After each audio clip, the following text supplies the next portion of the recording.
swing woman right here. I only hear her. So, everyone in this building, how y'all doing tonight? All right. I feel the energy. Yeah? So, I would like to welcome you to the Krishan and Zenith kickoff press conference in Wilmington, Delaware. Leading to the main event showdown happening Saturday, April 25th. Amen. Which I will be your host. My name is Jacqueline Watkins, and I would like to welcome you tonight to events that is coming to you live from X Rumble YouTube channel and is hosted in Delaware. Black Chamber of Commerce, and is sponsored by the Delco Steaks and Burnt Coffee Company. Tickets for April 25th are on sale at xrumble.com. So I would like for y'all to give a warm welcome to the president and CEO of the Delaware Black Chamber of Commerce, Ayana Khan Flowers.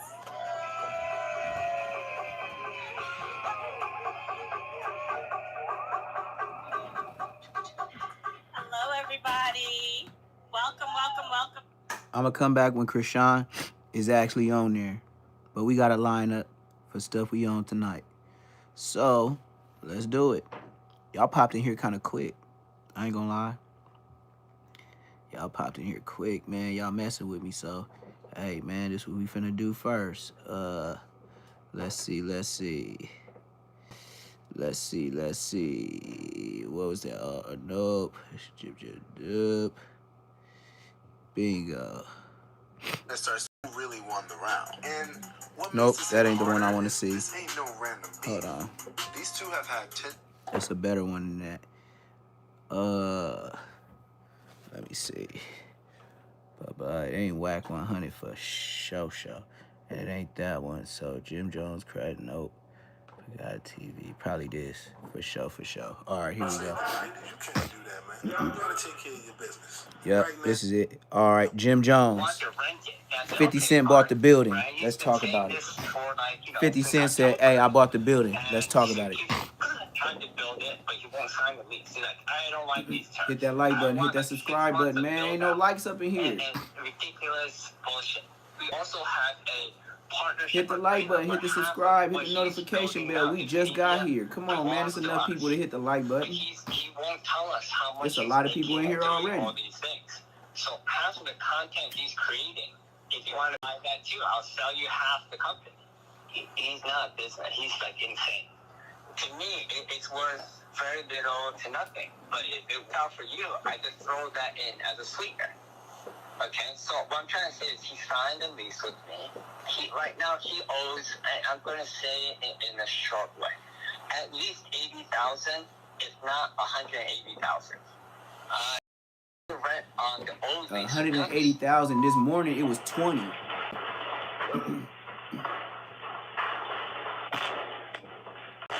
Hit that like button, y'all. Come on, man. Stop being stingy.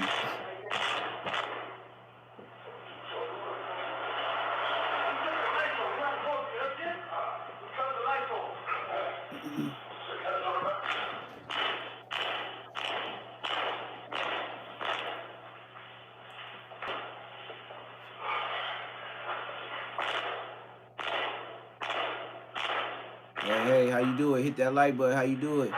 State where you from. If it's your first time, make sure you subscribe. You never know what I'm on every day, but I know I got jokes. I got a little bit of everything in one person. I drew support this. Oh, we talking about 50 Cent buying Jim Jones' building while he was trying to kick the door. They said he was bullying the eight. Okay, this was going on. Let me give y'all the drop of what's going on with Jim Jones. Jim Jones is renting a unit or two with this Asian man. We gonna call him Dim Sung, because I don't know his name. So we're gonna say he owes Dim Sung, okay? Dim Sung is Asian. Now you know New Yorkers are very strong and impulsive. They could scare an Asian man, put it like that. So with Jim Jones working out, and you already know what he did in the airport with the white folks. Remember, he had that big old brawl with the two white dudes at the airport, and he said they was rushing him, and he boo-bopped both them white people. Okay, remember that? So Jim Jones already boo-bopped those two white people at the airport. He was facing charges on that. I'm pretty sure this Asian man knows about Jim Jones having a workout area in there. So you can't expect an Asian man, if he press him, not to get punked. So allegedly, they saying Jim Jones was punking him. Now, this morning, when I did my live, they revealed that it was $20,000 that he owed. That's what he said on the initial call. Now the Asian man comes back and says, no, he owes 120. So now he kicked. So he was just bullying him, not paying. So now 50 Cent bought the building. Facts. That's where we at.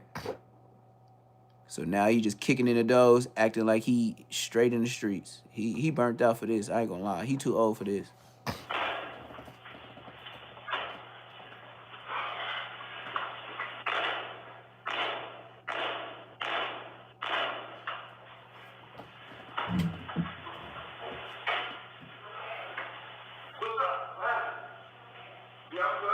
And that's somebody in the building. He said, my apologies. It's just somebody way back that's like, what are you doing?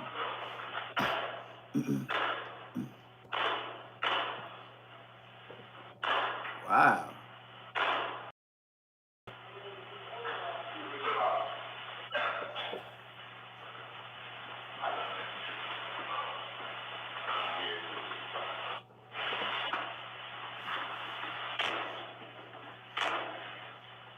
I don't know, man. Jim Jones, you look real bad doing this. That's the best thing I can say for him. Jim Jones, you look, just by them having video of you doing this, it just looks bad. It don't gotta be, it's just the narrative that goes with it. Look what you doing. That's what people do that's when we say kick dough. You kicking somebody dough and you get busy on them. He's doing what ghetto people do. A rich man would never kick them doors. Come on now, let's talk about it. A rich man would have came with his asshole ways, and he would have came with a grinder or something like a crowbar. They would have did it gangster style, like real quick. Kicking in doors is kind of project living, Jim Jones. It's just a narrative. Even if it ain't what it is, by you doing that, 50 Cent, man, when they sent that to him last night, he was rolling.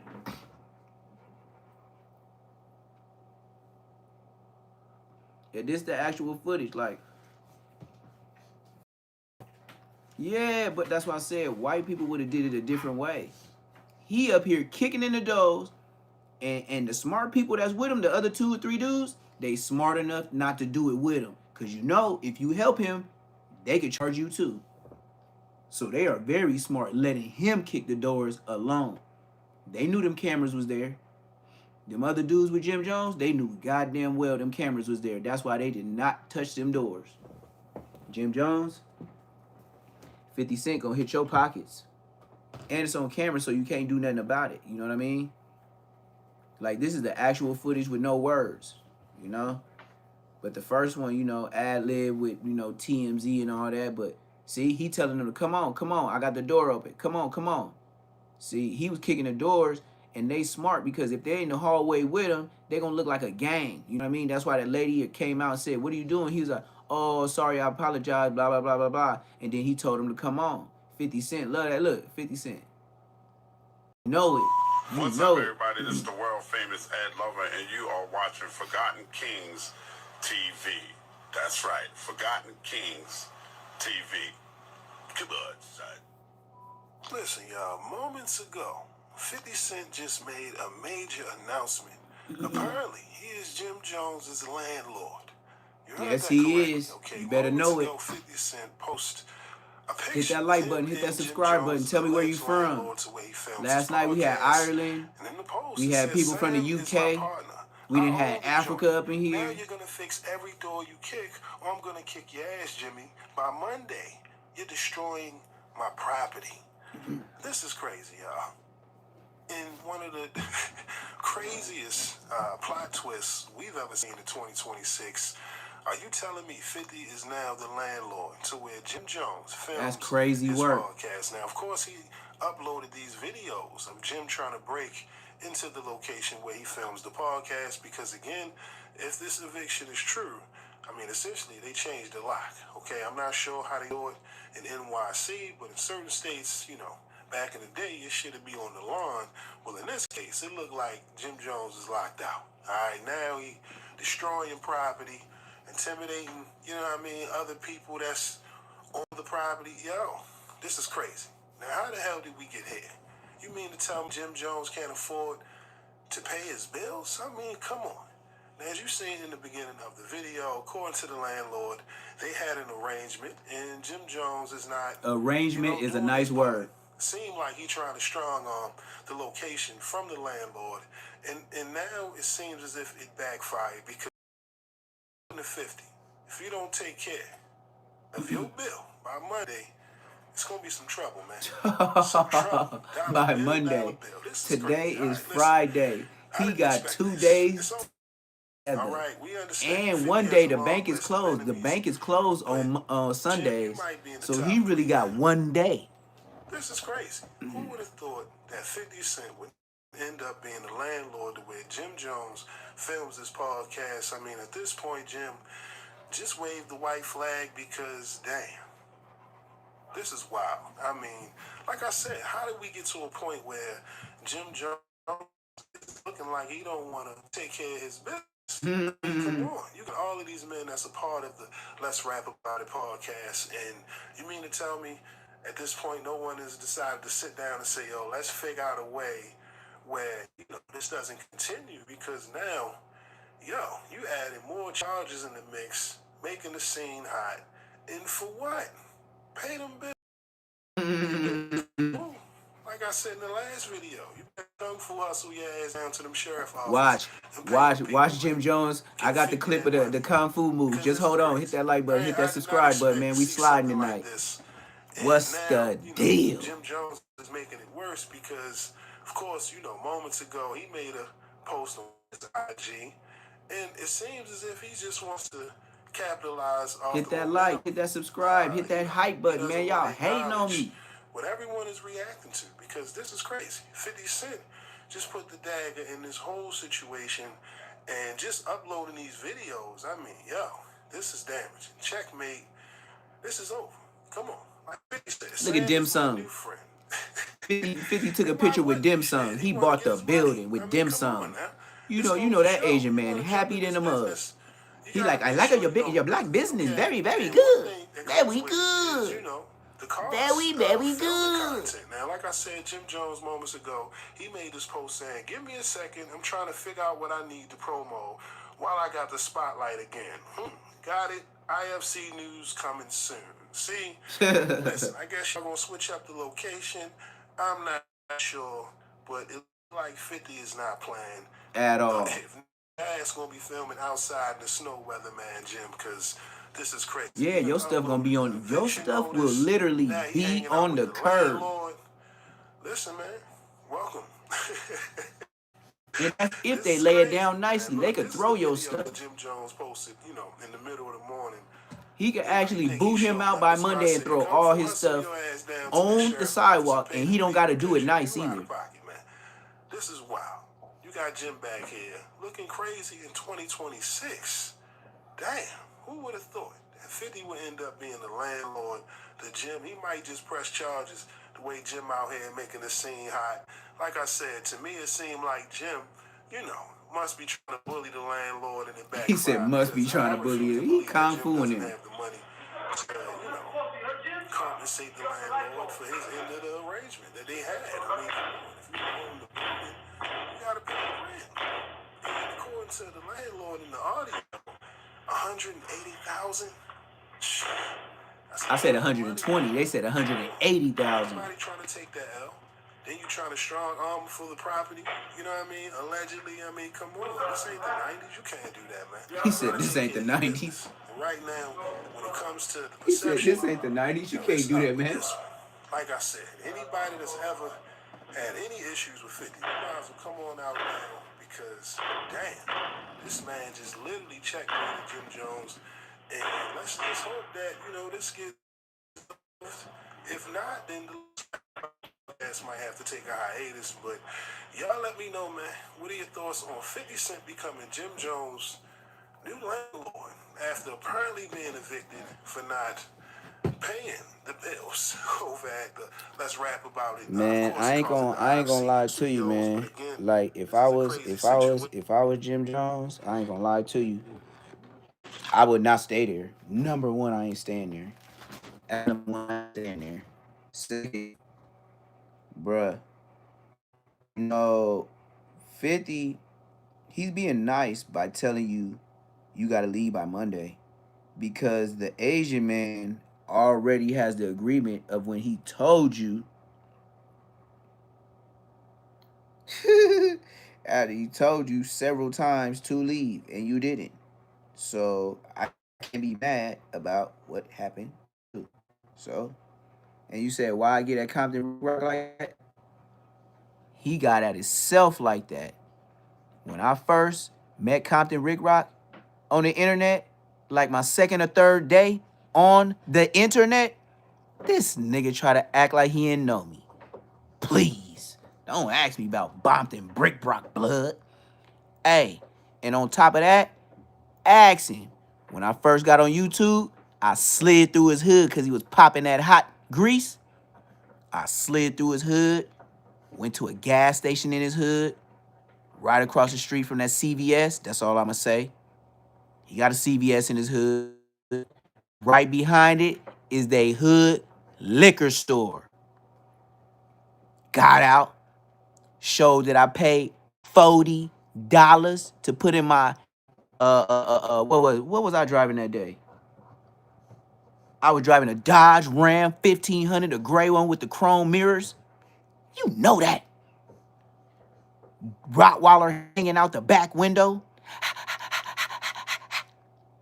Banged on the first nigga inside the gas station when he was paying for some gas or something. Had the video right after I banged on him, showed his face and his head. Yeah, Rick Rock seen that. Paid with a card, sat in my car with the door open and hot grease live. I said, Bompton Brick Brock blood. I'm in your hood right now. I'm live. I got a video of it. Press me. I'll go back a year and find it. Yeah, I know. That was before I was a YouTube nigga. Now I know niggas be popping it. On the dead homies, I went through his hood in the morning, and I went again before at night, nigga. It was evening. And I went through all the Nadines and all the motherfucking Mark-ass streets over there, nigga. Nigga. Posted, nigga, this in my videos. I only been on YouTube a year. February to February, nigga. 6,000 subscribers, little ass boy. And I don't click up with nobody, nigga. And I don't give passes to blood. What that mean to me? Nigga. That's why I don't give a fuck about Crip blood, Hoover, nothing, nigga. I will get on a blood like you a Crip. Nigga, you ain't from my hood. The fuck? But like I said, with Bompton Brick Brock blood, I went through his hood. I went and double back live. You better go look through my shit. My shit probably got about like 50 to 75 views. That's when I first started. I'm that nigga, cuz. On Compton Crip, blood.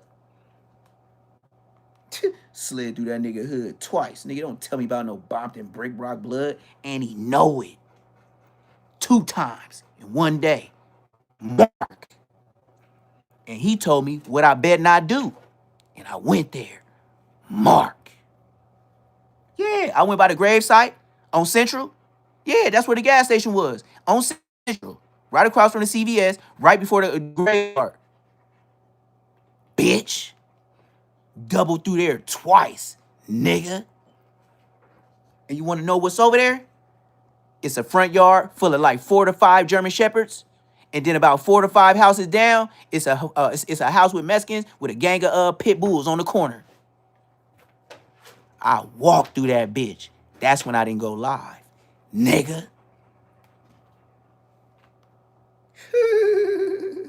And I was banging music loud, so I couldn't get monetized. Nigga. I didn't know. I was fresh on YouTube. Lil ass boy. So tell Bompton Brick Rock Blood that, nigga, and tell him if I'm lying. He was in my chat. And I was in his hood. Ask him that. On West Side 4. Dead homies. And I wasn't internet. But I was finna go live. You in a poop, bitch. I'm in a coop, bitch. You in the pope, bitch. I'm in the street, bitch. Yeah, nigga. Tell me about myself. Bompton Blood. Why I go in on them, nigga? I'm the type of nigga to do it and kick over your candles, nigga. And I don't feel no way about it. I just kicked them over because I was driving by and they had candles for you. I just felt like doing it. And don't give a fuck about you or your family. Do something brazy to me, blood. I'm gone. YouTube purposes only. This is all acting. Ain't none of this real. This is the disclaimer. This is YouTube purposes only. I might be lying. I might be telling the truth. But as long as I say this, I stay monetized. You bitch.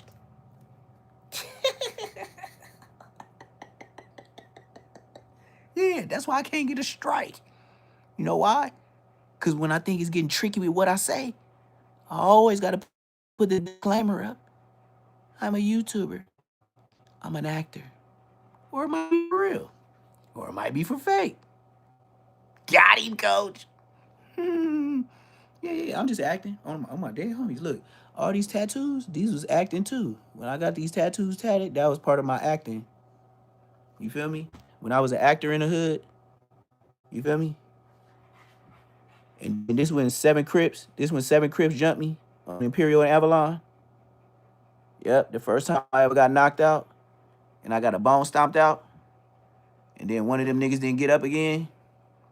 With me, I ain't gonna even tell you all that. On Imperial Avalon at that liquor store, they didn't like me, blood. I was in a Tahoe on 28th. I can't say nothing. I know it was champagne color on the 28th. Tell me about myself. That was 2019. Anyways. These young boys. These young boys. So, we finna switch lanes. You know how I do. I be popping everywhere. I be popping in and out. So, this is what we gonna do. I don't really mess with I don't mess with Abdul Rafiq Shaheed Eddie boy Hamdulillah. Yeah, I don't fuck with this shit. So I might as well just stay gangland, you know what I mean? So if y'all ain't seen this before, hey, here we go. LA. Specifically, we're on the east side of South in the East Coast Crip section with some of the next generation members of the late great Draco the Ruler's Stink Team Collective, aka the homie Clairways and Dave 3. And I'm not gonna talk y'all's heads off for the intro, alright? But just know that the East Coast section of South Central ain't no walk in the park. And spanning back for several decades and several generations, these boys over this way have been known to apply that bell. A real force to be reckoned with. Armed with subsets spanning from Los Angeles all the way to Riverside in the Inland Empire. Holy shit. And to add to that, they even made it through one of the worst street wars the state has ever seen. Back when they went toe-to-toe with the infamous Florencia 13 over a business deal gone bad. And during this war, they were allegedly outnumbered by F-13 3-1. And yet, they're still here to tell the tale. That's gotta tell y'all something. AKA, this section is no joke. But by now, you already know the Big Cactus philosophy. Pressure makes diamonds. So today we here in the SD section of East Coast territory, aka the 6 Deuce territory in particular, to tap in with some of those gems so that we can get their take on what life was like coming up and out of here and how exactly they managed to take some rough circumstances and really make lemons into lemonade right here in the East Coast territory of South Central Los Angeles, California. Hey, you see what's going on, man? Rich Pice gang in this month. Got a whole lot of money. Yeah, we fly on the block. Regular. Rob me diamonds, not the lab. You hear me? You know? Nah, me We either. on the block, though. We on the block. Yeah, I was right, Promise. but I wasn't born right here. Me neither. I was born, you know, still in LA, but, you know, I was born right here, right on the block, you know, but I'm raised, though. Okay. Childhood days, take us back, man. Take us back from the beginning. As early as you can remember being over here like that, you know? What was it like kind of coming up over here, I stomping mean, around and shit? it's really the same as right now, you know? Trooping, you know, still gaining, still Like- doing what you're doing. My dad wasn't there, it was my mama, Okay. but it was still straight, yeah. Did what she had to do and Yeah, worked hard. credit, everything. Yeah, hell yeah, man. School, man. You guys go to school around here too? Yeah, actually, I went to Fremont. I ain't never did that. I ain't never had that story. Oh, okay. I went to school in the hood, raised in the hood, nigga, you tripping. I don't know what you talking about. I ain't never, no. I ain't got them stories. I knew about it. I had a house. We ain't had no apartment. We ain't do no moving around when I grew up.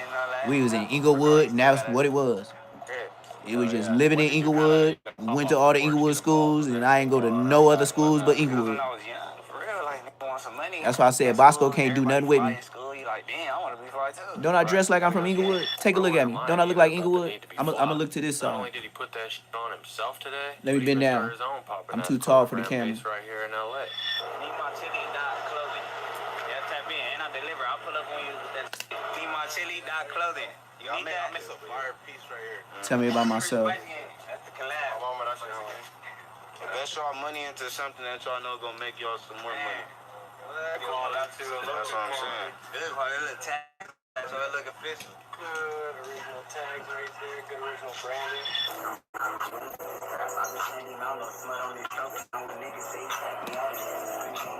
I was broke, I'm about to blow it now. I'm everybody. I just started making music till like 18. Really? I was like 17, 18. Like adult. You know what I'm saying? Yeah. Turned an adult. And it was just like for fun, like just messing around, making shit. And it ended up like they liked it. Who kind of influenced you to get started and all that like that? Draco, Ralph, like Mama. all the people I would have told him your I mama. like kind of watching their thing and It's start like, popping damn, off and stuff. I wanted to do it because it's from LA too. Right. I mean, I can do it too. So they were just kind of showing you what's possible. Yeah. It's like that. Well, you have like kind of got like a natural gift. You know what I'm saying? Like you don't sound like anyone in particular. You know, with your wordplay and your flow and shit like that. Yeah. So, Test this crib and I can show you pretty boy can shoot. 2C crib, 2-finger thumb and I'm a red 16 player. So ain't talking one. Man, you burnt out. It don't get no better camera than this, man. What are you talking about? It don't get no better camera, man. I ain't say cheese or 607 Unc the Mark, nigga. They don't get at me about what I need, man. You know I got 6,000 subscribers. Shut your bitch ass up. Draco could be popping it.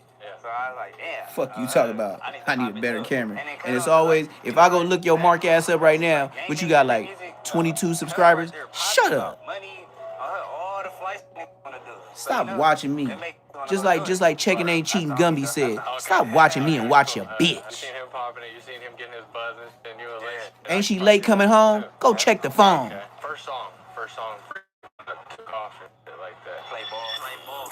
Oh, you ain't gonna press her, cause you live with her. Mark. But I need more, and if I'm feeling broke, I'm knock block. We looking for that stove, and if we book the plug for good pints, we get lost score. That's the one that kind of really did some numbers. Like, okay.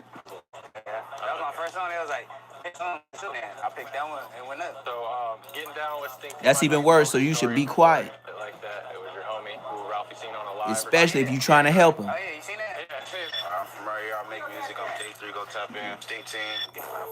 Smokes done the ass. I'm C game for RC. Don't panic. I'm stop pressing. I'm in these name caskets. No fly zone for no stars. All the flappers. It's that group over here. Life is whatever. It's however you make it. I'll make the best out of it. I'll be making the best out of it. When we got signed to State Team, I was on live one day. I just happened to be joining the live. I'm bored. Joined the live one day. He supposed to do a feature. Somebody like send an open. He like bet. Send it to this email. You put the in the comments when he on live rapping the verse. As soon as he put his email, I just found the email with all my homies' verses. That's Like, how it really happened, bro. If you say you trying to shoot uh-oh, the somebody video, got timed out. after that, it was I just don't do us. YouTube, just Start being checking. around them. Start locking in. He told us start making songs, hopping on songs, and shit. It just Hey, happened like that. He didn't go really look at tell my us like that. videos.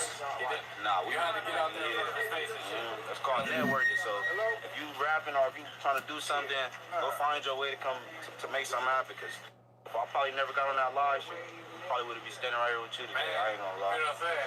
This the hood store right here. This the heart. Okay. Yeah, in the East Coast is. That's where AOF Nino boy from now. AOF Nino.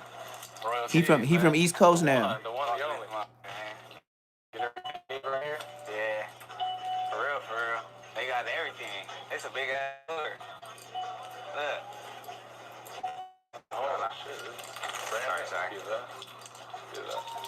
You come in and get whatever you need, man. Noodles, slushies. Who the hell go to a liquor store to get some noodles but a Mexico? Give me a little slushie right now. Edgar tripping right now, Hey, can man. I get a slushie cup? See? When you got the Mexicans from your hood, Edgar tripping. He talking about coming here and get a top ramen. Nigga, I ain't never did that in my life. I get top ramens from the grocery store, not the liquor store. Never. G Money? How did you link up with G Money? We already knew each other. Yeah. Knew each other already. He used to be from. Now he from East Coast Crib. And 600 dropped him from the label when he got his chain. I don't get blue. I get red, man. His chain was fake and it was moissanite. Fire. Strawberry jump off. We can mix it a little bit. Throw some blue in there. I'll show a little love to the blue, yeah. To be honest, this is all I need right now. That's it.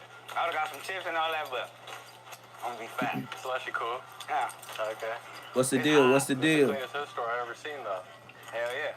It's always been this clean, or somebody just bought it and redid it, or what? Always been like this. It's clean and smooth. Smells nice, looks nice. Y'all guys got probably the best hood mart I've ever been to.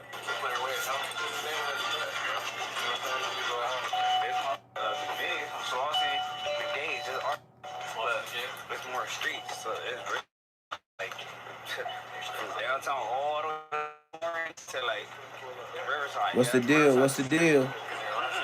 We got going on, gang. What we got going on, gang? Where we at right now? My hood, we have our hood in different states and shit like that too. So like, you gotta just think about it like that. No 6 second right now. My hood specifically, the 6 deuces. We stretch from Slauson, Gage, from Grand to Central. It's a thing called the 6-pack. The 6-pack is 4 hoods combined right now. The 6 deuces, the 6 6, the 6 8s, the 6 9s. That makes up the 6-pack. That makes up the 6-pack because it all started with a 6. So we all from Slauson to Florence, which is like 10 streets down really. From Gage, from her today, it's 10 streets down. So if you keep going on, keep going straight, you're gonna still be in our hood basically. So that's why we call it the 6-pack. We all over here, hiked up together. But we, with the 6 deuces East Coasters, we are East Coasters, so we got different East Coast blocks. So we got the first streets, we got the 5 9s, we got the 6 deuces, we got the 6 6s, 6 8s, 6 9s, 8 9s, 9 7s, and so on. All the way to, yeah, just keep going. Partisan, Riverside, like that. That's the other homie too. Okay, core. Okay. Yeah, he famous. Sea walks. Okay. Famous for the sea walks. He famous. I've never seen it. Put us down. Put us down. Yeah, go do that shit, OG. Show us how dumb you is, cuz. Come on, cuz. Show us how dumb you is, cuz. On Crib. He still live with Granny, cuz. On Crib. He just got out last week, cuz. On Crib. Skip. Hey, little homie, go up in the store and give me a 40. On the dead homie, cuz. I'll sea walk for you, cuz. On the dead homie, cuz. I'll get you whatever you want. I'll sea walk for you, cuz. Go to the store and give me, as a matter of fact, give me a beef jerky too, cuz. The real one, the Jack Links, not that Slim Jim, cuz. I like the real shit. Man, I love these little homies, cuz.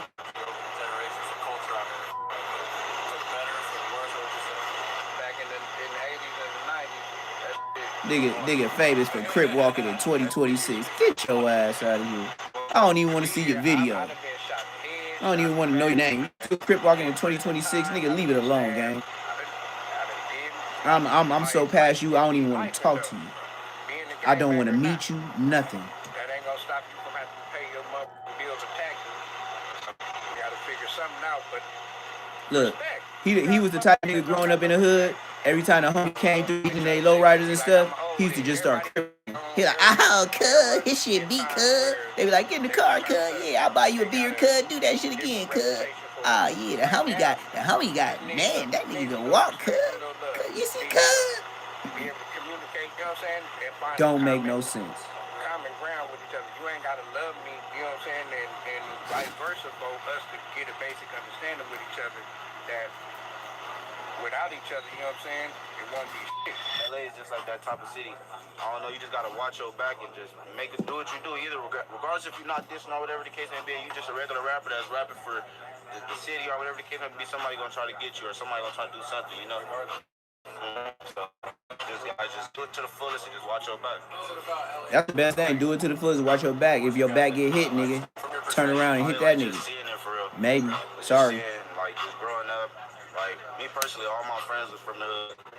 When I was like in middle school and getting older, all my friends ended up being from the hood. So all my surrounding people was just all from Look, over here. bruh. So it's just like Look, bruh. being over here like that. Look, bro. You asking for a lot right now, bruh. It's really like from where people grow up or like who their friends is or like that or seeing they growing up around it or having friends from the really, that's how it happens. That's it, bruh. Yeah, I make some songs that Nino got found from and shit like that. So that's how I end up meeting him over here and shit like that. They don't beef with their hood or nothing though. He just some blood with Crips, but beef for some Crips, he beef for some Bloods. Some Bloods beef for some Bloods. Yeah, everything. Color don't matter at all. That don't matter. It's just really where you're from. Now, I seen AOF Nino roll up in the corner of my eye, and I knew I had to chop with him for a sec. Okay. Although Nino's from Bounty Hunters of Watts, which is a blood set. That's where I'm from, buddy. Not bang that. It's all over. To fully extent. Bonnie Hunter, whether Yeah. I'm Bonnie Hunter strong along, whatever the case, and they know it. Bonnie Hunter East Coast. On Crit, cuz. Bonnie Hunter East Coast, cuz. On So Crit. you'll likely catch him on this side with the homies any given day of the week. I discovered him a few years ago for essentially being at the center of that wild-ass EBK scandal that took place right here in LA. And since then, Nino has been in LA going viral for various incidents. What's the deal, man? What's the deal? But nonetheless, regardless of how you feel about Nino, nothing else, I ain't seen you in a long time, gang. You been with me when I was small time, though. You was with me before, like, what, 1,000 subscribers? I'm one of the first that linked up with when they came out here. Yeah. That should tell you something. That should tell you something. I remember when you came when I started speaking Spanish. You subscribed because you see me speaking Spanish that day.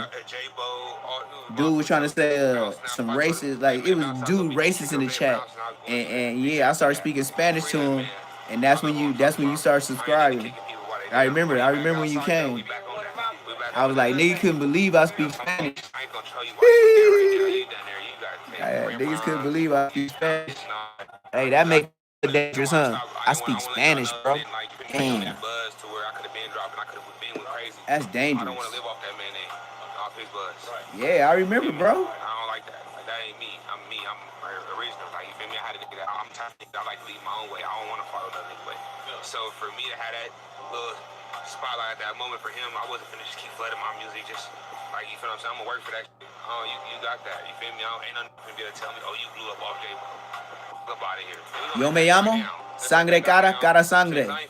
Pisha, wey. I'm still on that. Serio pedo, wey. If we already had that, it's that. You know what I'm saying? But yeah, it's still that. Still up and stuck. But I'm on a whole new thing though. Like I ain't all that. I tagged me and all that. I'm not responding to everybody. Yeah, You can't respond to everybody because everybody on your helmet. AOF Nino, where your chain at? AOF Nino chain at? Look, he naked. Look. Now mind you, this video is right after he got stripped for his chain. Now he wears no chain because everybody know they was fake. My chain?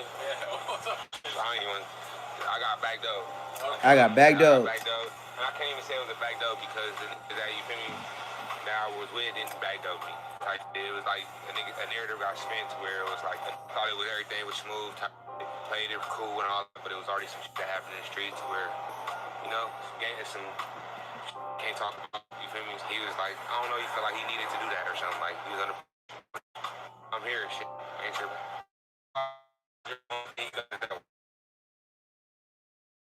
Hit it. Got all my what's gonna come behind that. Okay. So I ain't yeah, he nervous right now if he wake up. He just better watch his homies and watch them he talking to. What else is doing out here? I ain't gonna lie, I'm trying to partner. I got some going on with Zeus. I'm trying to get fully locked in with Zeus right now.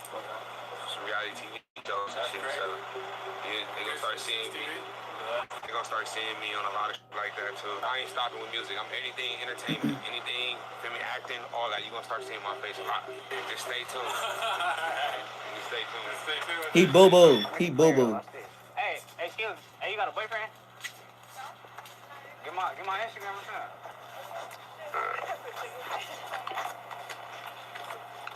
She look whooped.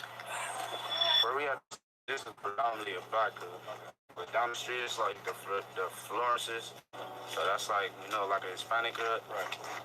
It used to be like we used to be cool with them back in the days. And we ended up like start beefing with them.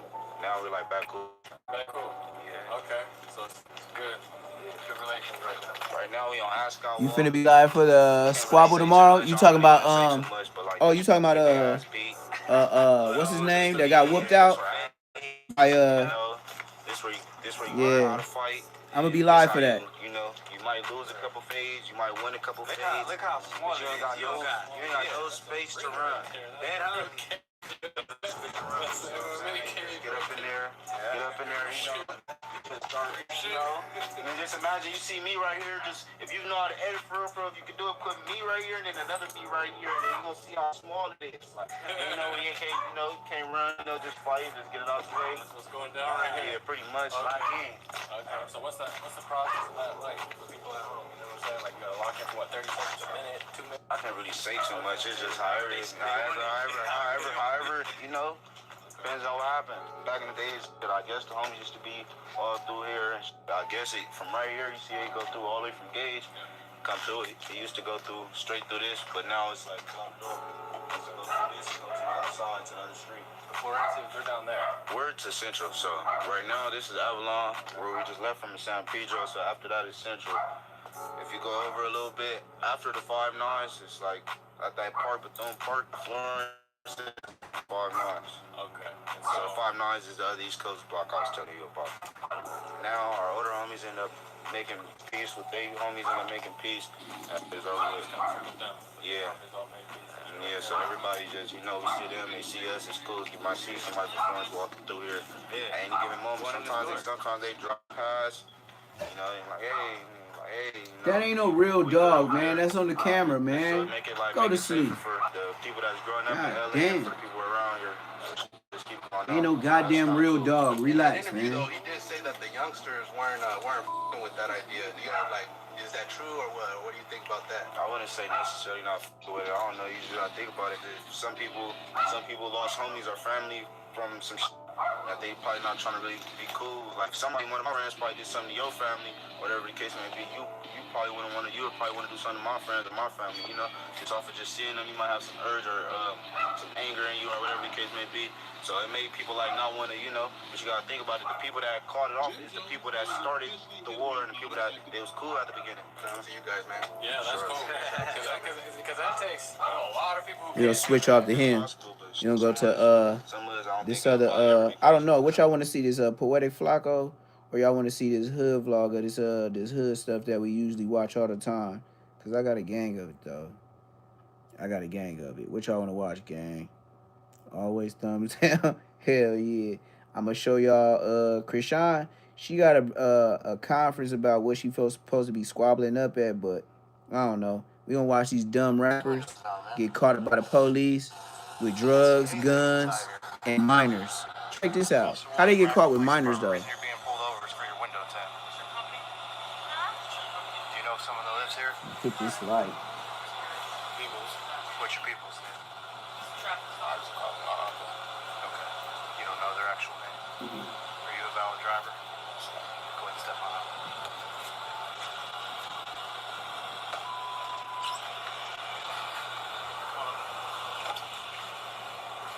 Turn around for that. 42.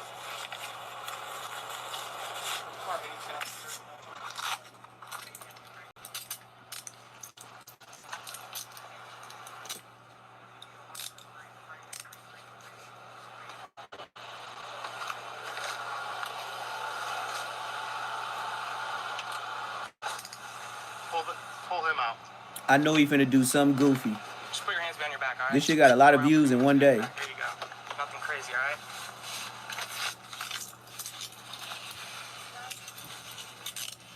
Believe me, I'm watching this with y'all. I have not seen this. Get out of the car, dude. He said, get out the car, dude.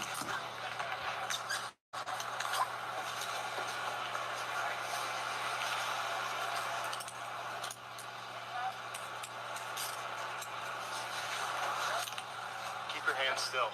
Keep your hands still. Put them up here. On top of there. Keep them there, please. There's a gun underneath the center console there. Come on back here.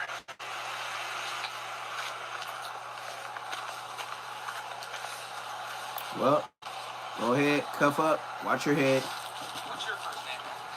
Sorry. Okay, Aaron.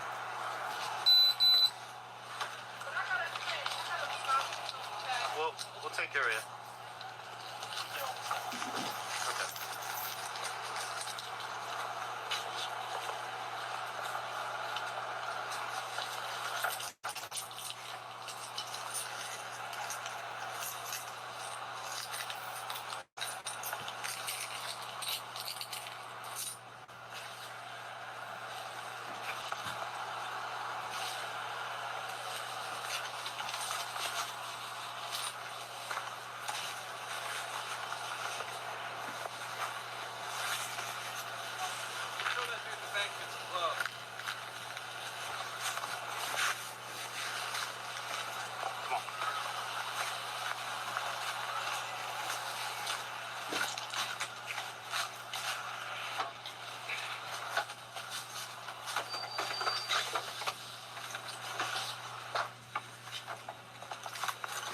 No, you ain't. Where's the weed at?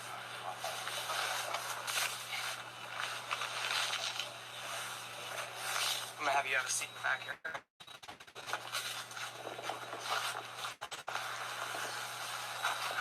If you actually, I didn't know he was in there. Come on, hop out. I'll have you have a seat in the other one. Come on. Oh. All right. Come on. I'm gonna have him have a seat in his car real quick.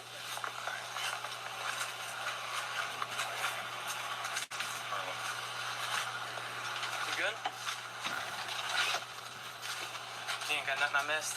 Alright, go have a seat. But keep your feet out. I'm gonna check that brace real quick.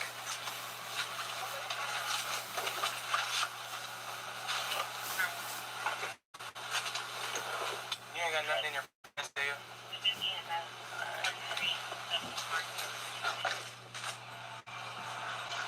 Here, we'll get some out. Just get everybody out. You want everybody out? Yeah, it's good. Alright. Come on, step out.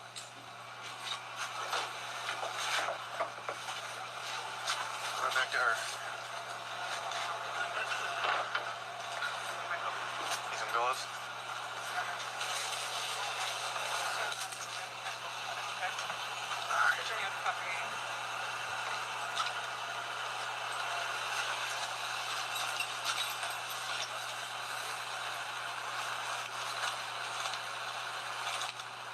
Yeah.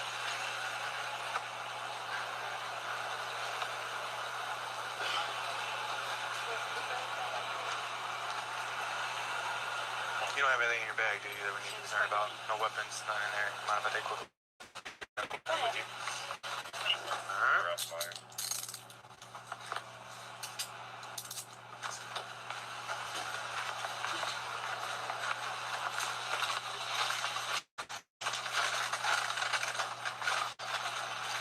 You come to this side over here.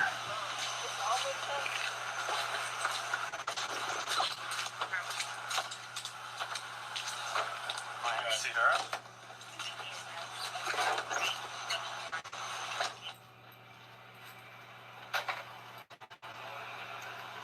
He posted the video on the 30th, and just before we saw this, I told him that Grand Marquis, the dude had a gun on his lap, and that's the gun that's in the video. He's holding it. You found it? You just found him on Facebook? Yeah, and he's got the video. I just sold this car in 10 that had expired tag on it. Can you You know where we saw this car? Me and you saw it. This was the one that was at that BP. And I said we should flip around that dude. Yeah. They want him. They want this guy identified for a shoot. So.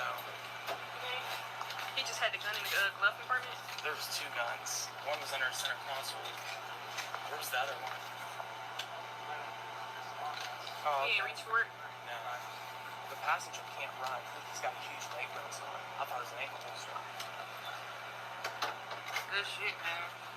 Yeah, I know. You want his name? Driver's name? Dorian. D-O-O. Well, actually, you want to confirm that, Wally.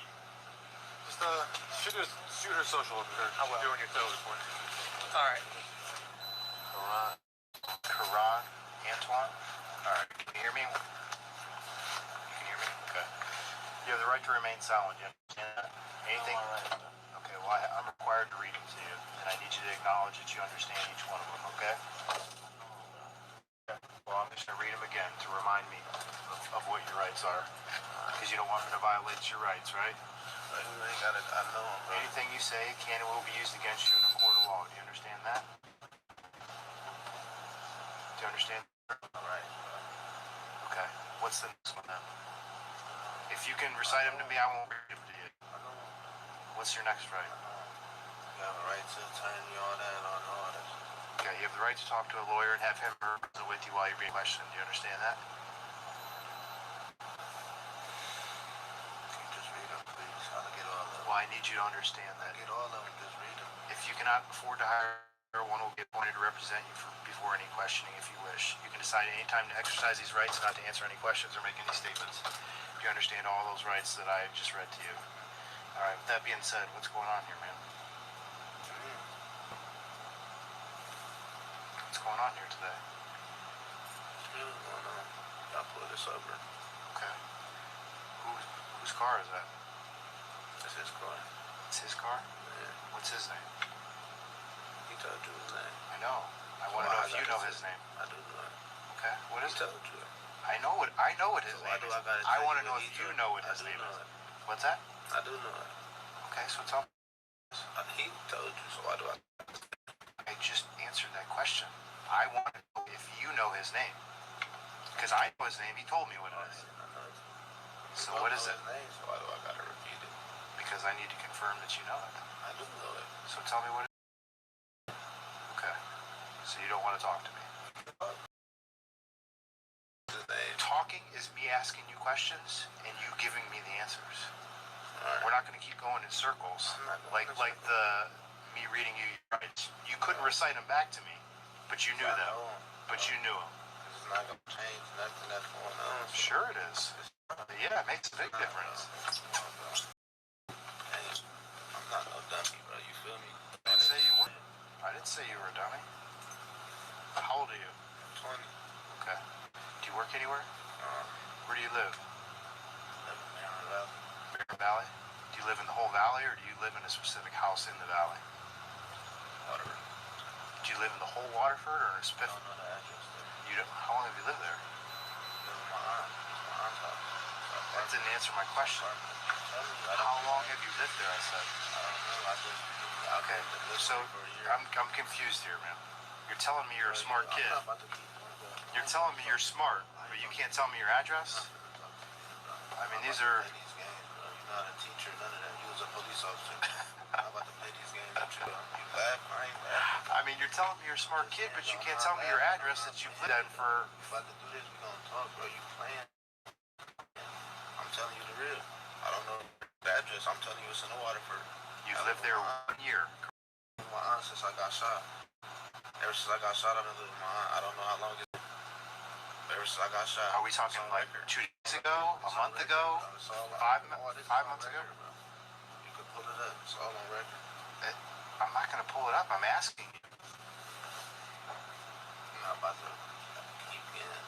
This is dumb if y'all already know. It's on file. I don't know. That's why I'm It's asking. on file. It's on file. What file? What file is it? Beyond what you think we know, we don't know everything. So exactly. Cause I just want to know. All I want to know is why I got a warrant for 2 guns and I never got caught with no If I knew, gun. I would tell you. Like weird, like I don't know. I don't know any more than you do. I told you that. exactly. What are you doing doing in the car with a gun? I didn't have no. I didn't say you had a gun. I asked what you were doing in the car with a gun. I ain't got anything. It's not your gun? I gotta do anything. Why are you sitting in a car with a gun? Why am I sitting in a car with a gun? I'm worried about me. Me and what I got going on. I would be worried about that too. So if I get in a car and there's a gun sitting right there, that concerns me. I understand what you're saying. That doesn't concern you? It don't got nothing to do with me. If it ain't mine. It does today, doesn't it? No. You don't? No. So you're going to the county? What are you going to the county for? I don't care about going to the county. That's not what I asked. I'm at a court. So I didn't have nothing. He's gonna come back in forensics. I ain't had nothing. That's all I'm worried about. I know. How about now? So, I can take my drug charges every y'all to do. What drug charges? But Do you have drugs on I you? had on me, yeah. What drug? I seen what I had on me. I didn't see what you Whoever had. searched me. What did you have? What did you have on you? Ask the person. Who searched you? Which one was it? I don't know. Probably him. You know the back passengers in the car? You don't know who they are? Where were you guys headed to? I just woke up. You just woke up? Y'all, Where'd you get picked up at? I've been with him all day. I thought you said you just woke up. You came and got me from the house. I've been in the car asleep. Which house? I just told you I lived at Merriman Valley. So he picked you up from the Merriman Valley? How long ago was that? Bro, I'm not about to do all this, bro. Time shit, bro. None of that, bro. So I'm not no kid, bro. Where are you guys headed to? He said, I'm not no kid, though, bruh. That ain't none of your business. If we ain't getting there. Okay. Got him, coach.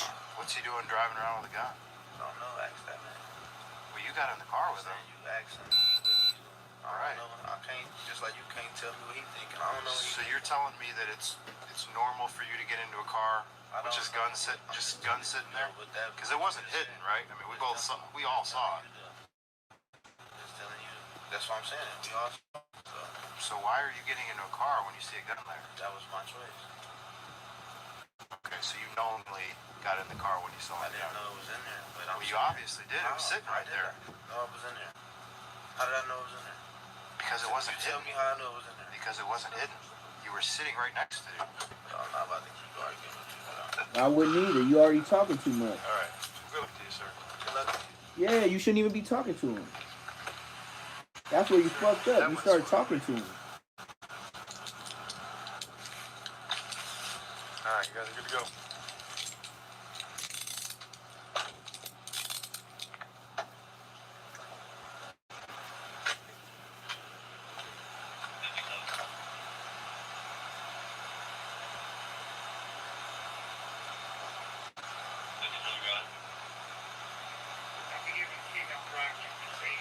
You been to the county before? Finding everything. Listen, dude, quit getting so defensive about the question. I'm not trying to trick you. It's just a simple question. You shouldn't talk to him. I Don't ain't say trying to trick nothing. you. There ain't nothing about tricking I you. don't believe nothing y'all say like y'all. Yeah, so don't talk to him. Fair enough. You've never been to the county? No? Okay. Considering the fact that you had marijuana on you, if you take it into the county, it's an additional felony charge through the county. You don't have anything else on you that you're aware of? I got something right here in my pocket that's right. What was it? Yeah, they didn't ask me those questions when I was here. That's what kind of case they got me. That I take, I get They tried to say I had it. I didn't have it on me. But I got, what's the name? I got some cocaine though on me, though. Where's that at? Oh, stop telling on yourself. Get it right here. Okay. Stop telling on yourself, brother. Other than that, You got some Percocet, some cocaine. Ooh, we. I can prescribe first stuff. That's fair enough. That's fair enough.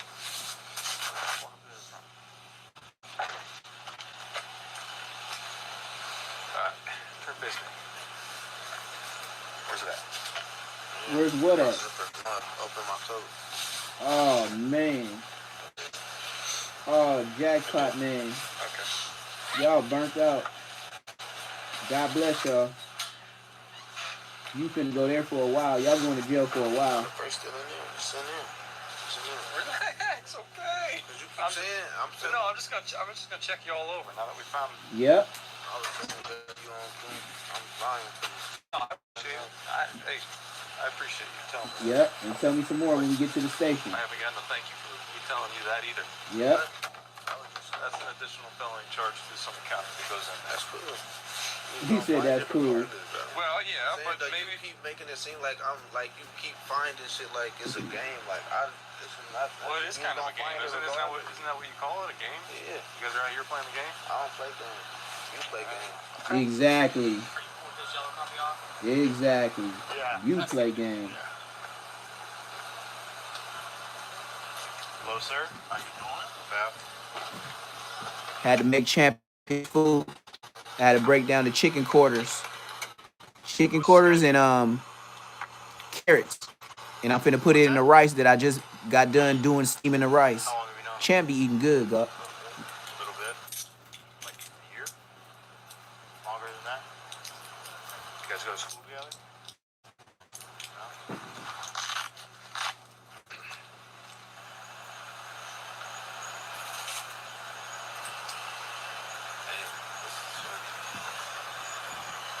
No? Ooh-wee. I hope y'all be at my birthday. Just to see that I didn't get charged or nothing with no gun. So. Well, you're getting a gun charge today. Yeah. That's cool. But No, it ain't cool. I didn't have that. I don't care. It happens every time. That's what forensics is for. Test this stuff, right? I think you watch too much TV. No, they all tested for fingerprints and all that. I didn't have no gun. You watch too much TV. What did y'all catch me with? What did y'all catch me with? Why did y'all catch me with a gun? Sitting right next to you. How? Do you think we have to have it in your hand? Now how? Where was it sitting at? Right next to you on the Right. seat. How's it sitting right next to me under the seat? It wasn't under the seat. It's on the Where was seat. it then? Right next to right where you put it, man. Or did I put a gun? So if I put it there, so my fingerprints are on it, right? Right or wrong? No. It's my gun, right? Right or wrong? Were you If wearing it's my gloves? gun, Were you if wearing it's my- gloves? if it's- did Were you wearing catch me with gloves? any Were you wearing gloves? Did you catch me with any? You didn't Did have you mine. find any gloves? You didn't have mine. Come on, man. Play that game with someone else. I'm not done. I don't. We could agree to disagree with that. How about that? Just be there, buddy. Sounds good. Just saying though. Just telling you though. Be there. Today, you lost. I'm not tripping about going there for a couple days. Seems like it. I'm You're calling not. this guy names. I didn't say nothing. I said, buddy, what the? I'm not. You making it seem like I'm calling You say, back. buddy, we hear fuck you. That's we how your asshole. you take it. That's how you take it. Well, that's how you said it. you mean it, man. That's how I'm you not said saying it. like that. I was It's a saying two-way what I street. said. Come on. Man. Hey, we're not dumb Can't either, speak man. for me, though. We're not Can't dumb speak for me. either, right? Yeah, I'm not either. Just is what it is, dude. Come on, buddy is a fuck dude. That don't even make sense. I would have said that. All right, buddy. Let's get up here. Well, they're gonna pull it all account. So we'll put it down, take it back. You got $5 or $6 grand, right? Yeah. It's not crack. It's been a minute. Who is Dorian? Okay. Right this way.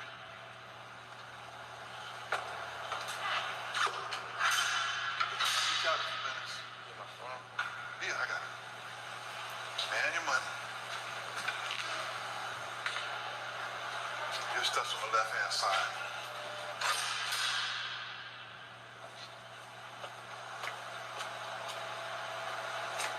Watch your step.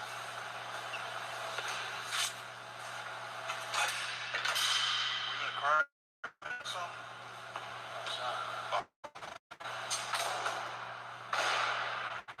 Is it both legs or just the one?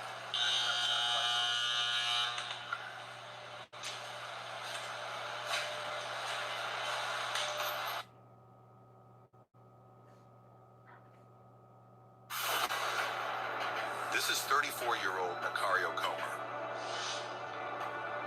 On December 31st, 2024, U.S. police were on patrol during late hours on New Year's Eve when they took notice of a gray Honda Civic driving license plate infraction. Upon making contact with Macario, officers immediately notice he seems nervous and learn he is on probation. Watch how the couple turn against each other as cops completely wreck their start to 2025.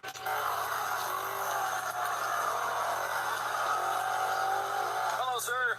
Can we U.S. Police, how are you guys tonight? Hey, so the reason that I stopped you, okay?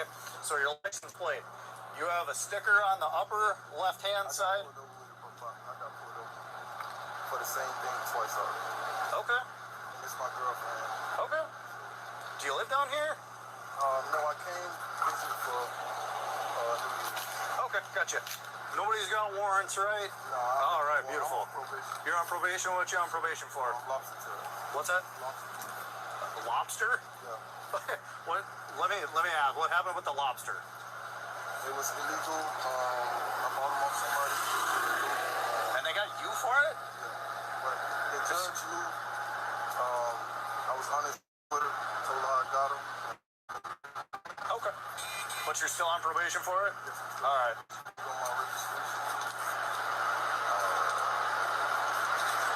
I just got out. Not even one. Oh, you just got off? Okay. No. I'm just I understand.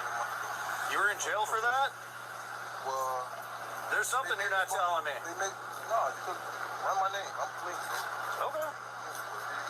All right, thank you, sir. Did you get your ID, ma'am? Oh, you have? Okay, thank you. All right, give me just a minute.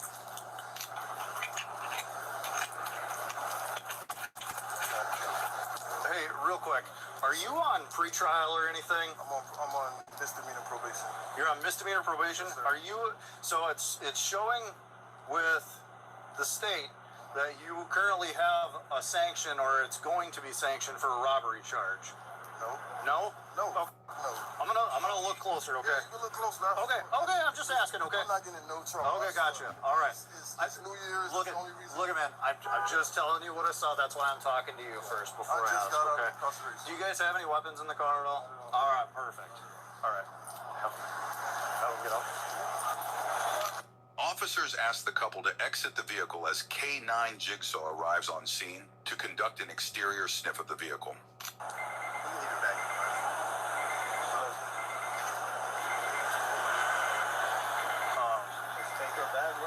I think she left it. Did she take her bag or not? Yeah. Okay. Well, don't let her go or anything. Just watch hands.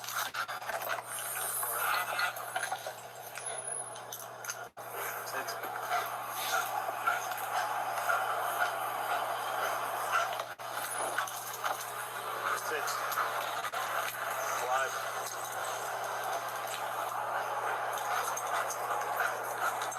Good.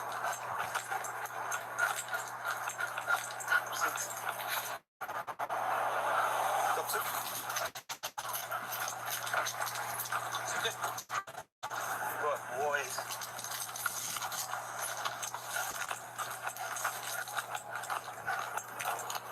Do it. Knock me down. Can I use?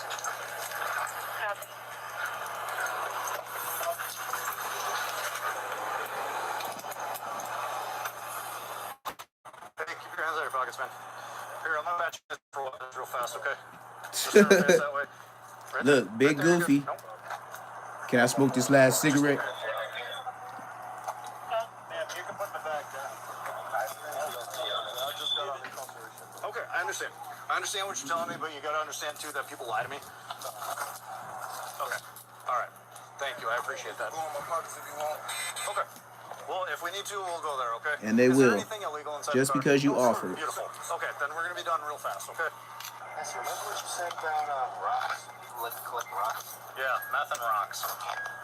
Meth goes with rocks. And colored pencils, art supplies, things like that. Ooh, arrowhead. That's different. A lot. That's a cool rock. I would also collect that rock.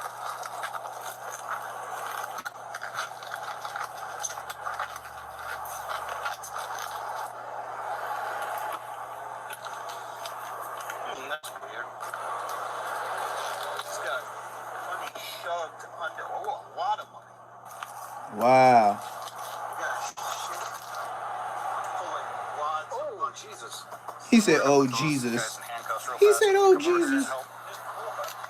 Oh, he You're didn't. not under arrest, but you're being detained, okay? Exactly. You're not under arrest. We're just gonna hold you, Here, drop this for a second. just in case you feel like running. Just in case you feel like running, you're not under arrest. We're just testing you out. Good, just relax out there. There it is.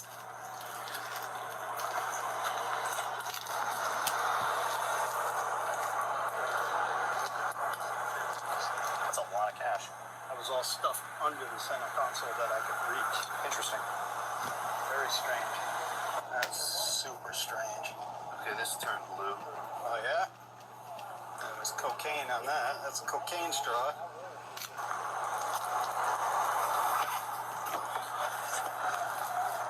He found hypodermic needle and the cocaine, FTP cocaine straw in her big purse. Okay. I got some residue. Okay. Still looking. Okay. Having these rights in mind, are you willing to answer my questions then? Yes? I don't have no problem answering. So that's a yes? You'll answer? Great. Are you not He said under great. arrest at the moment? You're being detained pending our investigation. So here's why. I'll tell you why. Okay. I'm not gonna blow smoke up your ass or Exactly. anything like that, okay? Please. The reason that you're in handcuffs right now is where all the money was at. It was just too much to count at the moment. Would you agree? I would agree. Okay. So why all the money right there? It's right there because I honestly purchased the bike today, right? Okay. You can see my title inside my glove compartment. It was for the bike. Okay. But I know my record, and I'm being straight up. I know you guys probably think something else. So it's like I got money on me. So it's not that you have money on you, okay? It's that it's shoved up underneath the center console that we had to go up there and like pull out wads of cash. No, we're not taking your money. I just don't. It's your money, dude. I just want you to understand from my perspective that it's odd that if it would have been in the center console in the glove box. Just say you gonna take his money, man. You got cash on you. You know, no big deal. You see my title inside the Yeah, like he on some whole other stuff. He just dragging him on. I hate when the police just drag you on. Bought the bike. Or did you get a good deal? I still owe. Oh, gotcha. Still owe. So it's like I want to clean my face. Okay. You know what I mean? I don't pay Okay. money. You know what I mean? Okay. So that's the reason why you're in handcuffs. Yeah, Right now, yeah, because sometimes when we find a lot of money, especially when it's shoved up underneath something like that. Okay. So if that's all it is, then that's all it is. Why you asking him all them questions then? I don't want no guys to take my money. No, I can, and I understand that. I done seen it happen before. Okay. You know what I mean? Yeah, I just got out. I've been out 2 months. I don't have a job. My sister's a nurse. She helped me purchase the bike. My girl was driving that car the whole time I've been incarcerated. As you can see, look at my date from incarceration, and then you see the time that my insurance has still been going. So you know someone had to pay their insurance. So I was only having one vehicle. Yeah, I purchased the bike, so I could get the. How much cash is there? I got $1,400. $1,400. I'm sorry, $1,100. Okay. So I owe the dude $1,400, but I'm waiting on the cash out. Understand. Okay, so that's the reason, because it looks weird. No, we're not taking your money. It's your money, dude. Okay, I don't know. I just everything we do is on camera. Yeah. So give us a couple minutes to figure everything out, and then if that's all it is, it's your money. Well, I can't do anything with it. You know, this is what's suspicious as fuck, man. Can I say this? Yeah. I put 30 seconds. I had this cop stop me one time. I couldn't get the female cop. I bullshit you not. Went in my pockets. Pulled my money out. She said, "How much cash do you have?" I say, "I have $900." When she let me go about my business, I got in the car. When I did get to where I was going, I didn't see nothing. She said, "Counted my money." I had like $300. Yeah, that's on everything. So I absolutely understand those. Yeah, I understand that, and that makes perfect sense. So that's what I was looking for. I was looking for an explanation that made sense of why that cash is there. It's the title, the car, the bike title, and everything. What kind of bike you buy? I don't even know the name of it. It's a Chinese bike. Okay. Why would they give you the title to a bike and finish paying off? When your face is good, you ain't playing with people. You know what I mean? I'm a neighbor. So. Okay. Is there any weed in the car or anything? I smoke. Okay. Okay. Cool. Okay. So So I don't know, you might find a roach in there or something. I don't care about that. If it's a roach or something, as long as if you're honest with me and upfront, if I find a roach, even if I find a little bit of weed or whatever, as long as it's not felony amounts, I can make that not be a huge thing. But I actually have my weed license. Good. So, I mean, but since they trying to get my CDL, Your chest is hurting? Sorry. Oh, is it? Why is your chest hurting? Why are you anxious? I was on the way to talk to my lawyer. So what did let's not play the game. What did we find in your bag that's making you anxious? Is that insulin? So if I test that, it's gonna not show any drugs on that. You don't know? That's not the answer I was looking for. What do you want to expect? Do you want to tell me about it, or are we gonna do it this way? What's that? It will what? For meth? What? For cocaine? Okay, that makes sense. Because there was some other stuff. So, do you have any cocaine on you right now? In the bag? Okay. I appreciate the honesty. How much is in the bag? Maybe a gram? Okay, so it's a little bit. Okay. Is there any other needles? Okay. Because that will piss me off. If one of my guys gets stuck by a needle, that's a whole different thing. Okay. When was the last time you used? Earlier today. Earlier today. Okay. All right, this Bourneville, we about to turn it up a notch. Yeah, they snakes like a mug.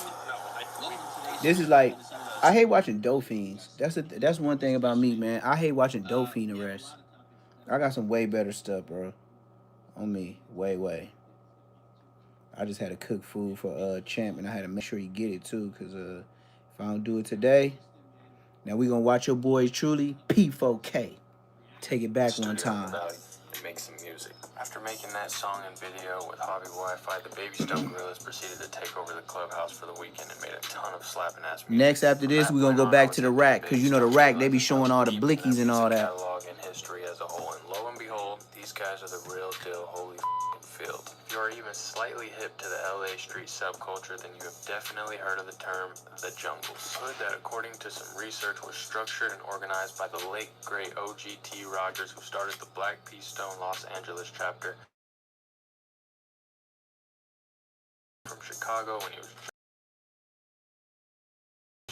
he became affiliated with the Bloods. Jungles area that he relocated to was a historic black community where all the wealthy ball players and actors congregated and coexisted. And by chance you actually haven't heard of the Jungles, I'm sure you've heard of the iconic Training Day movie starring Denzel Washington, which partially takes place in this iconic territory. Training Day came out when I was just a young jit, and ever since I rented that little gym from Blockbuster and saw the red rag wearing buff-ass motherfuckers encircling Denzel as he was at the end of his rope, I was definitely curious about the Jungles, to say the least. Fast forward 20 years and here we are with the next gen of warriors from the jungle, making music and getting the hood tour of this legendary section for y'all, the good people. So follow along as we take this quick stroll with BPSN's P4K of the Baby Stone Gorillas through the Jungles.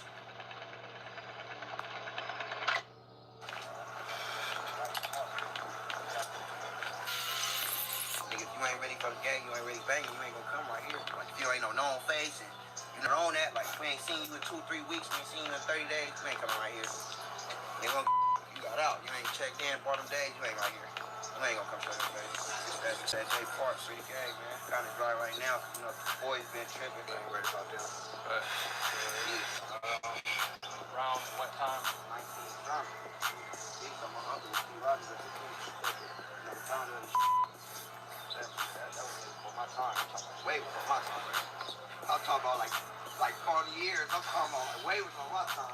And then you were kind of briefly telling the story when you were at the studio in AZ, kind of Chicago people kind of came over here. Yeah. And mixed it up with the Cali, and that's how you got the Baby Stones. Yeah, hell yeah. No, that's how we got the vibe. You feel me? Because it's all the way from Chicago. That's why I got it in my head. BPSN. It's not just Black P Stone. It's Black P Stone Nation. You feel me? I rep all of them. Chicago, down here. You know what I'm saying? Nigga, everywhere. It's Black P Stone. It's the nation. You feel me? P Stone. Hell yeah. Cool. And then when did kind of Baby Stone Gorillas, your movement, your music came right after we did right after we shot BSG, Baby Song Gorillas. Got the video, nigga went crazy. Hold on, let me show y'all this shit. Yeah, hell yeah. After we shot this, it was legendary. I ain't gonna lie. It's us that's watching this stuff watch. But it's other people that was with us, like that's actually with us, cause they ain't nobody ever thought we'd start rapping. We was dropping on Instagram, SoundCloud and shit, but once they seen that image, that video, everybody, whoa, what the Right. Like, I ain't gonna lie, that like, nigga, kicked it, everything off. Now look where we at. For me, I ain't gonna say we big, cause we ain't big just yet. You feel what I'm saying? We ain't big just yet, but you know, we like right there though. We ain't up there on the set. But yeah, after that, bro, I ain't gonna lie, life just started changing. Like we started meeting crazy people. Like nigga, listen to G Herbo. I never thought I'd be meeting gang. I listen to Skilla Baby. Never thought I'd be meeting gang. You feel what I'm saying, nigga? What, nigga? I ain't gonna lie, nigga. Future, Travis Scott. You know what I'm saying? Like it's shit, niggas that I thought I'd never see. I ain't gonna lie. Like nigga Travis Scott, like, yo, the niggas off YouTube. Nah, hell no, you the nigga off YouTube. I'm saying, like, nigga, 808 Mafia, like, you feel me? Like, just with them. Peace on, like, we met a lot of people that, you know, nigga thought we'd never see in life. And they really with a nigga, like, rocking with us, like, you feel me? Genuinely, not even on no fake shit, just to, you know, how a lot of niggas that tell a nigga, oh, yeah, bro, you and him. You know, just to tell you that type shit. This nigga that's really with us, yeah. Hell yeah. When did start to take off for you outside of that video? Was it kind of when you started going viral, like on No Jumper? Really, after that, when we went and got interviewed for that, you feel me? Peace on the nigga, what's blood name? I think the owner of the show, Tall White Blood. Adam. Adam, yeah. He knew not to be there. We was on his ass. We said it in the interview, man. Where Adam at? Right.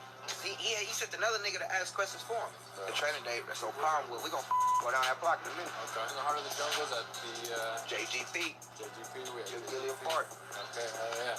Well, we gonna put it back. Okay. It's kind of calm and quiet right now. That's a good thing and stuff. Things been a little calmer, a little chiller and whatnot. Yeah, hell yeah. Hell yeah. It's only in the daytime though. Nighttime you still catch niggas out. You know what I'm saying? But it ain't ever like we just not outside. Dumb time, we outside as far as things strong. Hell yeah, it's legendary though. Like this way get black and boys pull up, niggas gone, nigga. Where you go? I don't know. You know what I'm saying? Niggas gone. Niggas on nothing. Got it. Yeah, got it. Legendary, you feel me? People in the community area come out here, you know, play their little sports, soccer, whatever they want to do. Some people come walk their dogs, they come skateboarding through these motherfuckers. Yes, sirski. My nigga, hey, I was just balling your phone. See, we got members around this motherfucker. You never know when we out. Bro, I was just balling your phone, blessing together. Yeah, it's my nigga, that's my nigga right here. Bless my twin, yeah. We in the field, let's get together. See what we talking about? But when we outside, we gang banging. Niggas get put-ons back here, niggas get VLs back here. On peace on, nigga. Whatever you want to play with. Black neighborhoods in this section. This is hell yeah, this crazy. This is West LA, bro? Nah, hell no, this is the jungle. It's West side. Okay. West LA a little bit down that way. Okay. Hell yeah, though. This shit legendary right here. Very legendary. Back in the day, all-star basketball players, they used to live up here in these houses right here. Mm-hmm. Well, no, I'm mistaken. Ice Cube had a spot somewhere up here. So this has always been like kind of like a African-American black section. Yeah. Down here too. Peace, though, niggas get BL, you get beat up, niggas get whatever you want to call it, niggas get it right here too. Here it's not too many niggas, you feel me? That's gonna come, especially the ops. When they play ball, they gonna go to the crash house before they come over here. They gonna hit King before they come right here. They gonna hit King and Poppin' first before they come out here. These niggas know it's bracket, no sugar gang beat. Now, like I said, this is retro.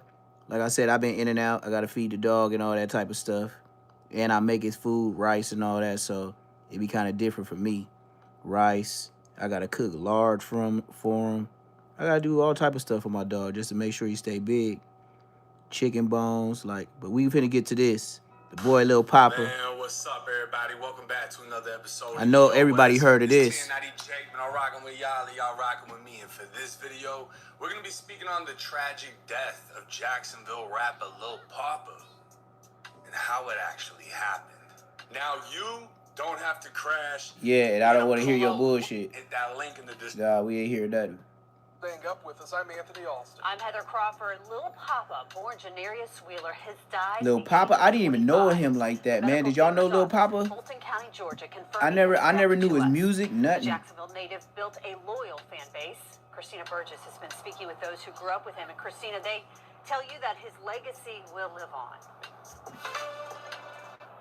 Heather and Anthony, Lil Papa was more than just a rapper. He was a hometown dream turned reality. At just 25 years old, he built a powerful voice for himself in the music industry. Now, as friends, family, and fans try to process his sudden loss, those who grew up beside him say that he was bigger than just music. He was just a great guy outside of the music. Yeah, but once I heard he had something to do with Julio Fulio, I was like, nah, they crazy. This shit ain't real. Scotty OTH says he grew up with rapper Lil Papa, and the two shared big dreams. I was making beats, and he was making music. In 2019, 18, we ended up making, our first. So about like 7 years. Deeper than music. He stick to it. Anything happens when you stick to it. That's with everything. You stick to YouTube, you gonna do it. Very hard worker. I ain't never You stick to whatever, farming. You stick to your job. You gonna get better. You gonna watch.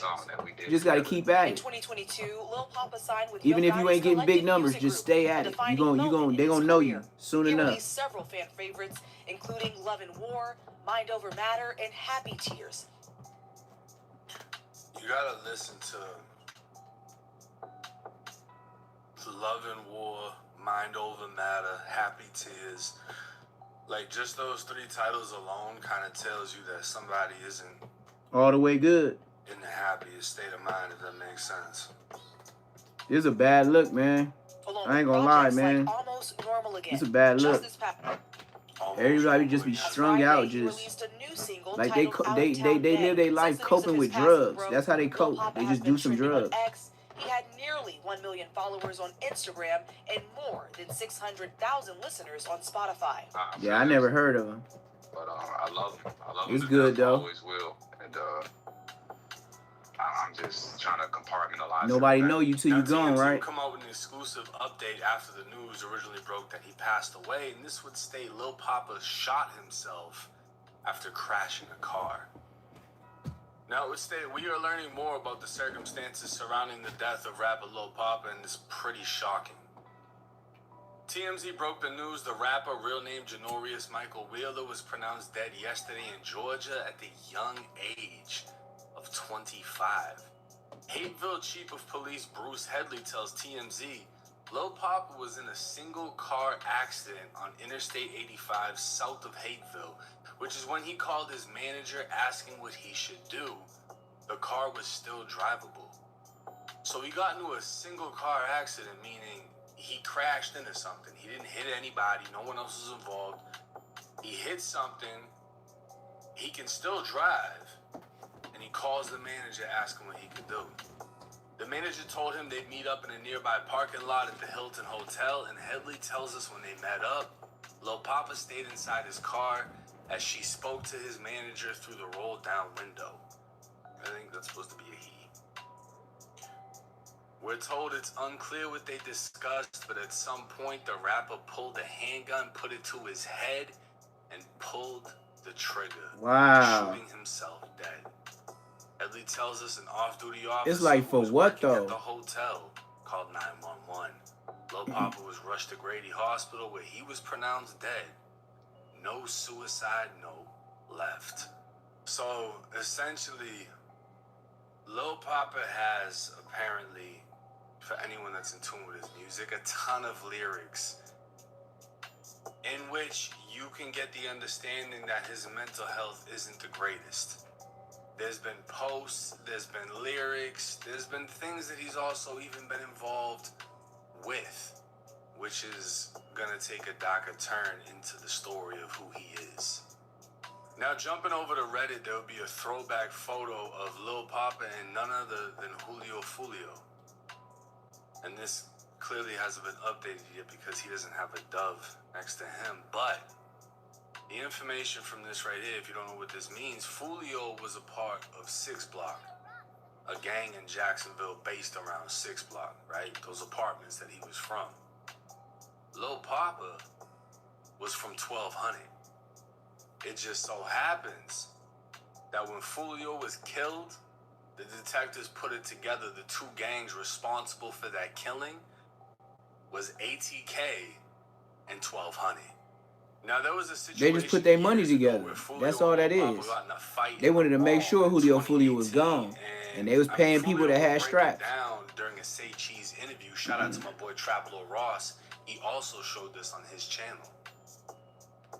Another shocking thing you mentioned in the record was Lil Papa, another Jacksonville artist who releases quality music. Yeah. He seems to stay to himself. He's not all over the blogs and doing all this. And you mentioned him. What's the history with you and him? How does that correlate? Shit, we got songs too. We got songs out on YouTube and shit. We just got in the we fought. I beat his ass type shit. I had beat his ass in the mall and shit. Me and my little cousin Coach had beat his ass in the mall and shit. That just was that. That shit on, you know what I'm saying? That just was that. How do you go from making songs with somebody to fight? Like, where does that energy? How did that energy even come about? Like, what happened? This what it be, Sean. When I make a song, I say people's name right. I'm direct with it. Y'all don't hear the 1,000 sneak. This is a nigga say to me, antagonize me and shit. You get what I'm saying? So when I see you, I'ma address it type shit. Y'all probably ain't hear the million sneak this because y'all don't know what's going on in Jacksonville, but we heard the shit. So when we see you, what it be about, you know what I'm saying? Nah, nigga on your ass. Nah, nigga beating your ass. Nah, that's what it is. You know what I'm saying? Now Reddit would do what Reddit does and post some of the lyrics Julio made after the saying, Papa, you a bitch, we beat your ass, made you a victim, caught a rap at the mall, beat him real quick. But like I said, things would take a very dark turn the more you look into this. 7 months ago, this would be posted stating, do people know Lil Papa also paid for Julio, alleging that he was also behind the hit? And somebody would say, I don't listen to bruh. All I seen was he got a song on his new album called 4 a.m. in Tampa.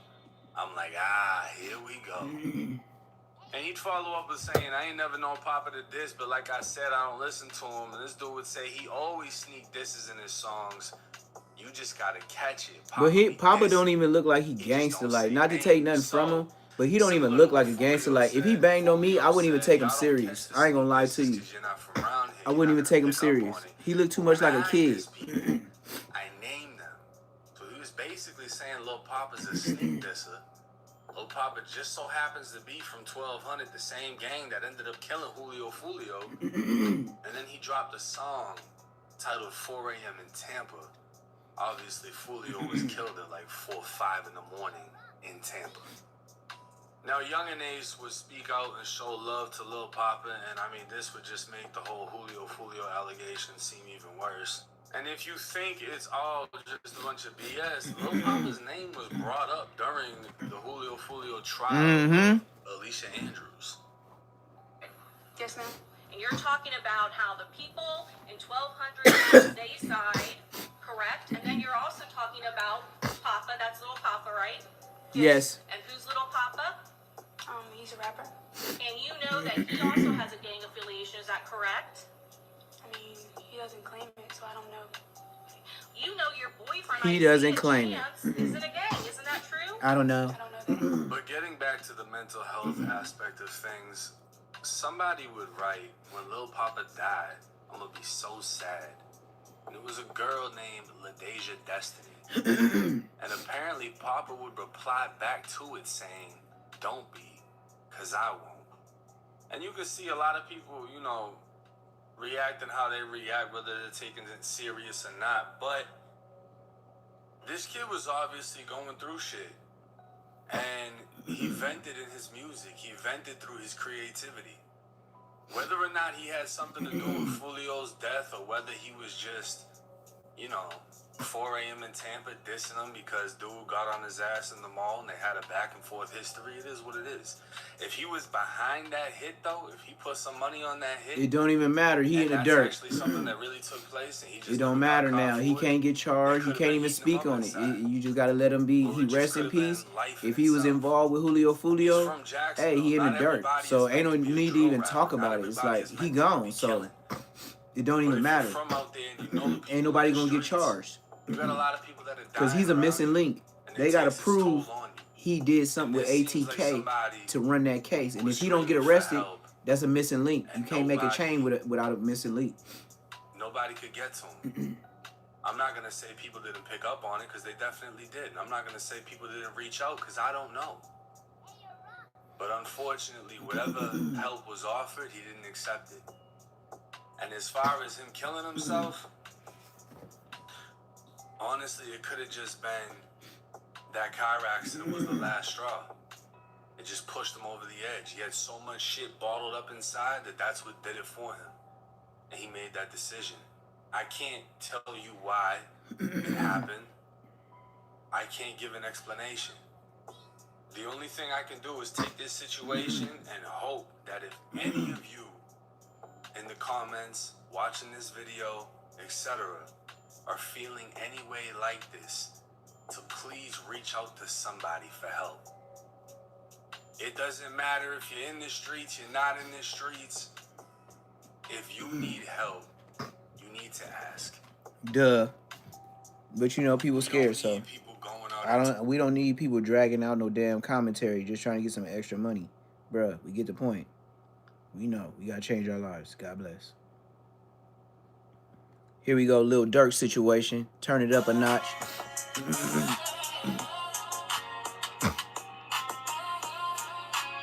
Hold on. This ain't the beginning.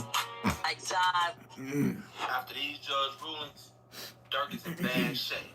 But there is still Hope. one way out. You better tell. Watch this video to the end. Sure, I'll tell. Wouldn't y'all tell? If y'all was in Durk position, wouldn't y'all tell? Shit, I'll tell on everybody. I ain't playing. I'm trying to go home like everybody else. If I was Lil Durk, I get to tell him. Yeah. Yeah. Lil Smirky-o. Durky-o. Perky-o.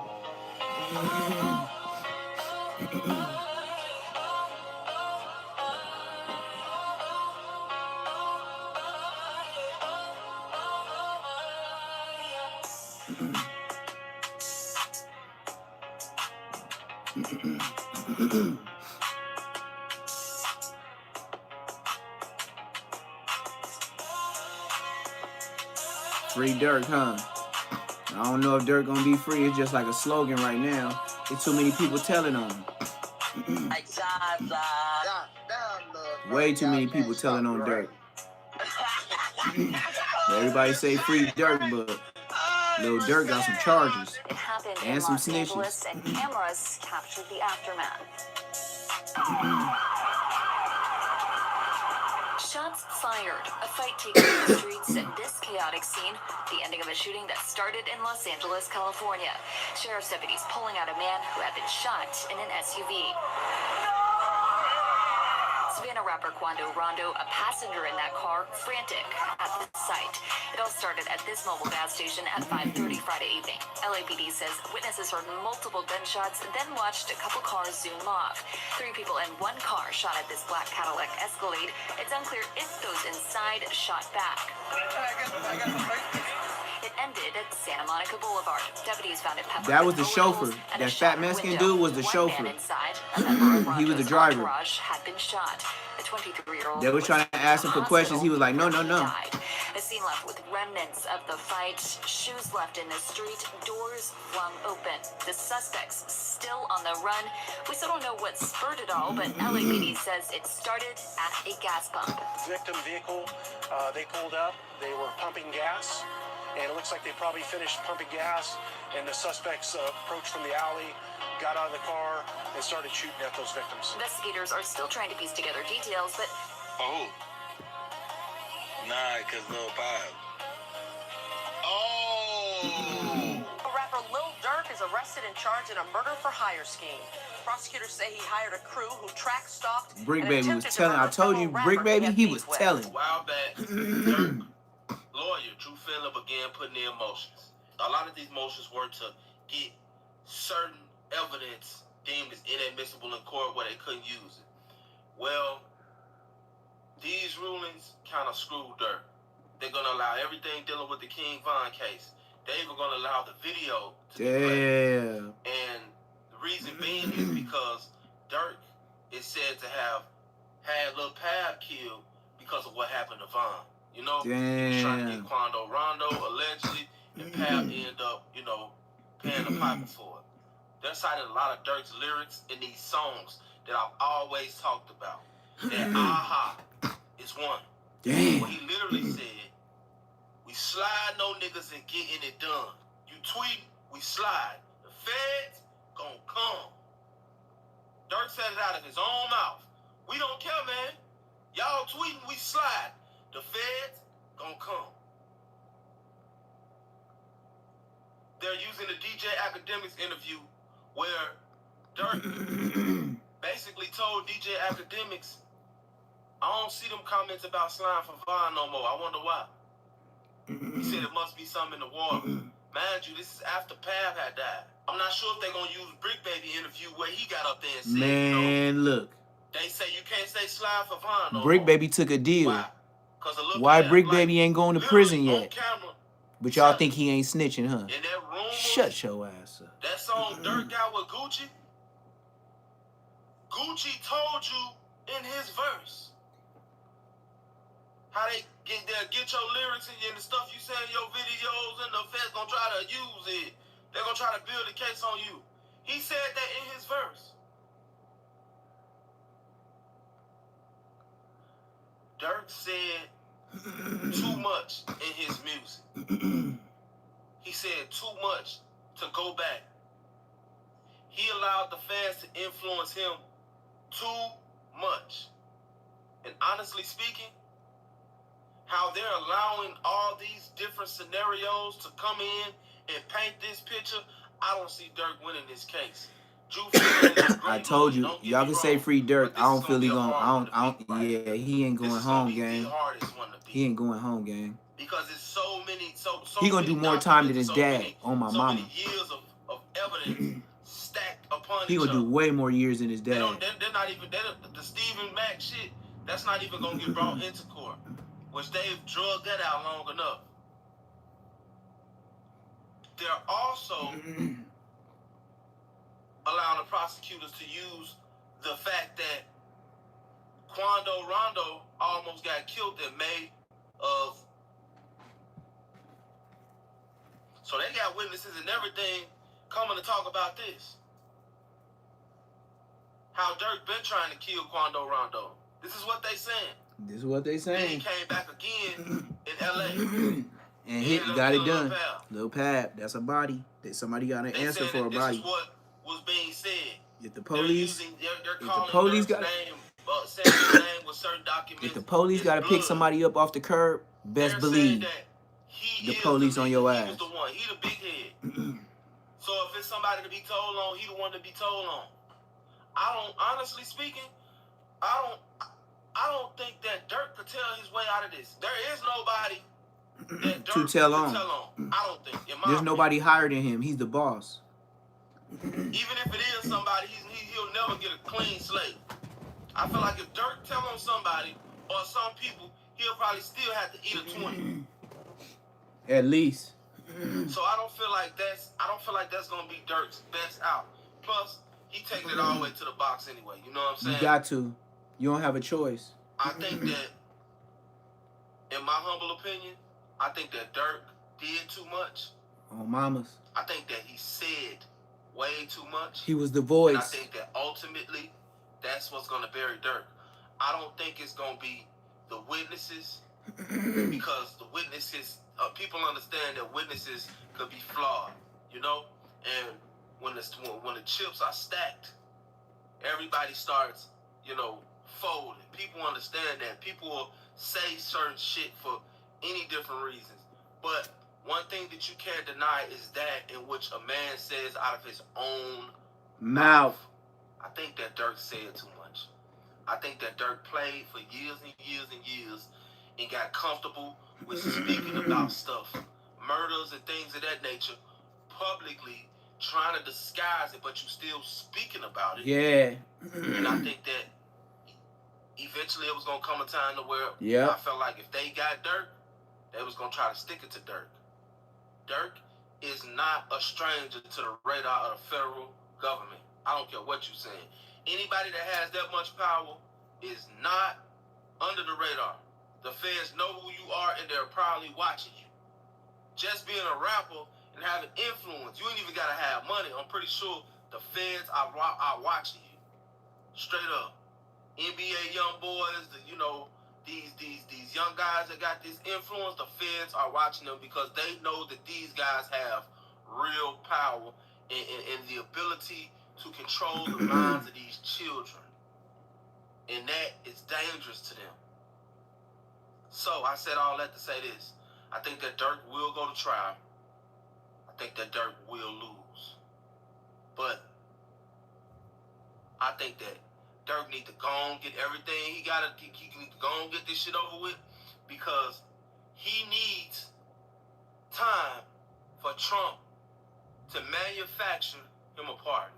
I think that Dirk should be his plan B. Like, he should be really, really stressing that, he should be really, really, really trying to get in with somebody that's in with Donald Trump to get this pardon. Real talk. That's the best thing I see coming for Dirk.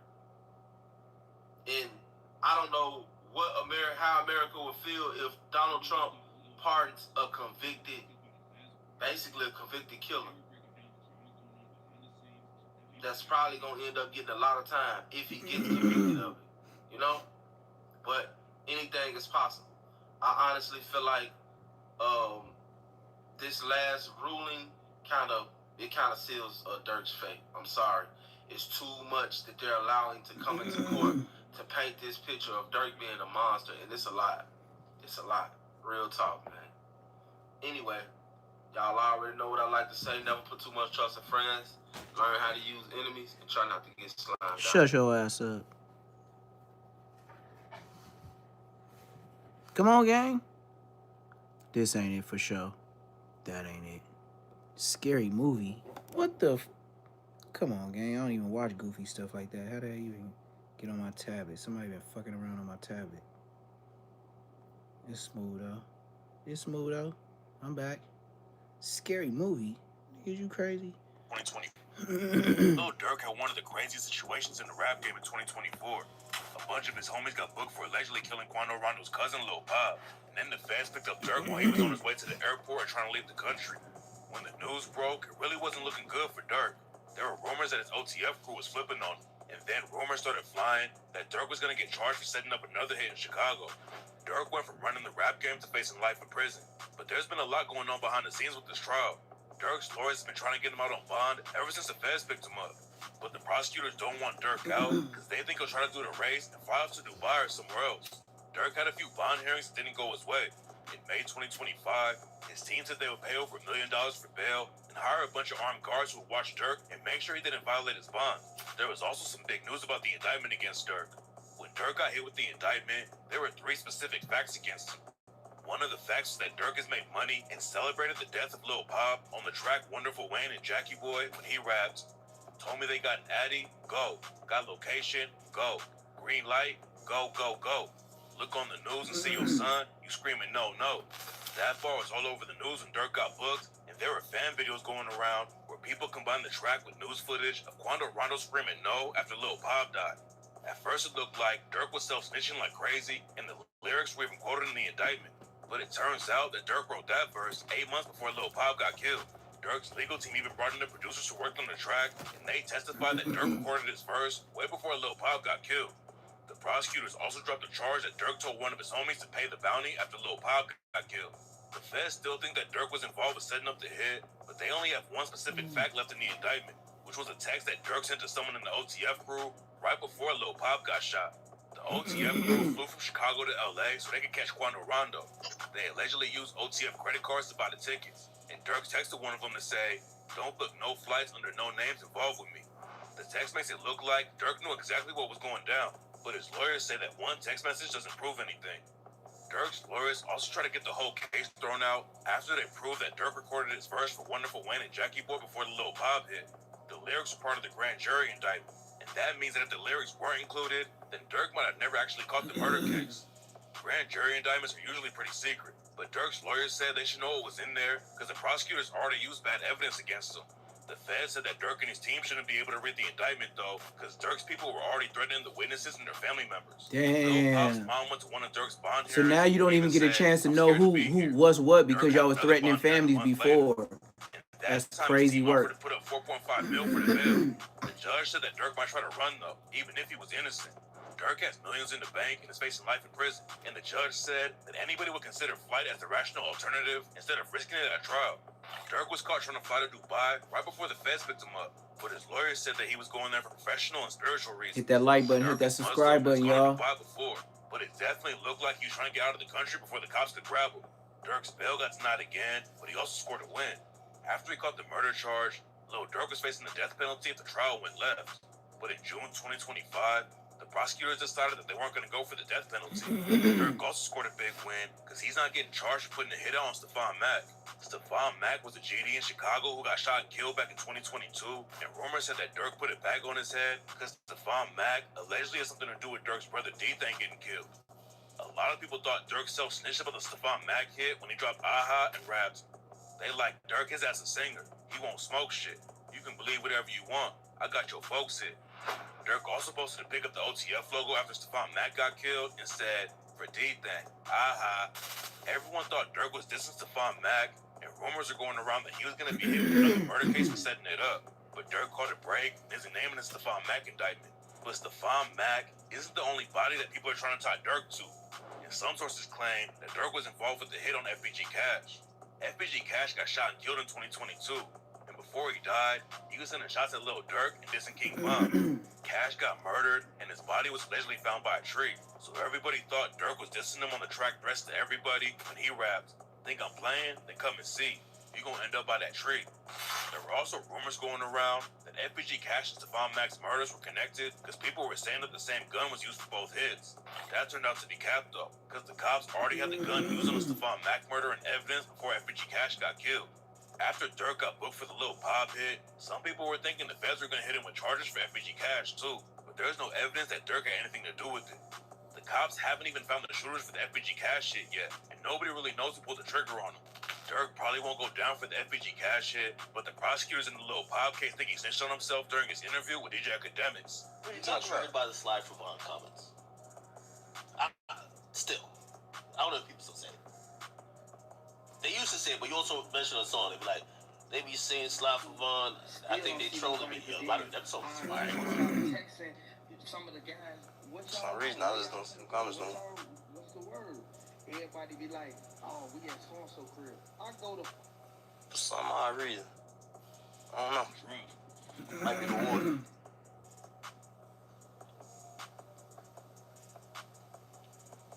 be seeing the comments a lot? They kind of chilled out a little bit. I wonder why. The interview definitely isn't a good look for Lil Durk. It doesn't really prove anything about him setting up the hit on Quando Rondo, but they could still make him look guilty to the jury if he gets played in court. One of the biggest things the feds have against Durk right now is someone who's been working with the feds as an informant. There's a lot of rumors going around about who the informant is, but nobody really knows yet. One informant might be able to get Durk convicted, but Durk's lawyer talked to DJ Vlad about the rest of the crew flipping on him. Everyone in the case is facing life in prison if they get convicted, and a lot of people think someone's gonna flip on Durk so they can skate on it. There's no proof that anyone who got booked is snitching, but Durk's lawyer Drew Finling said, "You don't know what's going on behind closed doors, and I just no way of knowing whether or not people are cooperating. But usually you don't hear about it until the process has really worked its way along and the person is locked in." DJ Vlad brought up how Lil Woody wrecked the prosecution's case during the Young Thug Rico trial, but Drew Finling said that something like that wouldn't happen in the Fed case because the feds want to make sure all their witnesses are Drake, going to help them win in court. he got a Rico case with Aiden Ross. Everybody got Rico cases right now. That could end up being a big deal for Dirk when the case goes to trial. His lawyers definitely use it to convince the jury that the feds don't have anything real against Dirk. And now it looks like Dirk might actually have a chance to walk free when the trial is over. My first show I got paid. Man, I can't even remember. I don't want to throw a number out there, but it was like,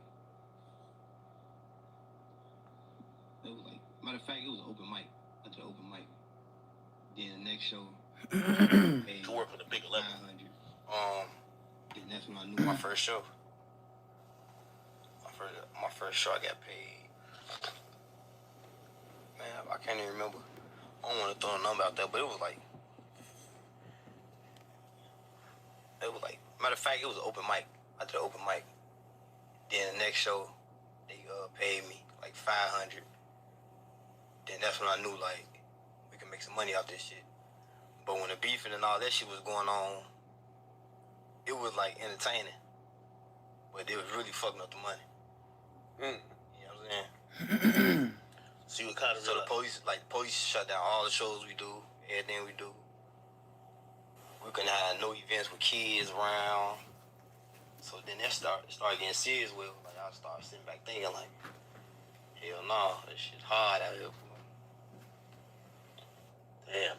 I think that's what people don't realize about the drill movement, right? Or even like the perception of the drill movement. Because even though you didn't consider yourself a drill artist, they paint you in that light. I remember doing a lot of stories on the mayor saying, yo, we don't want these dudes having a platform to have concerts and people not thinking about it like that's how a lot of people make money. Yeah, that was the reason. Beefing. So they were like, we don't want the concert to get shot up. We don't want nobody to die. We don't want nobody to get hurt. We don't want this place to be in jeopardy.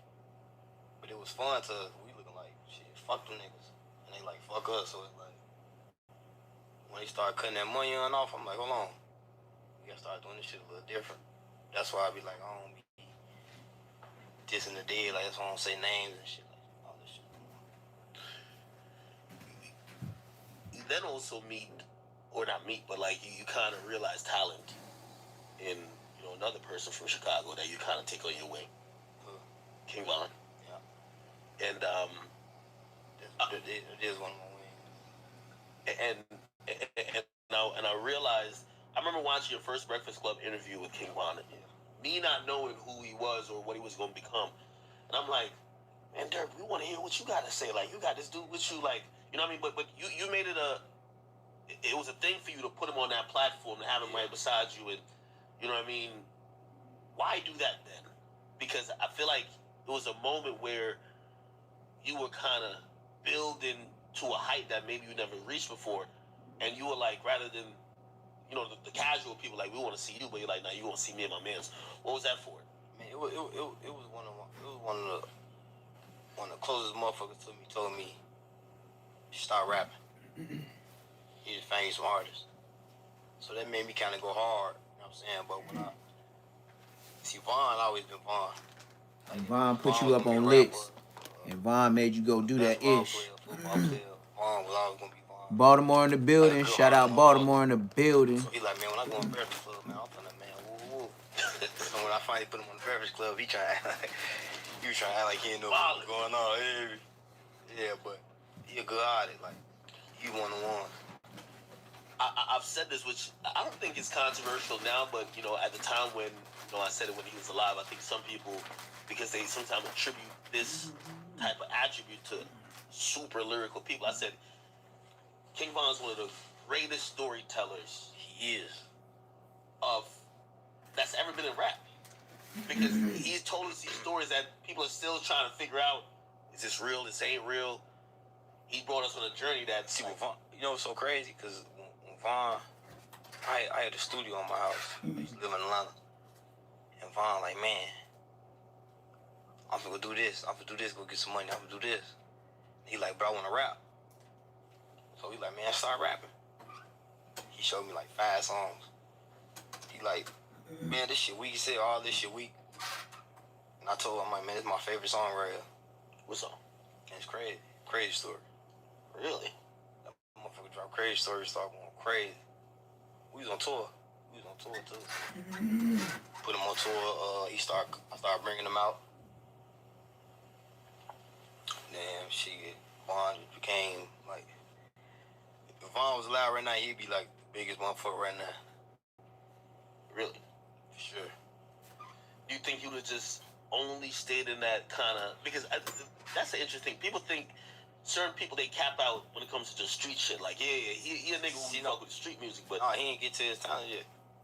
Like, he ain't He ain't reached the top. He ain't reach his caliber. He just started. Von got wiped off when he just started. Close off his back type shit. So, but and Hefe, where he at talking about me? You would put him in a movie. You would do whatever. Like, damn, this motherfucker. Like, I really fuck with him. See, when you pass, I'll go turn to it right now if Aunt Hefe talking about me. He's a buster. Fat boy. He's a fat boy. He trying to paint a picture of That him. nigga, hey, that nigga moved, nigga. That nigga got a whole new background. Whack or his brother dissing the Hoovers. Man, that nigga moved his residence immediately. He ain't got that same background he got no more. That nigga's a sucker. And for some people, they're looking at scary it nigga. to say, well, man, this guy is that nigga and Hefe. Once Wack said, I know where you live. I got your address. Gone. And then his brother started dissing the Hoovers. I told him, nigga, you got a time limit. They gonna knock you down. Yeah. You put that on the internet, you out of you or your brother out of here. Watch. Before 2026 is over, either one. That's why he moved. He's a buster. Cause I know it's cat. But Vaughn, knock your ass out. Well respected. I ain't even lie. He made me like really sit back and be like, damn, let me do this for my kids, man. I'm tripping. Damn, let me do this for my block. Yeah. I had to sit back like, let me do this for my block. Like, and it don't even be no necessarily no bad shit. Just be like, this little bro probably. He made him remember where he came from. But I'm moving so fast that I'm not even looking at it like that. See, Vaughn stopping and acknowledging it like, little bro, got some mirrors. A mirrors on the block. That's $1 million. So I had to sit back and be like, okay.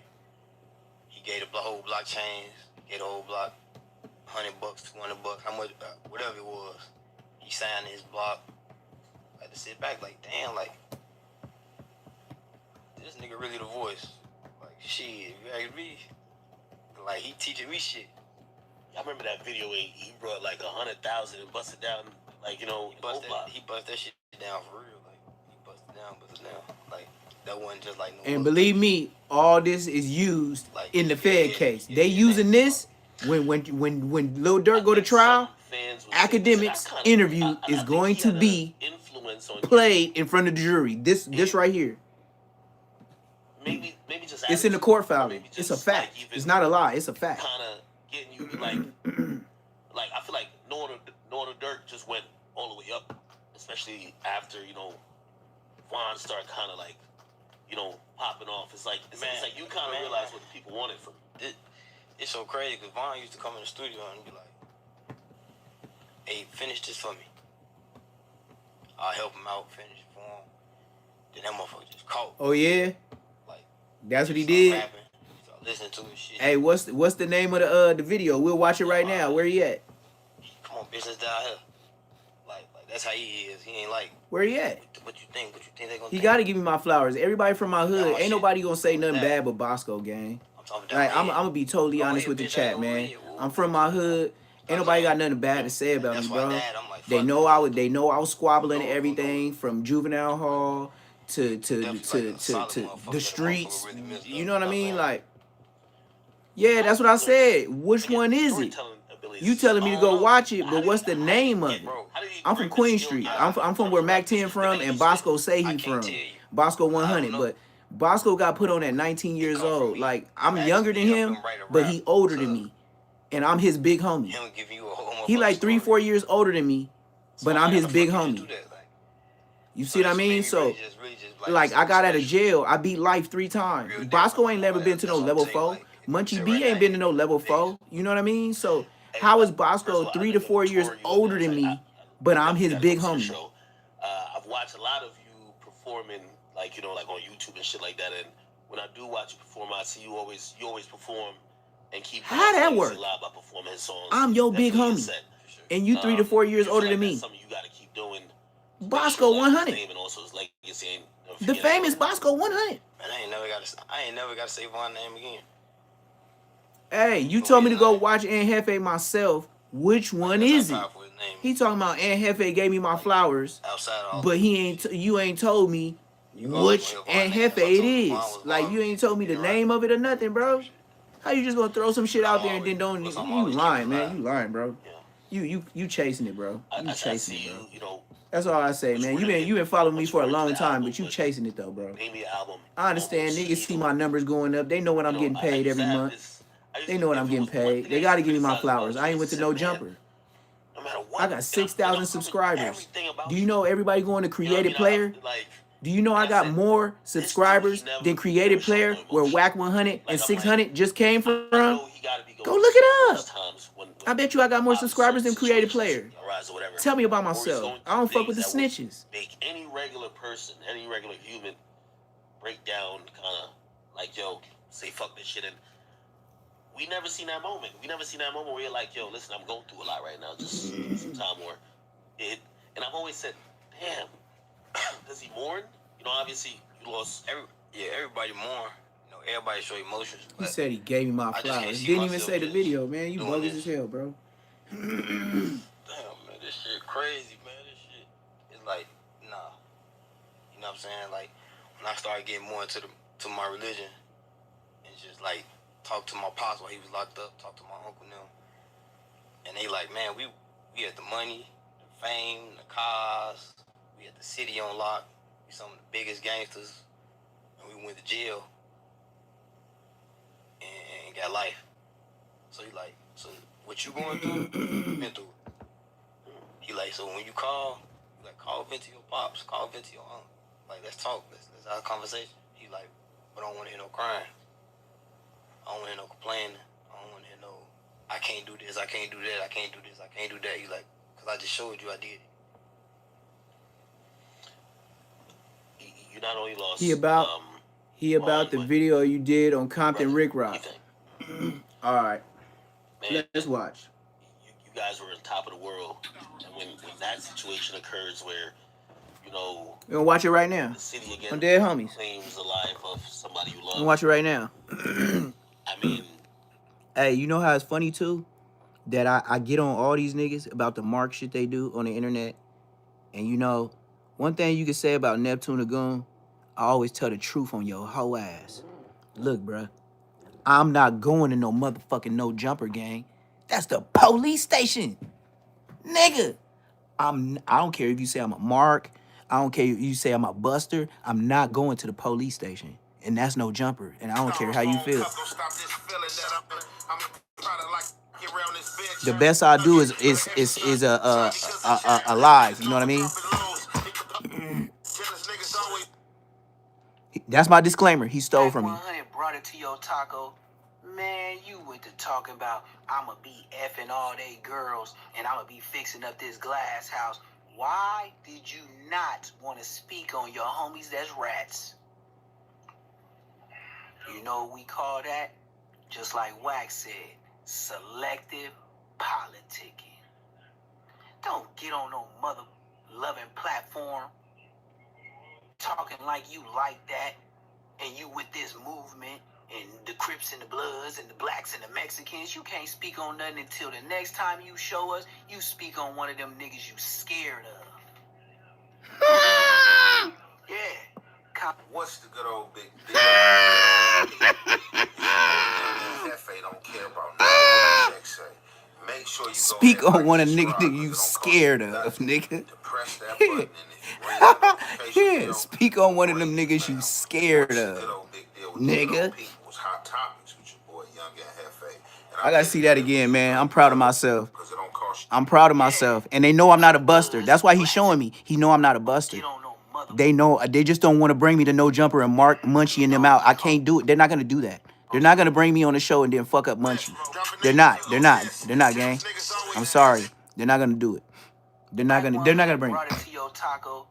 Man, you went to talking about I'ma be effing all they girls and I'ma be fixing up this glass house. Why did you not want to speak on your homies that's rats? You know what we call that? Just like Wax said, selective politicking. Don't get on no mother-loving platform talking like you like that and you with this movement and the Crips and the Bloods and the Blacks and the Mexicans. You can't speak on nothing until the next time you show us, you speak on one of them niggas you scared of. Yeah. What's the good old big deal with the good old people? It's your boy Young and Hefe. Don't care about number what the check say. Make me want to put my chain Go on. ahead, like and subscribe because it don't cost you nothing to press that button. Ring that Make me want to put my chain on. I'm gonna bring you mail. What's the good old big deal with the good old people? It's Hot Topics with your boy Young and Hefe, and I'm here to deliver you another. Cause he know I'm the truth and I know how to speak for myself. Hot Topics. It's Compton Rick. He said Compton Rick. Got this guy right here, Neptune Lagoon, out of Inglewood, you know what I'm saying? He's somebody that's been on this internet space for a minute, and you know, he's been on a few people case, or you know, had words to say, towards people for whatever reason. People that he don't know, people that he don't beef with, but that's the name of the game on social media. Thank you. Get in where you fit in. Thank you. All you can be. Thank you. However, get in where you fit in. Yeah, you got to. His segment was like the first thing in the algorithm, and I'm not gonna lie. Usually when I see him, I ignore him. But today, he wasn't on my case. He was on Compton Rick. He wasn't on my case. For some reason, I decided he wasn't on my case to divvy off into this content. And when I divvied off into this content, got to listening to it, and I was like, okay. And I decided to react to it. So basically, he's calling Compton Rick Rock a selective politicker. And as well as this P. Nice show and lit the internet up with some content. And if you watch every segment all the way through, it's different parts and different things that I bet you Compton Rick Rock ain't gonna never fuck with me again. Of the segment. So, however, we got Compton Rick Rock calling in, and I can't speak on what him and Whack 100 relationship is or whatever. So, I don't know if it was a play, some stage, or was he just calling in, furthermore to get his fuss across. Like, what you speaking on the Crips for, and you know how I go, shake the internet up, the thing that they doing, I'm saying, let some content fall. However, in this situation, right, you got 600 in the background, and 600 is basically... Oh, you know why he tuned in? Because I said I was Sellies with Big Munchie B from Crenshaw Mafia. And I bet you he asked Munchie, and Munchie was like, yeah, Blood, he know my brother. Yeah, he was in the cell with Blood. Blood ain't lying. If I was a Mark, they would have said I was a Mark. Facts. To everything on the internet, everybody business, you know what I'm saying? If it got something to do with LA, Inglewood, it's content. France, you know what I'm saying? Oopa Loopa, whatever. Rick Rock's gonna react to it. If it got something to do with the home team or Compton or anything, he's not gonna react to it. If he do react to it, he's gonna, put a positive light on it. But when it comes to anything outside of Compton, it's negativity. You know what I'm saying? It's just like, go for what you know. It is what it is. It's on the internet, so you about to get toasted and roasted. Look, it's on the internet. So, you about to get toasted and roasted. I like what he said. To Compton Rick Rock, they say Compton Rick Rock kept deflecting and didn't want to ask these questions. Hell yeah, man. He kept saying that, hey, man, I'm fixing on this low rider. Stuff like that. Now, like a bitch. Like a bitch. Look at his background. Look at his background. He showed us the background again. It don't look the same, though. Hey, you see his background? It got the same pictures, but it ain't set up the same. You better tip me. We gonna commentate. You heard me call out all the Crips. He texts me like crazy. He don't know I'm in here with the Crips. Tell him I'm in here with 4 Crips. You like baby gangster, baby gangster. Oh, no. I'm calling out. I just told him we live on P-Night shit. I said, nigga, the Crips keep saying. No, the Crips keep saying. Almighty, come. Hold on, the Crips keep saying. Hold on. The Crips keep saying that Whack got Big U in jail. But the paperwork is all Crippin', is it not? The whole week. That's the 6 soul Crips, not Compton Crips. No. You don't give a Nah. Baby gangster, man. Said it. We don't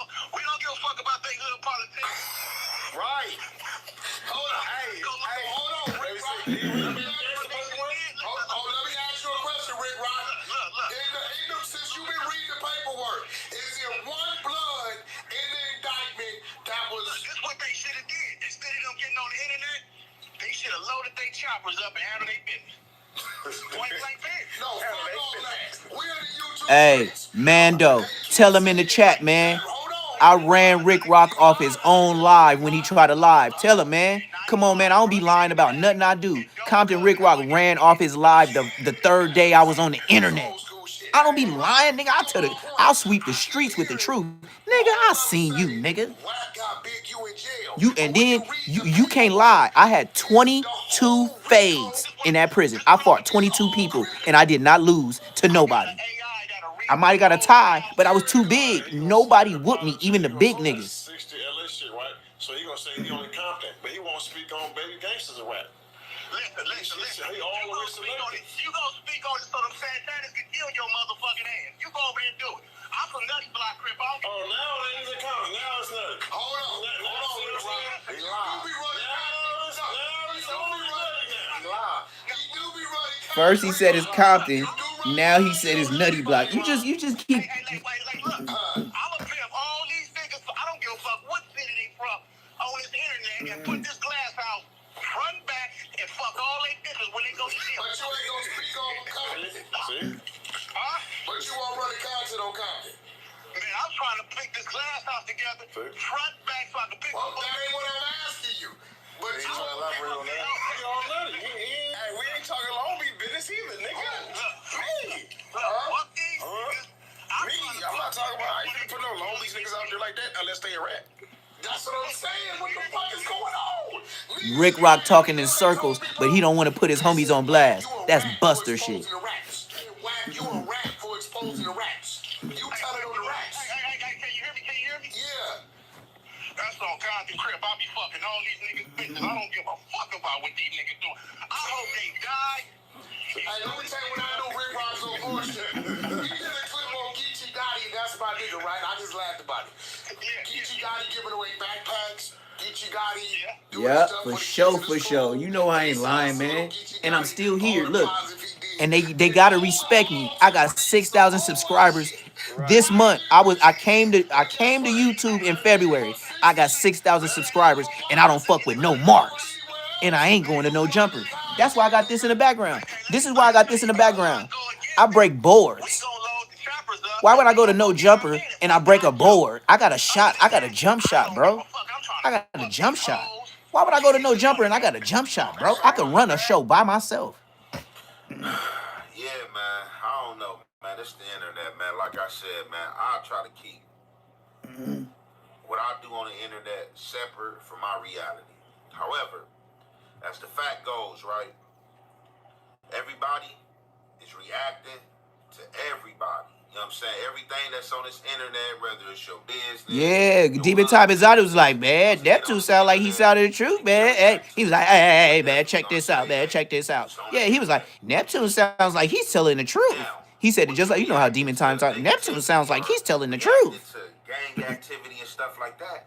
People are definitely going to feel a type of way when the light is shone on their community and or a representative of their community. Yep. Yeah, he didn't run no content for a week. When I got on Compton Rick Rock, you didn't see him on the internet for a week. And then he never spoke on me again like I never existed. But he used to get in my chat.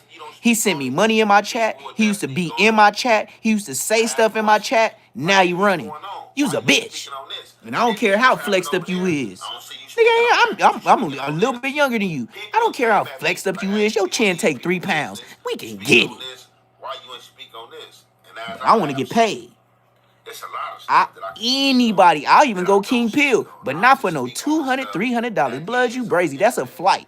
You know how much my flight cost to go to motherfucking LA? About $350. What I'm gonna do with that? It definitely deserves disgrace. And that's what it's gonna get. It did. I got a whole Rottweiler that's a service dog. I'm not finna leave him here by himself. So he gotta get a plane ticket. I'm not no cheap ass nigga. He's going with me. Period. And he gonna get a new chain, a new spike collar, all that. You gotta know how to maneuver around that in a they gotta pay me, situation, nigga. You don't want to be the one. And I'll tell anybody, I'm coming with me and my Rottweiler. You can come with you and your 5, 10 homies. I'm coming with me and my Rottweiler. What's happening? People are still fighting to get back on the pills and stuff like that. So that's the stuff. I don't need nobody with me. But like, if it's I just need a dog to make sure niggas don't jump me. bro, you know, I don't get caught up in that. Yeah. I just need a dog to make sure niggas don't jump me. That's it. And it could be 10 niggas and Neptune Lagoon gonna pull up. Flaming on some Crips. I'll come with the red jumpsuit, with the red chucks, with the red laces, nigga with a red beanie, nigga. Nigga, what? And my dog had a flag on him too. What's happening? Should nobody have no feelings about it? That's it. You know what I'm saying? Because foul is foul. Fent is fent. That's just what it is. You know what I'm saying? Ain't no honor amongst thieves. You know what I'm saying? No, I did it better than him. We gonna watch mine. We gonna watch mine. We gonna watch mine. I did way better. And Hefe, you cool. You smooth, though. You know jumper quality, but I got a jump shot, gang. And we ain't even finna play that whole ass shit. We finna play my video and what he tried to play. Yes. Man, I ain't trying to make it. What the hell is this? I didn't try to make no video. I didn't even press the bottom. We gonna watch my video of what Aunt Hefe just did. And I did it way better. I roasted Compton Rick Rock. Stay tuned. Stay tuned. Here we go. Here we go.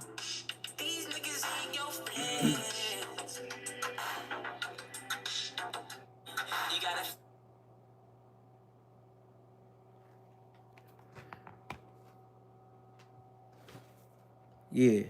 Tell me Aunt Hefe don't know who I am. Look what I be doing on my shit, nigga. Them niggas watch me.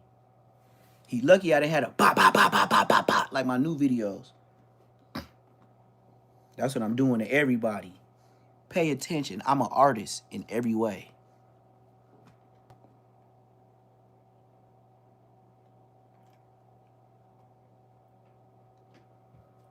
Aunt Hefe stole this from me. Dead homies.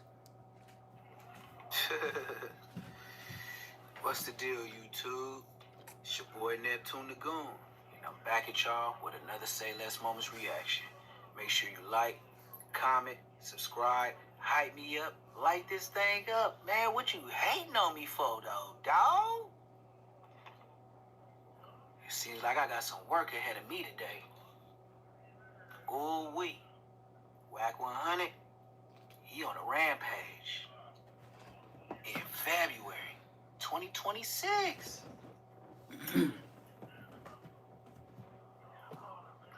Ooh-wee. After he got on P. Dice about Snoop Dogg being an official rat, he got the paperwork. So do Trey D. He ended up getting on yours truly, Compton Rick Rock. Compton Rick Rock, I must say, you ducked your taco. You let Whack 100 pressure you to the point to where you say, man, I'm just worried about my 6 foes and my low rider, my glass house, man. You know, the stuff your Pyru daddy left you. Oh, you think we didn't know?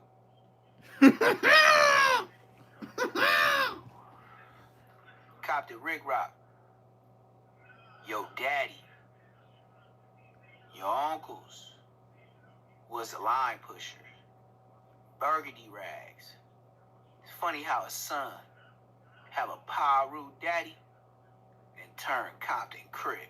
Ain't that brazy?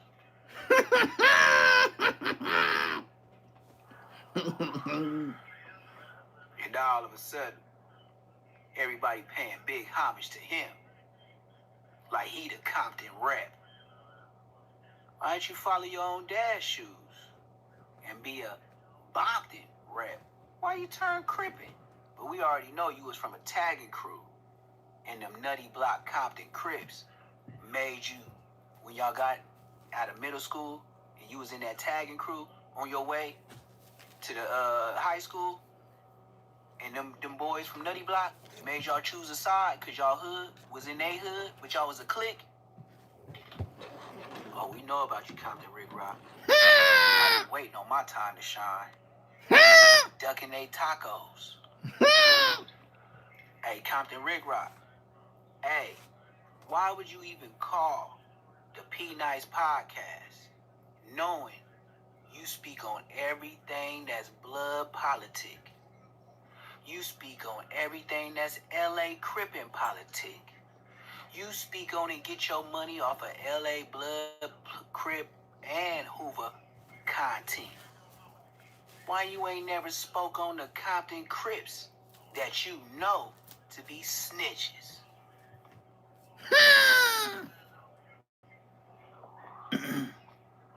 Ain't that a scary situation? How is everybody gonna look at you? And I went through his hood on live when I first got on YouTube. I went through his hood on live, and I was calling him Bompton Brick Brock Blood. I used to say Bompton Brick Brock Blood, and I was riding in his hood. I went in the morning, and then I went in the evening right before dark, banging music, and nobody was outside.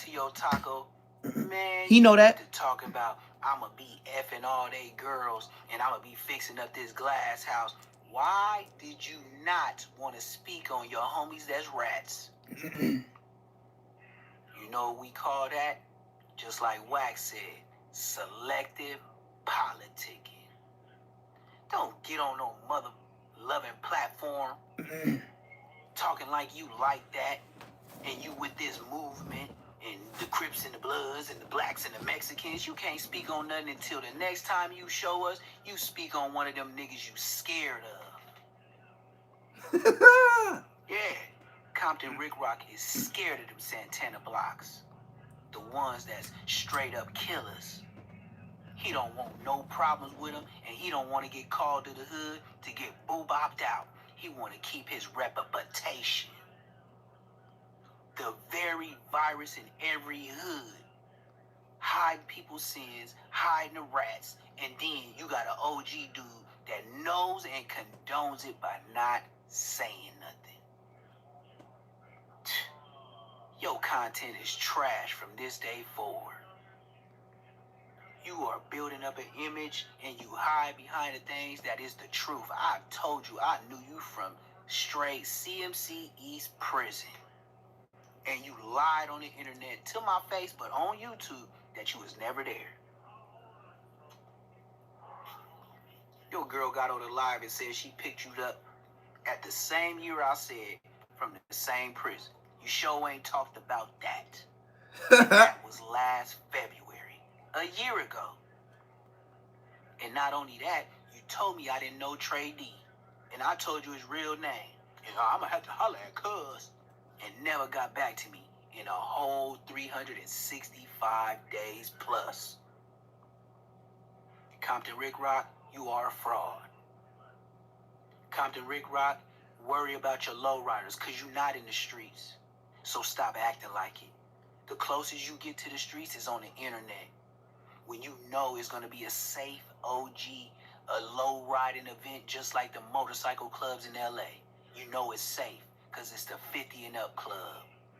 You know where to go around. You know what to say, but you getting your money just like Adam 22 off the black culture which you are not involved in. Don't have nothing to say as a platform about what goes on in LA when you ain't even cleaned up your own backyard in Compton. Then you got the nerve to say, when I come to the internet and put it on blast, Munchie B and Bosco is not like that. I came to the internet cleaning my own yard before I went out to say anything about anybody else. You can't demote me. You gotta promote me. That's why y'all don't have me on y'all platforms. That's why y'all don't want to talk to me about nothing. Because you know I'ma spit the facts. Even if it hurt. Because I want the person to do the same to me. If I'm on here talking about all these different politics, tell me where I went wrong and when I went Busterville. Until then, just shut it up. Man, this clip right here, it's another Say Less Moments TV, and I got some work to do. Today, I done heard so much, I could politic like the politicker, like Munchie B and that old light-skinned dude that say he a blood. And still be reading police paperwork. I don't gotta read the paperwork. If you know your homie's a rat, and then you get on here and hide it, and then talk about all the other rats and snitches all across LA to the Bay, all the way down south to New York, just do this, brother. Because if anything else, look me in my eyes. Everything I said was the truth. And everything I said. You a really sweat, nigga. Rick right, man. Rick my kid heard me call out all the Crips. He texted me like crazy. He don't know I'm in here with the Crips. Tell him I'm in here with 4 Crips. Y'all got to give me my props. Don't nobody deliver information and bang on niggas the way I do on the West Coast. Period. They can't do nothing with me. What you gonna say? I moved out? Yep. When you moved out of LA and out your hood? 41. Give me another gold chain.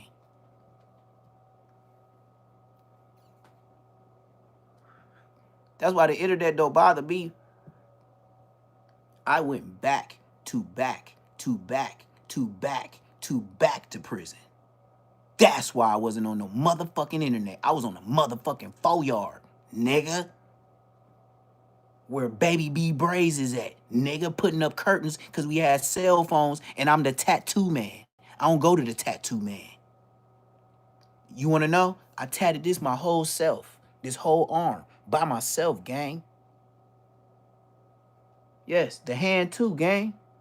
The knuckles too.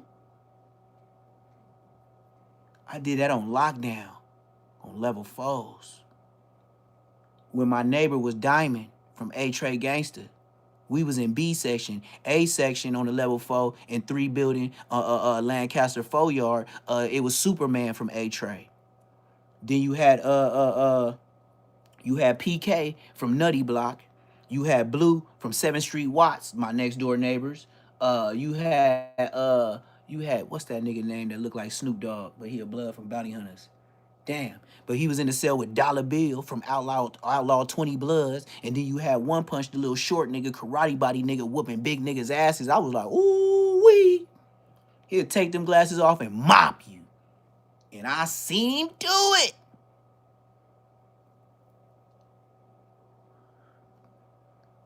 I was on a level 4 at 19 years old. Nigga, I'm Gorillaville. And I was in there for doing dangerous shit. My first charge was getting one of them IF lovers, we'll put it like that. And I snatched blood out the whip instead of smoking them. He knew me. He knew my family. You know what Blood did? Blood was banging Damu Riders when I stripped Blood out his bar. At the back of the food court in Westfield, well, back then it was Fox Hills Mall. Told Blood, get out his shit. Blood told on me. Go get the paperwork, whack. You could tell I'm a real Queen Street, and I do be capturing Bloods. So, a nigga can't hit me with the homie love shit in the pen. I used to hate when niggas said homie love. Nigga, I'm in the pen for doing it to homies. Nigga, homie love, I don't even know what that is.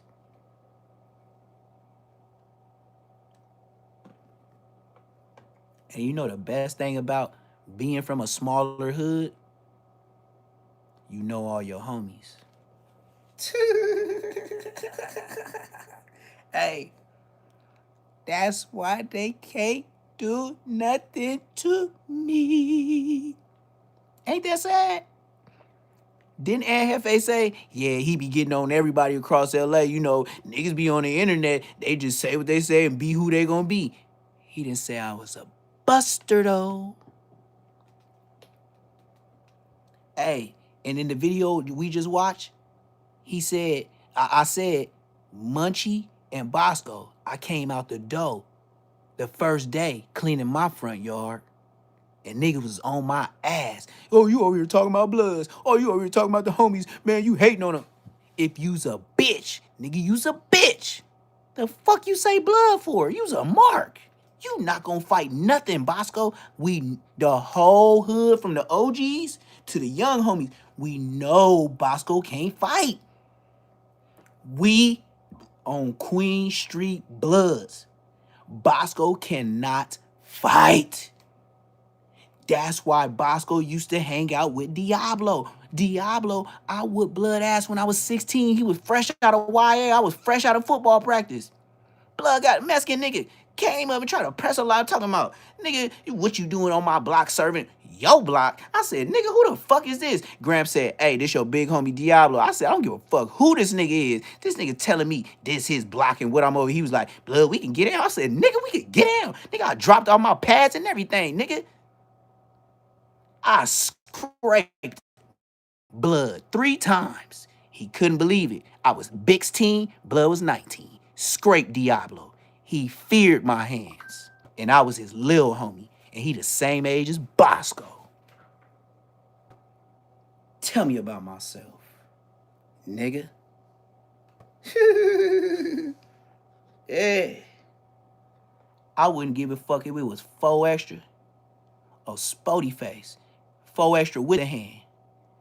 That's why Brick Baby called me the Blood 4 extra.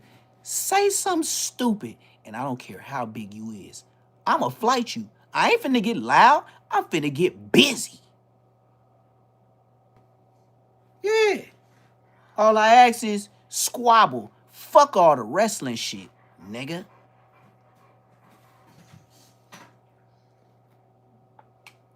See, I like when niggas lock up and then they get the wrestling and then niggas like, nah, break that shit up. Just like a boxing match. Like, nigga, we ain't here for the wrestling, bro. We not here for that. I will go break it up. Like, bro, I don't care if it was football players, basketball. Bro, break it up, bro.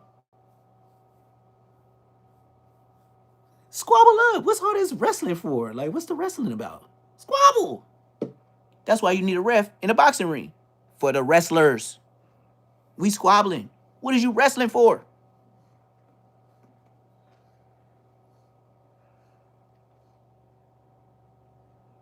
Bosco grew up in the Hoovers and somewhere else before that. Bosco was in the Hoovers and then somewhere before. We don't know. I don't even know Bosco's. I'm so from the gang. And I know my homies that I grew up with. Just like Big Munchie from Crenshaw Mafia. Dagan Weed. How I know his name? I grew up with him. I was in class with him. Duh.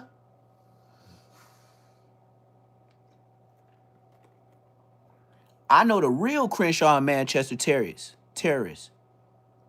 Baby Bogart, Lazaro Castro, Tiny Buntry. I forgot his name because he was never in our school. I think he was like a year or 2 younger than us. Julius, Red Flag. Oh, yes. I know Red Flag because he used to ditch school. He my sister age. And he used to buy wet daddies from me. Nigga, 14 years old, smoking wet. And he was smoking Crips, too. Daily. And I'm not playing. I know 3 days straight, they smoked the nigga. And they came back to me laughing, telling the story on my daddy rest in peace. 3 days straight. And they was like, Blood. I was like, man, shut up. They was in front of my house talking about that shit. They can't do nothing with me. Red Flag was 14, smoking shit. Rest in peace, Junior Kickass from Centinela Park. They used to have the long braids with the red rubber bands like every inch, all the way to red knockers. He was disrespectful to Crips. That nigga wear red knockers. Rest in peace, Junior Kickass, CPF. Ask Munchie whenever he want to go live. I'll say it to his face, you's a bitch.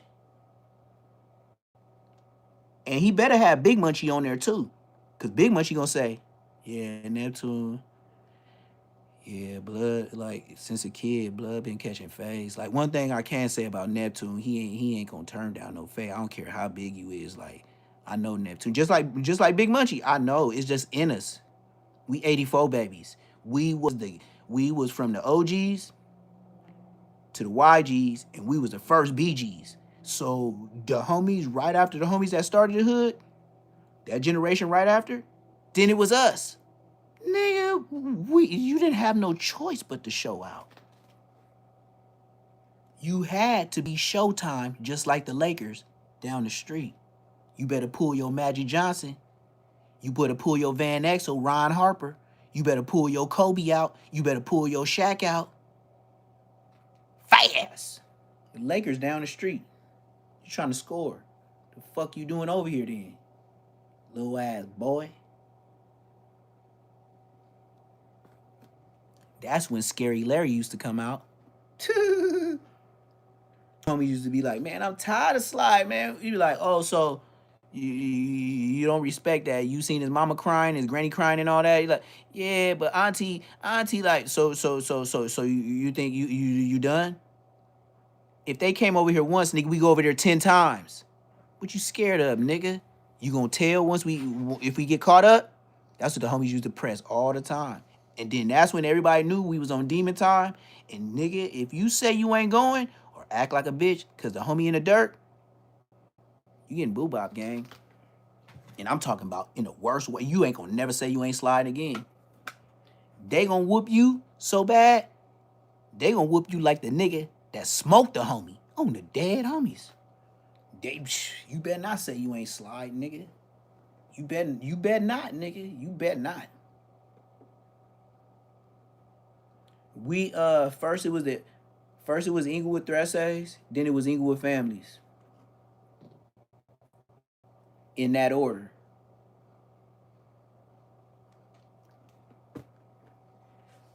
And if Aunt Hefe is talking about me, it's only because I got a gang of subscribers. Dig that. And then even though he said my name, he showed and shout out my platform. And then he tried, look, Aunt Hefe tried to play me so to the left like a crip rag in the left pocket. Yeah, usually when I see his stuff, like I just blow past it. I don't pay attention to him.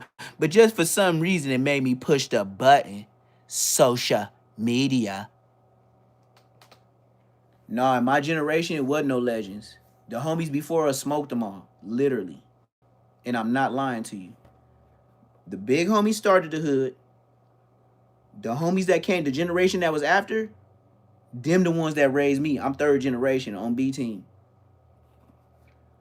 In my years of gangbanging from the hood, we hit up in the legends so much. It was only one nigga that was trying to give us action, but that's when he get out of jail, was Carlos, and he was Mexican. He drove a blue Beretta, blue and silver. And he used to try to catch us on like 92nd and B, the mayor hood supposed to be. Yep. In my generation of growing up in the hood, I used to be over there picking up bitches. I used to be from a clique called the Hard Way. We was over there in the Lucky Charms. Yeah, I never ran it. And then when I did run into him, like the homie smoked them all. So when I would run into him, it'd be niggas like my homie's age or older. The homies smoked the whole generation on the dead homies, nigga. That's why, like, the IFs got to give us our props. Even though we a small hood, we erased Lucky Charms.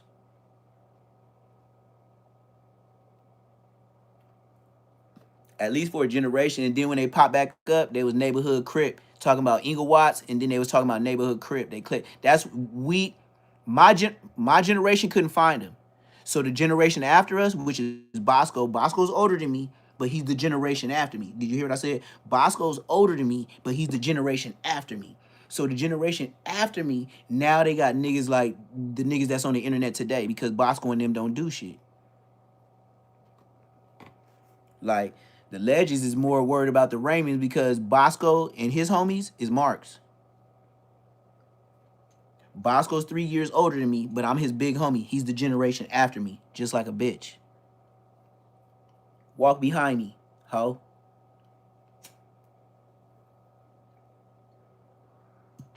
I would never respect the Bosco. I would never respect the Munchie. Why? Because I was in there for doing stuff to Inglewood families. Remember I told you? And then, when I was in there, when the peanut butter stuff happened to his cheeks, it was viral. We didn't even have phones then. I came back from court and had to squabble some Rolling 60s for what they did to Munchie B Cheeks. And I'm in there for doing it to his homies on the streets. How you think I feel?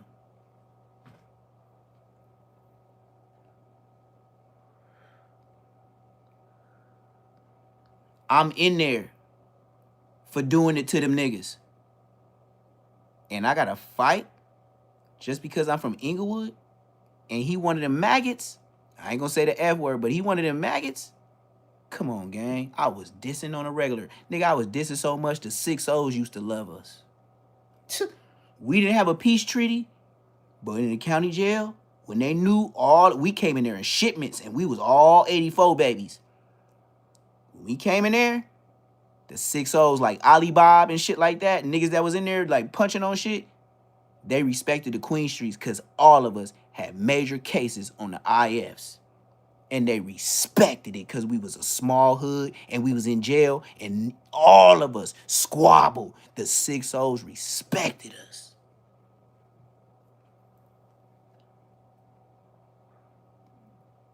I remember coming to 26, 28, Ali Bob, cup up in the tank. I walk up in there, boo. I went to canteen. I came from Wayside. They got me going to the Bounty before I go to court the next day. So I'm like a sleepover. So, whoa, that's what they used to do back then. So, whoa, I come through the door. Ali Bob is a porter. Big old, like 600 size nigga. Pushing the broom, but ain't no dirt. Blood pushing the broom, but ain't no dirt. He said, hey, cuz, where you niggas from? I ain't say nothing. He talking to niggas in the line. So when he got to me, he was like, cuz, where you from? And I dropped my bag. I was like, nigga, I'm from West Side, Queen Street Bloods, nigga, 4 of them, 400, nigga. He was like, oh, bud, you think you active? He didn't say, he said, cuz, you think you active? He was like, all right, cuz, you got 2 phase for show. And if you lose, then we gonna take your stove bag. I said, all right. They got picked up my bag and went in the laundry room. True story.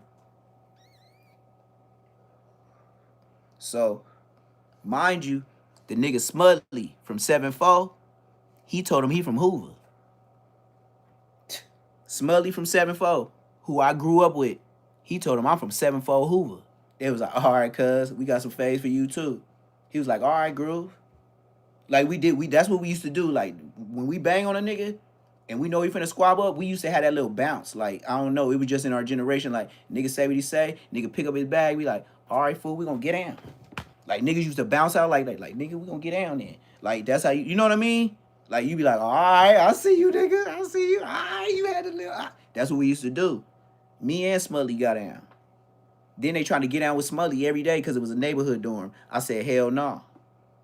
That's when I met Tiny Bull Rock from PDL.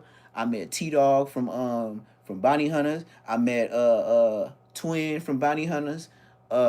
Shit, you know. I just told the Whoopers to come out because we ain't sliming out no Hoovers. Nigga, my hood with Inglewood, they were just like a Hoover to us. We don't get along with no neighborhoods. They do the same thing. Oh, they are peoples. I have never had a problem with a Hoover in my life. Not even an argument.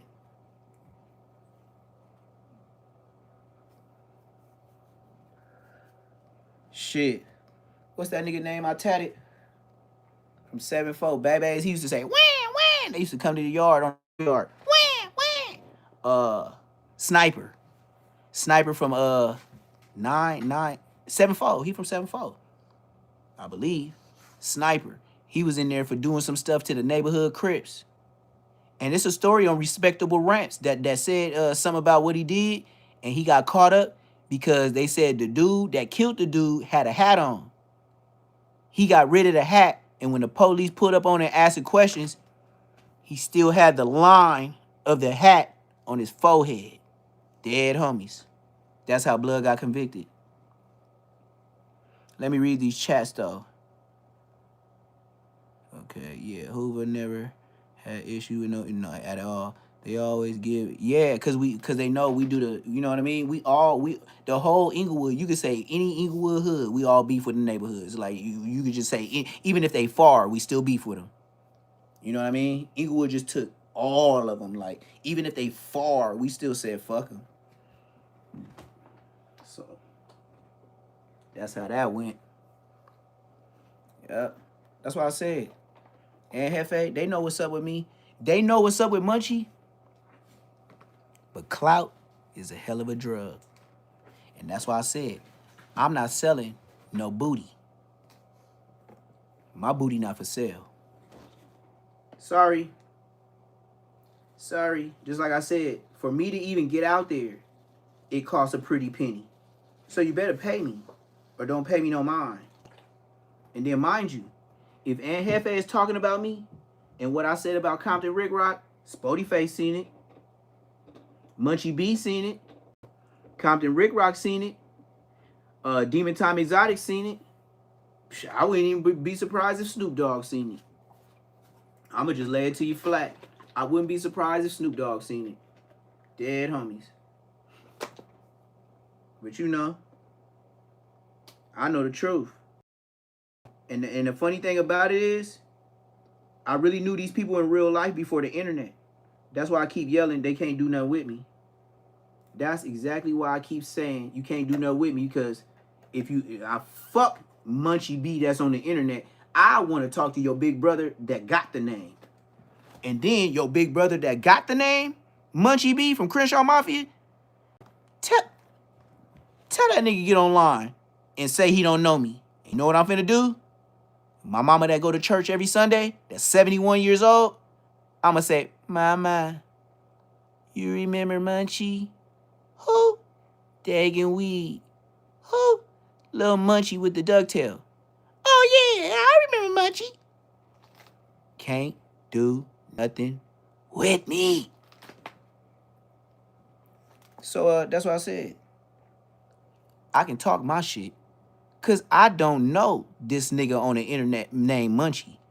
I know Munchie from Crenshaw Mafia. Oh, that's your little brother that couldn't come outside? That's all I know of him. That's all I know of the mayor. But it's funny how he's the mayor, but I'm an older homie. I never heard your name ringing no bells, and I don't give a fuck what Crip gave you some props. Blood, I am so much older than you. Why would I lie and hate on you? I don't even know you to hate on you. You see what I'm saying? I'm so much older than you. What do I get out of saying you got peanut butter in your drawers? What? That's like my little brother put my little brother on blast. Why would I be lying? What? I understand we used to beef. I understand how people could take it on the internet. But if it really happened, and then I get on, and then even Aunt Hefe said, yeah, Neptune, he just be getting on everybody. Yes, I can. Because you can't get nobody from my hood to say I was a mark. So, since this is the case, I might as well pull all you niggas G-strings down. It's my job. I am the YouTube police of the gang members. So call me a deputy, a CO. I'm on you niggas' ass. Can't do nothing with me but steal my disclaimers. You had me as an opening segment on your video. You want to watch it again when he's talking about me? He got me on his opening segment. Mind you, I was on Too Gangsta for YouTube talking about him, how he can't spell. You want to watch Too Gangsta for YouTube? Let's go watch it. You think I'm lying?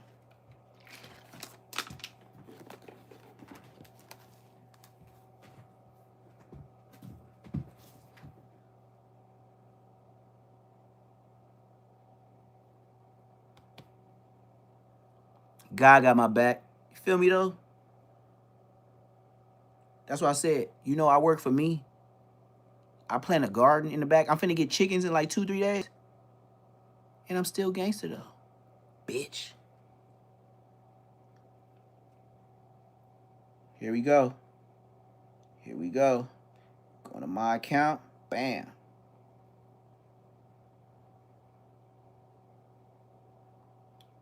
Too Gangsta for YouTube. Too Gangsta for YouTube and Hefe. Hurry up. Too Gangster for YouTube and Hefe. That ain't it. He had just lost his channel. And Hefe lose his channel. I could do that better. And Hefe loses his channel.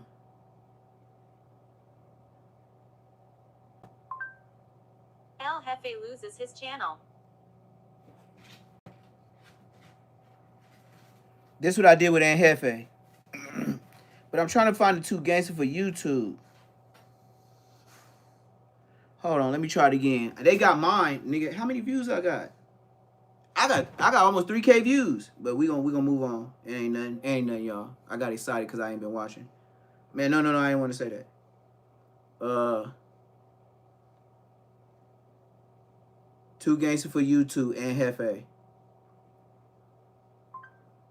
2 gangster for YouTube and Shut your bitch ass up. Now let's see. We gonna get to it. Hold on. Hold it, homie. Wait, where's that gang? Videos. Bam. And one thing I can't say about him, he be lying. Oh, here we go. He be lying. Wait. No. This ain't it. Hold on. That ain't. And yeah, he did have a cowboy. Okay, yeah. This might be it. He had a cowboy jersey. I knew he had a cowboy jersey. What it do, YouTube? What it do? We got some trouble in paradise. Wack and Ann are no longer friends. Ann has been keeping it PG-13 with Wack. No. It was him. It was about him and DC Baby Draco. I know that much. For sure. It was him, DC Baby Draco type. Come on, gang.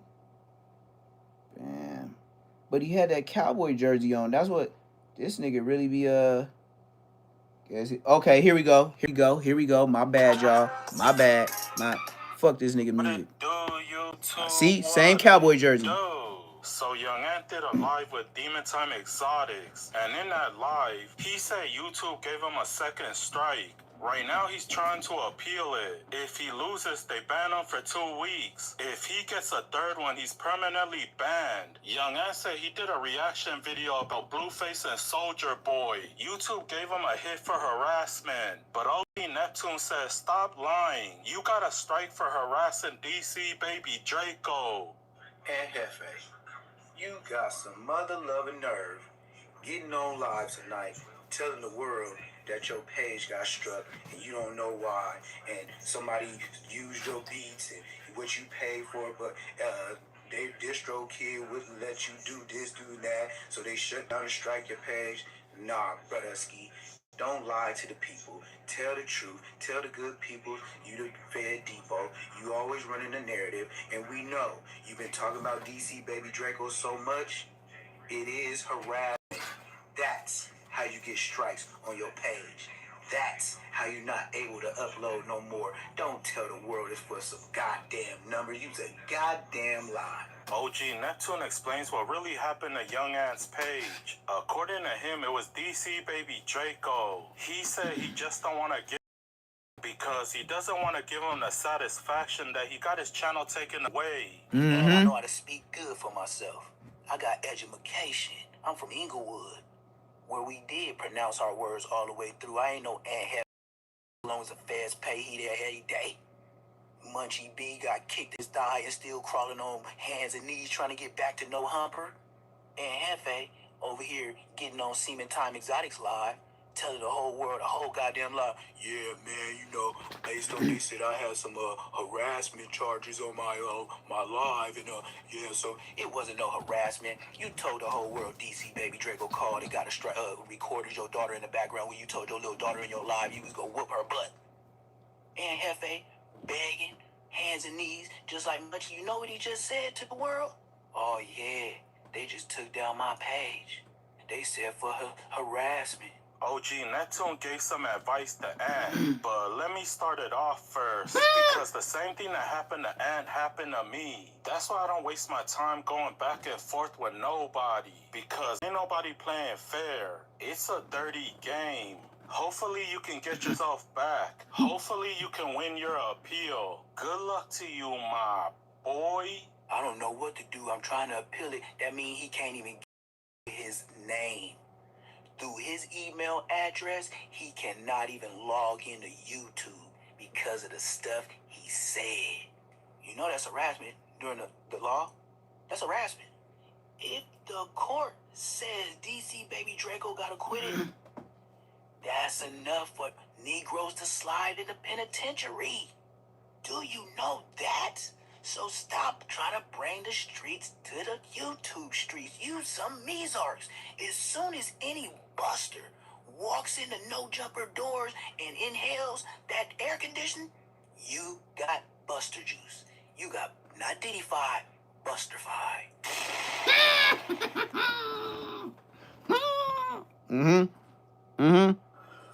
Okay, more on the big U case. They know me, man. They know me. They know me. That's why I said on YouTube, on my mama, you at least got 6 months before they mark you out. That's everybody. That's why they just got Eddie Boy. You know, my video with Eddie Boy is vicious too. Watch. That's all I said. And then look at my comments. You know how if you don't do good work, then you know people be like, "Oh, you trash, man. You don't even know what you talking about." No, I got people in my comments mad I'm talking about they homie because I said it in the right way. Here I go. This me getting on Ann Hefe the full story. Tell me about myself. I roasted him. He did cuts, but it ain't nothing better than the original. Look at me. Damn, man, that's a fly ass nigga right there, though. Shit, I might have to say so myself. He stole my shit. Look at that. Ann Hefe stole that. YouTube, what's the deal? It's your boy Neptune the Goon, and I'm back at y'all with another Say Less Moments reaction. Make sure you like, comment, subscribe. And today, on the chopping block, who's been on the chopping block for the last couple days, young Ann Hefe, don't matter what the check say, as long as the feds paid, he dead every day. You know, No Humper, Adam 12, and all the many characters that came with him, the King Pills, the X-Foes, the Crip Max, yeah, the Brick Babies, the Loose Cannon, the Whack 100s. Come on, man. It's a whole Buster picnic. And all the gangsters is staying outside the door, watching they ASS, while the goofies go in there and make a MESS of themselves and they life. Well, here we are again.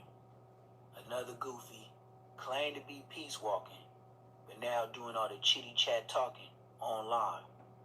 To the point, he done spoke so bad about DC Baby Draco, calling them PC Baby Draco, giving them pedo charges. You can't give nobody no pedo charges once they already beat the case in its own paper. You can't do nothing to the man.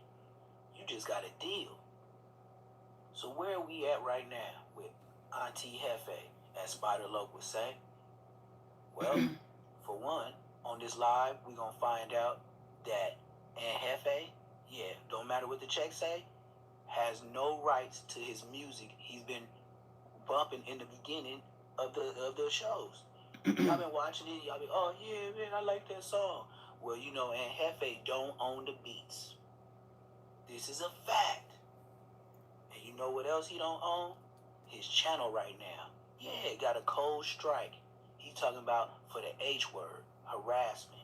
Yeah, at a job or anything else, once you do that, you're laid off, crazy man.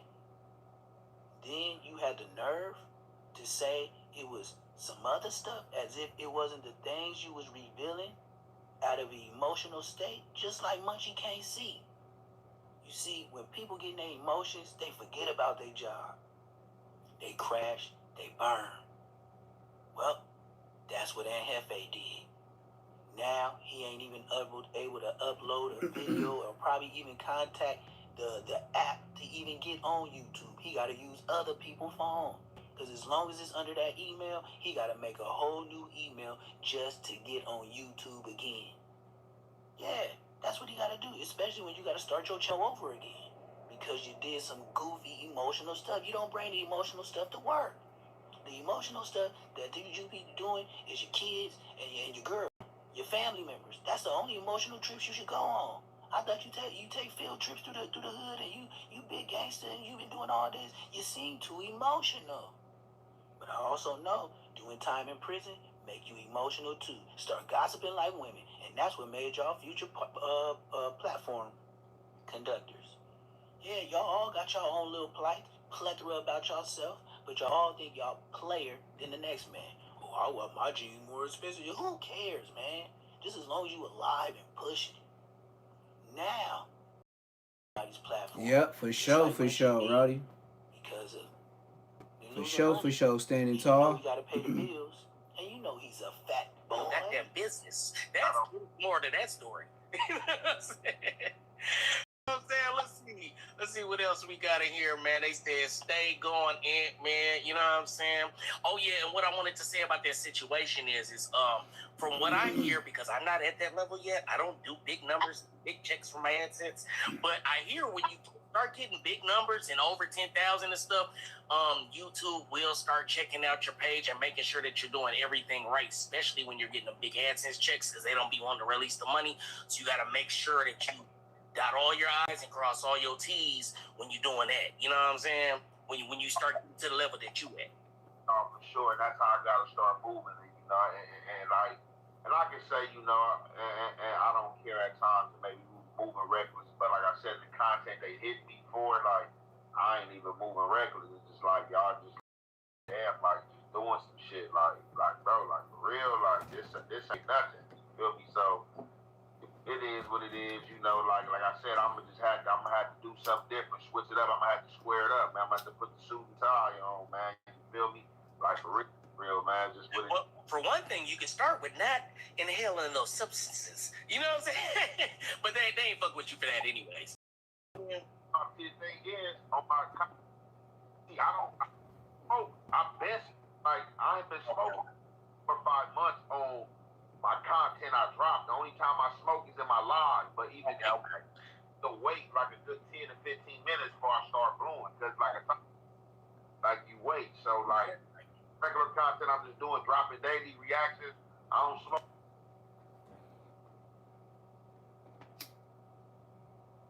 Smoking none of my reactions. I've been stopped smoking in my reactions. Okay. Do you still be coming to the Bay? I ain't been up to the I ain't been to the in a few months, but the hell, y'all, you know, I'm everywhere, man. Like, you know what I'm saying? For sure. Yeah. Okay. So SPJ, man, shout out to you. You already know. She says, staying with No Jumper, or are you gonna be doing other pods? I mean, I do everything, bro. Yeah, he do everything. He just hit wherever his booty lands. You know, like I said, Adam gave the opportunity. Like, you know, a lot of people could have, you know, hollered. It'd be funny that people would be like, oh, this and that. You know, a lot of people could have hollered before him. I just did, you know, I just hollered at the homies. I just did back on Fig the same day Munchie did it. When was that?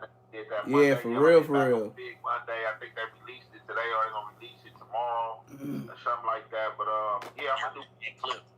Yeah, I gotta fuck with those numbers, because like I said, you know, Adam fucked with me. Like I said, you know, he hollered at me, you know, gave me opportunity. So it's just like, you know, you don't shit on motherfuckers that give you opportunity. It ain't been no bad blood between us. So you feel me? Like I don't feel the need to draw first blood. You feel me? He sound like Compton Ricklock, just dancing around words. When I was trying to stick up for you, get you up on there, and I was asking Flacco why they didn't want to let you on there, and you remember that. See, now that's why we got this relationship. See, when you keep it 100 and you build these relationships, man. Everything just works out amazingly, man. I used to work at UPS, and then I switched to FedEx, and then I just said, man, I could just stay home and do some content. I love to talk. I'm a very good guy. Homecoming young and happy. Shout out from Ohio. That's the best. I don't even lie. Look, right? So this is what I've been thinking. They did some BS, right? So I'm gonna just tell y'all, it don't even matter. They struck my page for whatever reason, right? I dropped some content with Blueface and Soulja Boy going back and forth.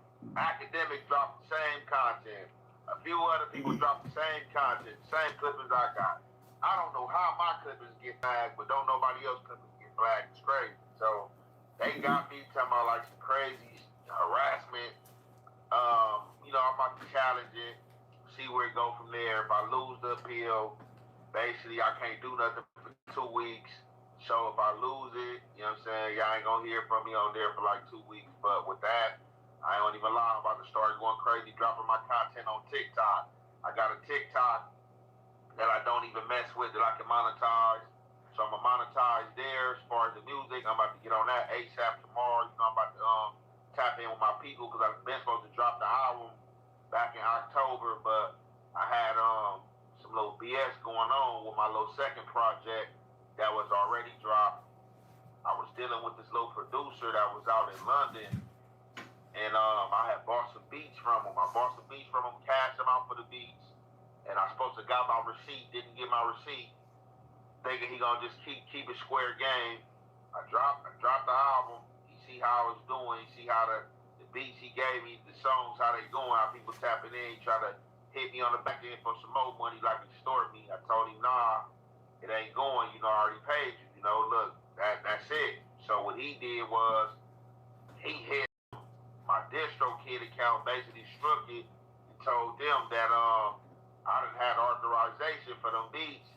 So that messed my DistroKid up. Got my second, I also got my second project pulled down when I was trying to put the third one up, and I couldn't put the third one up. I tried to put it up 3 different times. Tried to put it up in October, tried to put it up in November twice, and then I finally got on a call with a live rep from DistroKid.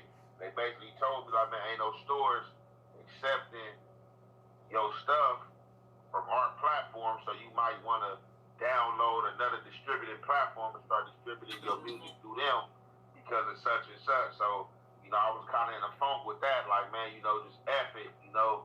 But I ain't gonna even lie with them doing this little BS with this content shit, though. You know, I'm about to go stupid, hurry up and get this second shit out. Redrop the second one, and I do music all the time, so, like, you know. It's gonna give you some free time to focus, you know what I'm saying? So, you know what I'm saying? You gotta look at the silver lining and everything, man. Everything happened for a reason. Man, Game of Life said, who you like working with at No Jumper? How you feel? How do you feel No Jumper is moving now? I don't got no dislike for nobody. You know, everybody I potted with shit, like, you know, everybody I potted with thus far, you know, it's been good, you know. So, you know, I don't have no favorites, you know, like, everybody cool. You know, I like Tuesday show, you feel me? Me, Adam, you know, Wack, you know, Munchie, you know what I'm saying, Lush, you know, and whatever else guests, you know, Adam might bring through the news, be cool. I like Pod. Blabbity blab blab. My boy Pooh called himself the This boy Seaman Time Exotic just looking like he just so interested in what this nigga talking about. Like, bro, knock it off. Get off that nigga now, Gus. You riding D. Dead homies. This nigga over here like he just so interested in what Aunt Hefe gotta say. Like, bro, knock it off, gang. Knock it off, gang. Please, do it for all of us. Just knock it off, gang. Styrofoam cup don't stop. Try to breathe. Bustin' get no money, had no voice. Hey, not to get on Aunt Hefe, but I got to. Don't Aunt Hefe, look how big them pants is. Aunt Hefe, you look like Poetic Flacco by the thighs, but I ain't said nothing. You know, I ain't said nothing. Him and Poetic Flacco got the same thighs, gang. Come on, man, don't play with me. Don't play with me, gang. Please, you stole my that's my disclaimer. Look, we gonna do this again.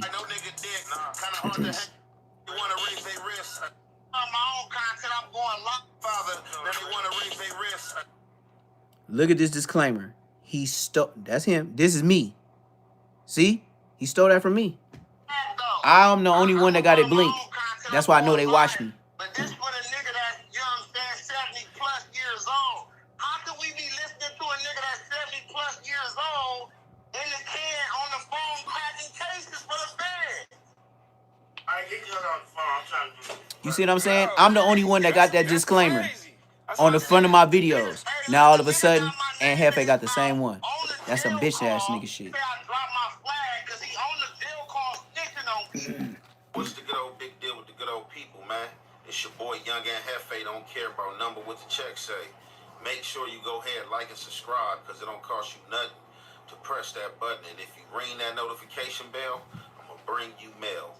What's the good old big deal with the good old people? It's hot topics with Yep, your boy. they following like a mug. They watch everything I do. Another one like the other one. Y'all see what's going on, man. They be following the leader, but they don't want to really say my name, but they can't help it because I be banging on niggas. Big deal Meeks, man, out them Fadoos Hoovers, man, that tapped in back on Fig, you know what I'm saying, with his brother, you know what I'm saying, T-Rail and Smack, and let it be known that, man, he's not feeling Hoover Gumby and anything he's talking about. Now, a few months back, we remember Hoover Gumby was on that run, you know what I'm saying, with the Hoovers out of town and stuff like that, basically telling them that it's a no-go, you know what I'm saying, they no bueno. Hoover Gumby said it, you know what I'm saying, I got, basically, you know what I'm saying, I got the call, you know what I'm saying, from the guys, you know what I'm saying, and this is what we concluded and came to. However, I know that wasn't going to go over well. And it hasn't, you know what I'm saying? I knew it wasn't going to age well because I'm pretty sure that a lot of Hoover members does not feel like that. And just you trying to banish a whole gang out of state, man, it's like a cold game, man. You feel me? Like a lot of people don't want to put up with what has to do with that and what can unfold and come of that. However, Big Deal has spoke up back then and told Hoover Gumby, like, hey, look, stop getting at them dudes from Fadoos Hoover, homie. Like, I don't need you getting at them, you know what I'm saying? The 50s can handle their own business. You out the 90s, and that's what you should be worried about. If you ain't trying to get them dudes to turn 9 deuce, you know what I'm saying? Stop speaking to them about being Fadoos Crip gangs. You know what I'm saying? Let the Fadooses handle that. So I really never caught no rebuttal from Gumby or heard anything, but I'm pretty sure it's something on the net floating around. Like I said, I don't catch all the content or whatever the case may be. But however, got Big Deal again, you know what I'm saying, doubling down on Hoover Gumby. So I know for sure something has been said, you know, Big Deal doubling down and saying the stuff that he's saying. Now, in this content, you know, he gonna call Gumby the police. He gonna speak on why he feels Gumby the police and some of the things that Gumby is doing. You know what I'm saying? Now, everybody gonna have a different opinion. You know what I'm saying? I know a few days ago I did some content with Chinaman, a.k.a. Damian Porter, basically saying if Gumby say something else or run his mouth again, that he's going to drop a bomb, you know what I'm saying? Like as if he got some smut on him, you know what I'm saying? And it's just like, you know, that's the game on this internet, man. Don't nobody want to be smutted. Everybody want to be the baddest they can be. And then it seemed like somebody always dangling something or got something on them. So with that being said, we about to get into this content. And y'all already know it's the Hef way, the Hef effect. We going to commentate. I'm going to run my own content. I'm going live. But this for the nigga that's, you know what I'm saying, 70 plus years old. How can we be listening to a nigga that's 70 plus years old in the can on the phone cracking cases for the feds? I ain't getting on the phone. I'm trying to do this right. No. Hey, that's crazy. That's what I said. The nigga, hey, look, the nigga got my name in his mouth on the jail call. But I'm glad that he did say I dropped my flag because he on the jail call snitching on people. So now we gonna have to get at him. Yeah, the nigga working, man. You know, he went in there for the little case he went in there for. And, you know, they signed him up. You know, he a paid informant in jail. Yeah, why you ain't laughing at that? He cracking cases on record on the jail phone talking about whack did this and whack. Come on, man. We can't be listening to a nigga like that that's talking cases over a jail phone. Nah, we not doing that too. Yeah, like niggas is losers, homie. But shame on that nigga though, man. I ain't really gonna do too much content on the nigga because you know that nigga low budget, man. You know he ain't even on my level, so you know I'm gonna leave him where he at. You know what I'm saying? Yeah, and then we just gonna have to check homies while we doing it. While niggas is laughing, thinking it's a joke. No, I ain't gotta check no niggas because I'm outside. Niggas be outside. See, look, these niggas is outside only in the hood. In the set. I'm outside in the streets, in the world, around everybody. I ain't hiding in the set. You know what I'm saying? All right, y'all heard it right there. So, yeah, obviously, Hoover Gumby has been saying some things from that jail cell. Now, I know there was a phone call that came out about a week ago with him speaking about Whack 100. So, I'm thinking that there's more content where that came from. What you eating? Big Deal. What you eating, fat boy? It's saying that He acting like spoke on. baby B Braves. Go check out he gotta eat. Checking ain't cheating. And as well, I'm gonna have to go over there to I'm finna eat too. Don't worry about nothing. Don't worry about nothing. It's a cold game. I'm finna make a chicken Because he said that's burrito where he running his in front of content at. y'all. He didn't want to give all the content Just rice and chicken. to back on Fed. So I gotta go check out both of these guys' content to see what did he say. He nice. He nice as hell, huh? I see Big Deal said he kind of helped him out by saying that Big Deal dropped his flag. So obviously, I'm thinking that's the rebuttal to Big Deal saying, stay out of Fadu's Hoover business. You from 9 Deuce. I guess Hoover Gumby rebuttal was, man, look, what you talking for? You dropped your flag. So basically, the rebuttal to that is probably already over there. Chicken burrito. Big Deal with a peach tea. meat page, right? Chicken and rice burrito. Hoover Gumby, right? Went with down a peach tea. For domestic violence. That's what he went down for. Public knowledge. Ain't nothing I'm making up. They put it right here on the internet. I reacted to it as well. And it was just frozen and it's melted all the way. He's spoke since his phone call. He's basically y'all messed up. As well put it out there that is what he's down for. But he said it's a misdemeanor and he should be out of jail. Should have been out of jail. Don't know what they hold him for. Now, while he's in jail, peach tea, fire. Kiwi, and, strawberry, fire. I don't know about the rest of them. Been able to wiggle information about him. Now, I don't know if there's some information that we don't know about. But my chicken and rice burrito, watch when I come in here. Y'all gonna be like, damn, the chicken gonna fall off the bone. Right when I pick up the chicken, the bone gonna watch. Hopping on the net, talking about things. I cooked it for so long, don't worry about it. The only phone call I heard was the phone call where he said he talked to the dude Monster, the dude Dale, and he'd be out in a minute, and when he get out, he's gonna play and or put the rest of that phone call out, or whatever the case may be. However, Big Deal, like, look, man, you shouldn't be doing no talking, period. You know what I'm saying? You solving cases up in there. You got dude's name in your mouth. You got my name in your mouth. Although you try to slander me, you kind of did me some justice in saying that I dropped my flag and don't gangbang, because all the stuff you got going on and all the dust you got kicking up, man, them people about to come and get you. They gonna come get you. They just ain't came yet. That's what it sounded like to me. That's exactly what it sounded like. We got my boy T-Rail in the back like, man, homie, you know what I'm saying? It sound like the Big Sad song, 40 and Broke. Big Deal calling him 70 years old, like basically how is we listening to a dude that's about to be 70 trying to politic and still on his kid stuff. No, Hoover Gumby 60, but they put another 10 years on it. He ain't about to be 70. He's 60 though. But beyond this, I'm not about to go back and But I understand young niggas gonna put a dub on it. It's content. We got T-Rail like, man, we gonna have to tap in with the homies and see what's up with dudes is on police time. I don't know how this gonna turn out. I don't know how this gonna work. It seemed like at one point in time he stretching the buddy. All that babble, take your ass to Babylon. I'm running a YouTube right now, man. Alive. Like, what's wrong with you, bruh?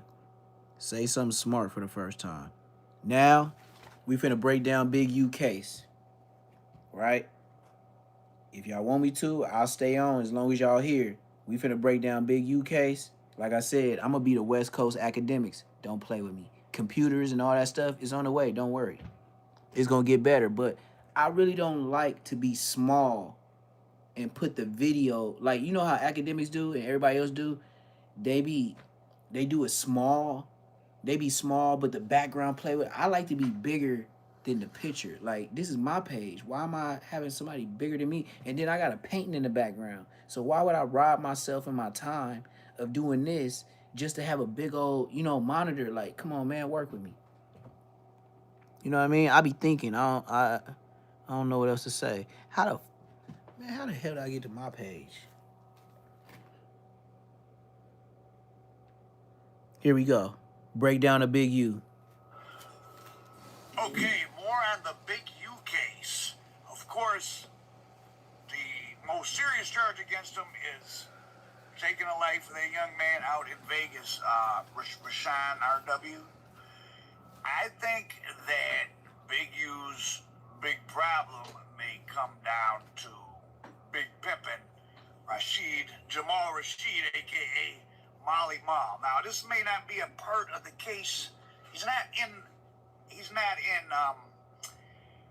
the indictment, but he's at the edge of it. So he's one of the people, when there was that footage of Loose Cannon beating up a producer for not paying, that was Molly Mall. And if you read the indictment, and there's all that stuff about the studio in Vegas and letting him use time and all that, it doesn't say it, and no one's saying it, but if you read between the lines, and then I did find there's all these big USA versus Henley court docket is full now. There's a lot of stuff in there. Motion to suppress wiretaps. So a lot of information had to come out, and one of the phones, and it redacts one of his names, but you see one of the other names. So that's definitely his studio that the murder would have happened at. And who else would clean up behind Big U? Jamal Rashid is somebody he's been, you could call extorting, but they've had a symbiotic relationship. Remember, when you got the muscle, you know, that's part of Jamal Rashid extorting others. And then you just got to break off to the big dog, you know, because Molly Mall has been presented as used to be kind of during the golden age of pop rap, you know, the Ja Rule 56, you know, I mean, I don't know, maybe like 06 to 2014 or something. He was pretty big. I think he produced Justin Bieber song, like a lot of big stuff, but of course it was just him putting his name on other people's stuff, and Big U would get free studio time. And again, here's a clip of Loose Cannon jumping on Molly Mall on Sunset Boulevard. This was right before the indictment.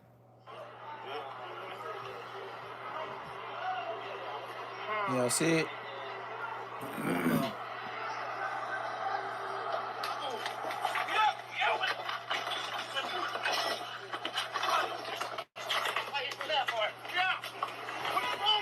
I'm finna do my baby B braids. I'm finna eat. I always tell you, you know, when you're doing stuff,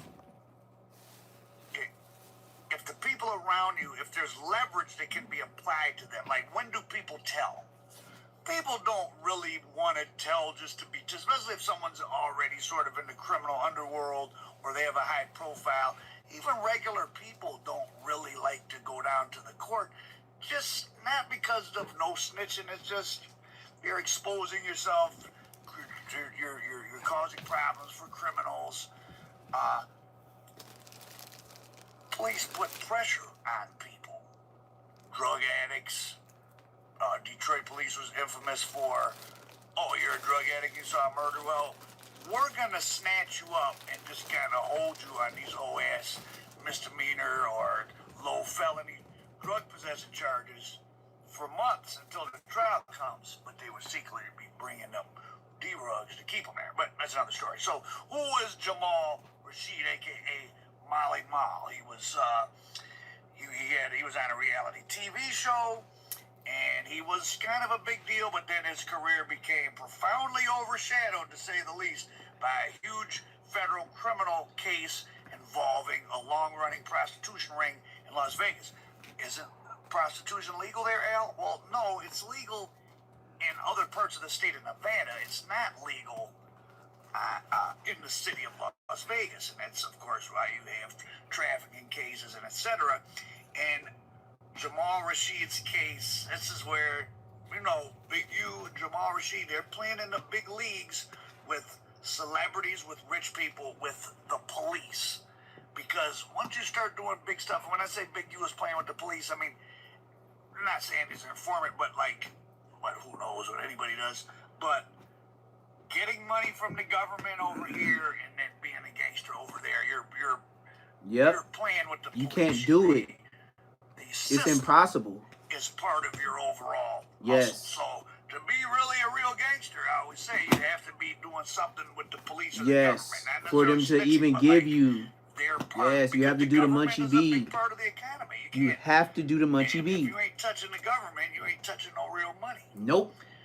So Over the span of a decade, Rashid orchestrated an illicit business that operated Told you. behind Munchie B and all them got a tail just to be part of the grid program. You have to understand that. exploitation and exotic animals. The I-Team has learned a little bit more about why there's been a delay. Jamal Rashid, also known as Molly Mall, admitted he was a pimp in Las Vegas. He faced federal charges and pled guilty to use of an interstate facility in aid of unlawful activity. His production credits now. Did he really produce this stuff? Probably not. Bone Thugs and Harmony, Usher, Tyga, Drake. That's right, he had a Drake song. Snoop Dogg and Justin Bieber. He had a huge mansion in Vegas. But again, he was a guy that was meeting a lot of these people as part of the Vegas lifestyle, and he was providing some of them with things, including girls. In fact, it was such a big operation. So he was on Love and Hip Hop. He flaunted his mansion, his luxury vehicles, exotic animals. Some of them were illegal. His exotic animal thing made international headlines when he gave Justin Bieber a capuchin monkey named OG Molly, which was later confiscated by German customs authority. Now, who is Molly Mall? Brazilian of Lebanese descent. Looks like he takes steroids. Egyptian. He calls himself the Egyptian god of music. So he's Egyptian, of Egyptian ethnicity, but I think grew up in Brazil.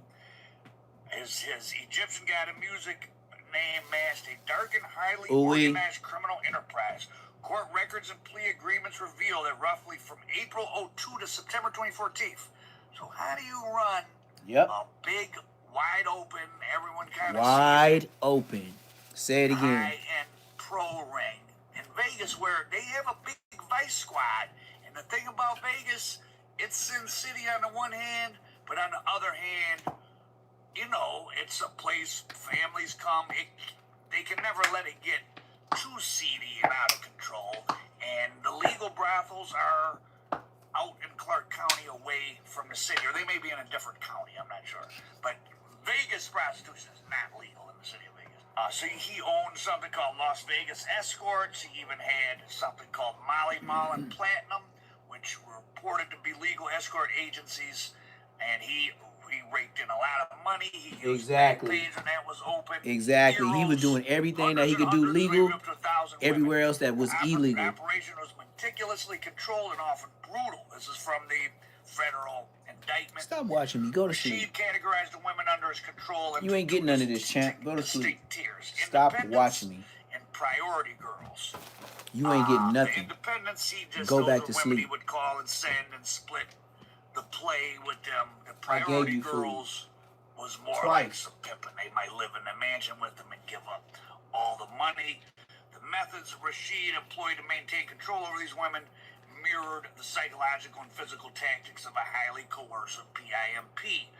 Women working for him were subject to intense surveillance, GPS trackers, hidden cameras installed in their own condominiums if he got them their own place.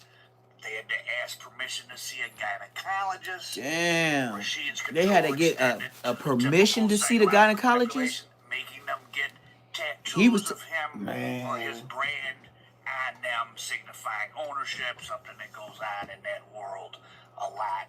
According to testimony in court documents and surveillance, he routinely threatened them, and he used actual physical violence. And one particularly chilling detail presented during his sentencing, the court noted Rashid strictly prohibited women from speaking to black men under the paranoid rationale that other black wow. men in So Las Vegas all his runners could not talk to black people. trying to be pimps and would poach the girls. And so the presiding judge likened these conditions to a form of imprisonment and enslavement. Now, some shit that sounds like kind of whatever when you're doing it. Don't talk to black guys and this and that. When you're in a court and you're reading this out loud, Yep. They're gonna put that racial. They're gonna put that racial thing on you. African and having these heavy charges, like you're keeping, at its most extreme, using psychological methods, you're keeping people in bondage. So Yep. people They're gonna make it like are slavery. upset about that. Now, How the hell did he go on for so long? Internal communications from the Las Vegas Metro PD revealed that the Vice unit had pulled up on him at a casino in 2009. He was in a Rolls Royce, and we're like, who is this guy? And they were going to get on him. The higher-ups were told, oh, he's not a priority, or... Attorneys for a convicted pimp say they have uncovered new evidence now to bolster their accusations about widespread corruption among former Metro Vice cops. Now, the allegations raised in new court documents are believed to closely parallel an ongoing corruption investigation by the FBI. As the I team reported exclusively, the FBI probe started back in 2014. I told you. And in fact, I the allegations told you. surfaced that corrupt Vice detectives were actively protecting his enterprise in exchange for bribes, him setting up, because they got to make busts, him setting up rival pimps, and of course, spending fun time with some of the girls. This all crumbled in 2014 when the FBI and California Department of Fish and Wildlife, because he had all these exotic animals, executed multi-agency raids in his Las Vegas home. That's He where the brought studio, attention to himself. Now, I don't know if he got a new house, but I think that's where the studio where Big U's homicide occurred of the young guy. And he had an Encino mansion. So if Big U's extorting him, also, you know, maybe Big U's just getting what he's got coming, because I'm sure Molly Mal, part of your, okay, he's a big guy and he might be intimidating, but plus I got, whenever you come over to my studio, whenever you see me, I got 3-4 big gang members with me. I'm down with the Roman cities. So that adds to the intimidation. This is organized crime. I think we see here in the blueprint, listen, if I were a Rolling 60 or any other street gang member in any city, I would look towards the next few years.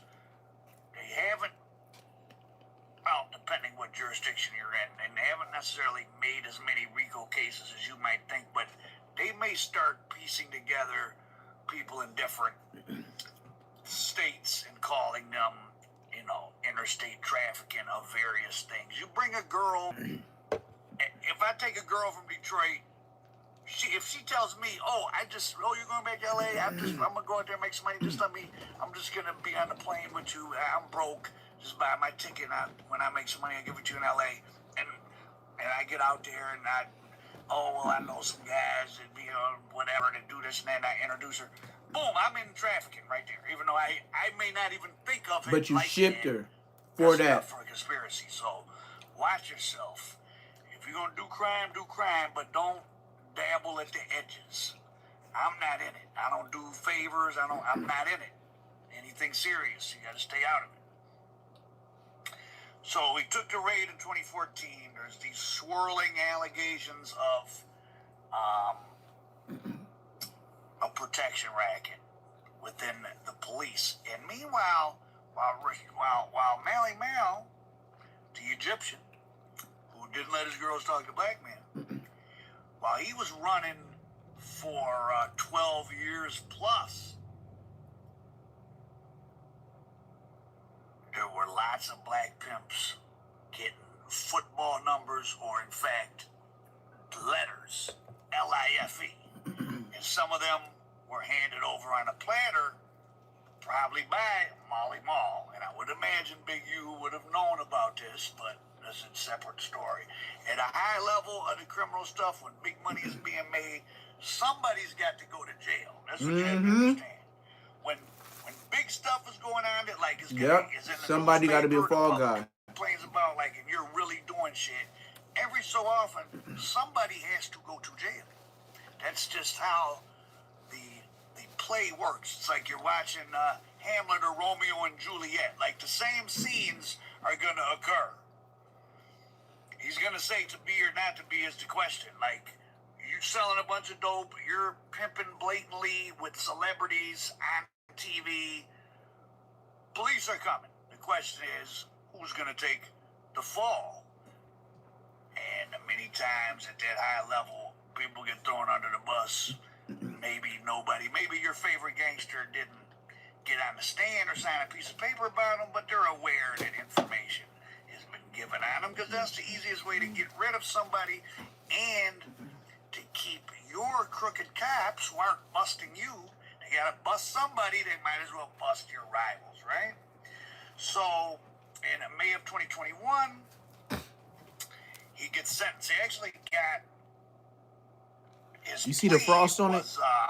You see that frost on it? 1 month to 33 months. Like Oh, it ain't nothing like a cold, almost frozen tea. 20 to 30.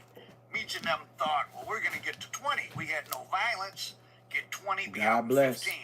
He got to 30, but, then he worked a few years off, but years were removed because of a change in the guidelines, and Meech ended up doing about an even 20, and Terry, was out several years before that. So you never know what's going to happen. But he got the testimony in the federal court. The female judge, Gloria Navarro, did not like. So she gave him 33 months, which is a decent little stretch in federal prison, followed by 3 years of supervised release. Ordered him, of course, you can't be around Big U or other ex-pimps. So, even after his sentencing, Rashid's legal troubles have persisted. In early 2020, a woman filed a federal lawsuit accusing him of derug and assaulting her at his home. Great. And then subsequent... Big U is facing 600 just a few months back in October, back in federal custody, they were going to violate him and send him back. He, in his apartment, he had a sex 600 room, years. I guess in and of itself shouldn't be illegal, but it may be indicative of paid sexual encounters going on. He tested positive for MDMA and cocaine. He said someone poured it in his drink. So he didn't get sent back. He got put on house arrest. He's on house arrest now. Now that's This is what all makes me Big think U. Big U should be worried. If this was a movie and I was writing a plot, Big U would be trying to get some of the quote-unquote little homies to knock Molly Mall down. Now, I'm just saying this for entertainment purposes. I'm not involved, but that studio and Molly Mall, maybe the guy or someone working for him erased the tapes. This is what I'm getting from reading. This isn't really in any of these wiretaps, but his name actually, they talk about a studio in Las Vegas. What other studio in Las Vegas? This has been his guy that he's been getting free studio time and controlling the studio, and they've been giving each other credits on beats and all kind of stuff. So Big U, his name is in everything.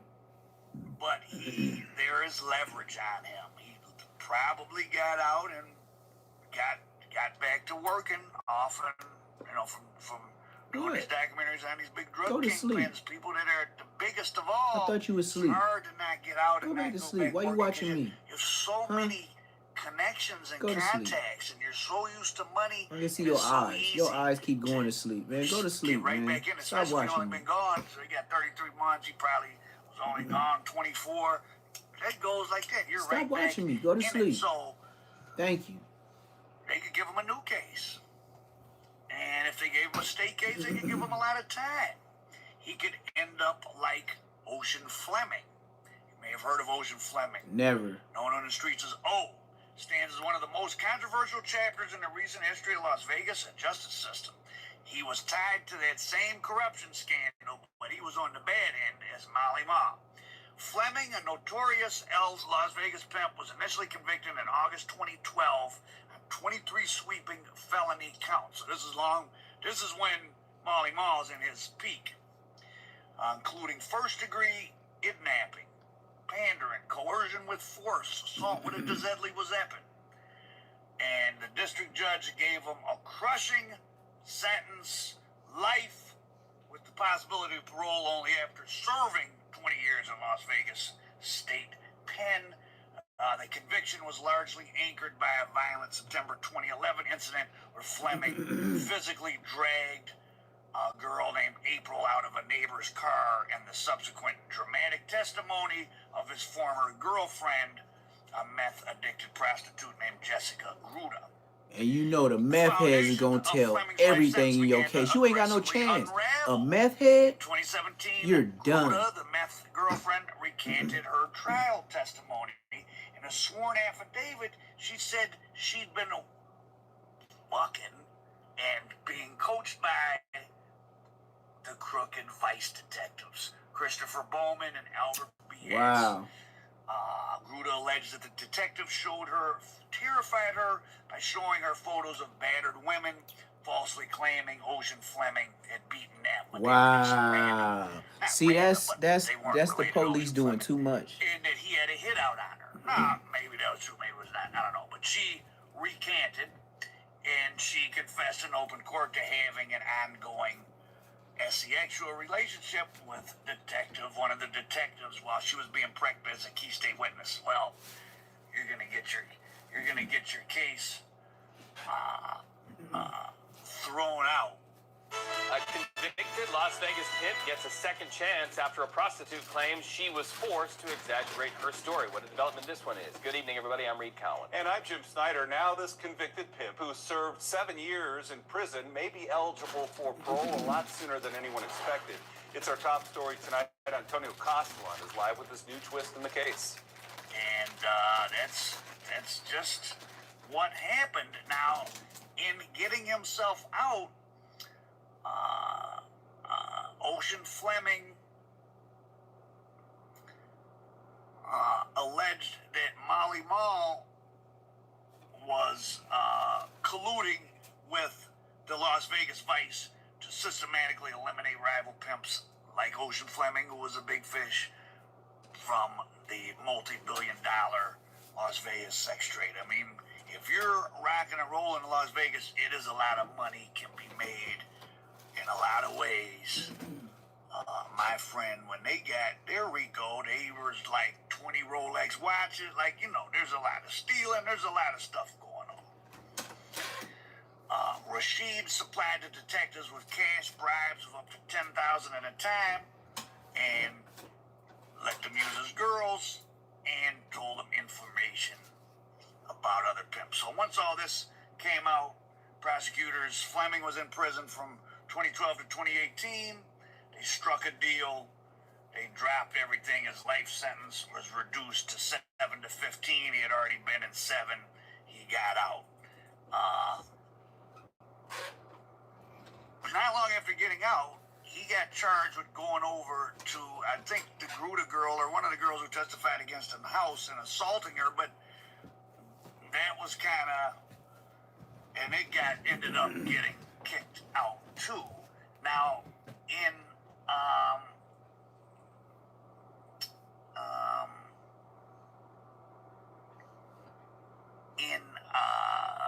Molly Mall's probation revocation hearing. Here's an update. We gonna update right now. He too slow with it. He make me want to go to sleep. I ain't gonna lie to you, man. It's too late for him to be talking like that. He make me want to go to sleep. I ain't gonna lie to you. Here we go. Wake up game. Big U hit with a second superseding indictment. Check out this exclusive from All Hip Hop. AllHipHop.com. Exclusive. Big U hit with superseding indictment for threatening to kill Nipsey Hussle and other with another superseding indictment saying he other had threats on Nipsey Hussle. All right. Anyways, Eugene Big U Hilly faced new federal racketeer charges alleging threats against Nipsey Hussle and violent gang control tactics. Federal prosecutors have sharpened their case against Eugene Big U Henley with the slate of new overt acts that depict him as a violent shot caller who boasted about disciplining Nipsey Hussle and others, even as he publicly branded himself a community mentor. There we go right here. In a new superseding indictment, the government does not accuse Big U of playing any role in Hussle's 2019 killing outside the Marathon clothing store in South Los Angeles. Damn, it's been 2019 since that shit happened. The murder was prosecuted in state court where Ronald, I was going to say Ronald, I'm tripping, my bad, y'all. Eric Ronald Holder Jr. was convicted of first-degree murder and later sentenced to 60 years to life in prison. Instead, federal prosecutors say intercepted calls captured Big U's years later threatening to kill Nipsey Hussle and others in describing himself as the hunter of the Rolling 60s. Rhetoric they frame as part of a racketeering pattern of intimidation and control. On December 31st, 2022, on an intercepted call, Big U said that he was bigger than deceased rapper Nipsey Hussle and that he disciplined Nipsey Hussle and that defended he was bigger than any other Rolling 60, according to Deputy Attorney General Todd Blanche. On January 1st, 2023, on an intercepted call, defendant Big U said he was not beefing with Nipsey Hussle because if anyone beefs with Big U, I'ma kill him, period. I am going to murder him. The superseding indictment's new overt acts expanded far beyond the already detailed allegations about a Las Vegas studio artist's murder, dispensary robberies, and extortion payments. It adds a series of fresh overt acts that aim to show Big U and his associates using fear to tighten their grip on Los Angeles streets and on wealthy clients. In one added episode, Big U discusses disciplining a fellow Rolling 60s member identified as OG Crip Cuz, claiming he had to be beaten for perceived disrespect and warning that he could have had him killed instead. In another, he allegedly recounts a dispute involving Nipsey Hussle and other neighborhood figures, boasting that if things had gone differently, he would have had a problem with any man and that issue would have been resolved and he wouldn't be here or I wouldn't be here. A line prosecutor cited to show how Big U linked his status to life or death situations. So it's say right here. Overt act number 155 on December 30th, 2022 on an intercepted call, defendant Henley said that when defendant Henley catches whack 100, I'm going to break his jaw. Yeah, me too, Big U. I'm going to break. I'm kidding, y'all. I'm just kidding.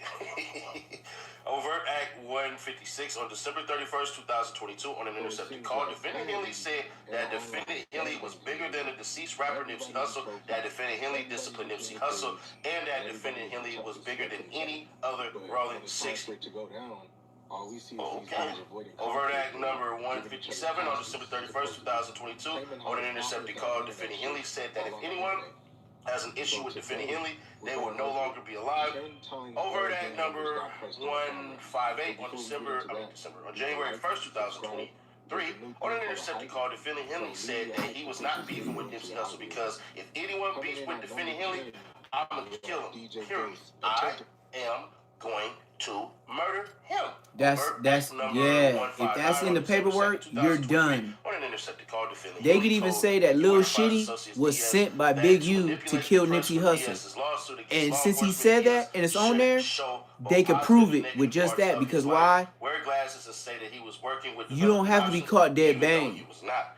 Circumstantial evidence. On January 2nd, 2023, on an intercepted call, defendant Henley told Big U Enterprises Associates DS that defendant Henley needed to at least break the producer's jaw. Goddamn, Big U. Additional new overt acts describe Big U. Big U said too much on the phone. Los Angeles business after employees refused him a discount and talking about hanging out with in rival Grape Street territory while saying he could kill motherfuckers every day. God. Prosecutors say I know Big U didn't say that on the phone. I could kill motherfuckers every day. Are you serious, Big U? On the phone? Blended direct violence with outsourced muscle. The superseding indictment also adds detail about contraband smuggling, accusing Big U of arranging to get a cell phone into a state prison and then selling miniature phones for $1,000 each, treating incarcerated people as another source of revenue. Together, the new acts are designed to deepen the narrative that he leveraged his Rolling 60s pedigree, podcasts, and documentary appearances to project an image of reform. The feds say privately he was invoking executions, beatings, and armed enforcement that maintain what prosecutors call the Big U Enterprises grip on Los Angeles. For now, Nipsey Hussle's death remains solely a state case. In federal court, Big U faces no homicide charge tied to the rapper yet. He wasn't a part of this shit. Duh. What the? Now listen, man. There's in hoods in Los Angeles County, you had your young bulls. That's a Philly term, but you had your youngins and you had your older cats and all that stuff. And there's supposed to be a bit of structure. If you get out of line that structure, then you get summoned. They holler at you and all that. They deem whether you're going to get hands put on you, which is called a DP, or not. You might get a fine. You might get a car took from you. You might get told you can't come around here no more. A whole bunch of shit. There's It all, a whole lot of things happen and a whole lot of shit, and it is what it is. But Big U is just bragging and talking shit. Yeah, he said too but just much. talking shit, bro. Like, half of what he I said, could get somebody killed every ain't even day. happened. Did He you says, say that for if real? I catch a whack 100, I'm gonna break his jaw. You was in front of whack 100, and then break his jaw. Thank you. So what the feds are Thank doing you. is they're trying to say Big U is a whole entire gang leader. Yep. He had Nipsey Hussle DP'd. Yep. And that's that. Bro, DP's happening in hoods every day. But still, over that's an petty assault shit. charge. So, I'm not gonna say It don't whether matter if it happened or happened didn't every day. happen, That's an but as assault far as, charge. Oh, Nip could have got blasted and all that. Man, fuck out of here. No, we not going. The with police that. don't accept DPs. Secondly, They say, "Oh, y'all assaulted him." he just They don't say, "Oh, y'all gave him a DP." They say, He "Y'all just assaulted talking. him." You say, oh, I got 2 blowers on me. Did he turn himself in with 2 blowers? Did y'all ever catch him with 2 blowers? Y'all been on Big U's heels for a decade. So if Big U would have read a stop sign and they would have caught his ass, they would have stripped his car and would have found the quote unquote 2 blowers. So nah, we not hearing that shit, bro. They're trying to add more salt on the Big U. They're trying to make sure that it's spread out, that they automatically say, well, even if we miss here, we're going to get here. It's basically throwing 1,000 darts and seeing which ones are going to land. Them saying Big U got communications of this and communications of that, all right. But if Big U was so violent and all that shit, then he would have had Nipsey Hussle killed for disrespecting him. Y'all heard? He ain't even from 6-0. Shut your ass up. Yeah, another one I could roast. Seti Nash, you a little bit older than me. You is not from 6-0. Never seen you. Dead homie, shut your bitch ass up. You ain't on shit. Number 10, we have DJ Ghost attempting to press Shorty Shorty. I'm getting out my car. This nigga walked past me like, what's up, cuz? I don't cuz or blood me, bro. Then he wanted to do it at the airport while I talked to him. Yeah, he was a blood from Sac. You know it. You know it. And you know Nutty, the one that just fought King Pill, he said it too. And he said he never seen him before. Before all these gang members was on YouTube, we had DJ Ghost telling hood stories, doing reaction videos. He's basically the godfather of the current YouTube streets. And mostly all his videos get millions of views, and he's a millionaire at this point. Shorty Shorty, on the other hand, Shorty Shorty is a rapper from Hoover Crip in Baltimore. He's also connected with the Hoovers in LA, and Hoovers are known not to get along with Rolling 60s. So it started when DJ Ghost ran into Shorty Shorty at the airport. DJ Ghost got out of his car and Shorty Shorty was right there. So Shorty Shorty said, "Sup, cuz," like just on a regular Crip greeting. So nothing really happened at that moment, and they claim to not know who each other was, but my theory is they really didn't know of each other, but DJ Ghost probably seen some reaction Shorty Shorty was getting and thought to himself like, oh, he's really a somebody. And DJ Ghost felt like he just got banged on when Shorty Shorty cussed him. So I'm fearing No, he didn't go see if he was online. Like, you lying, bro. He capping. He lying right here. He thought he was pressing. I'm like, that nigga that finna bang on me at no airport on no bus. Hey, what's up, bro? How about you real quick?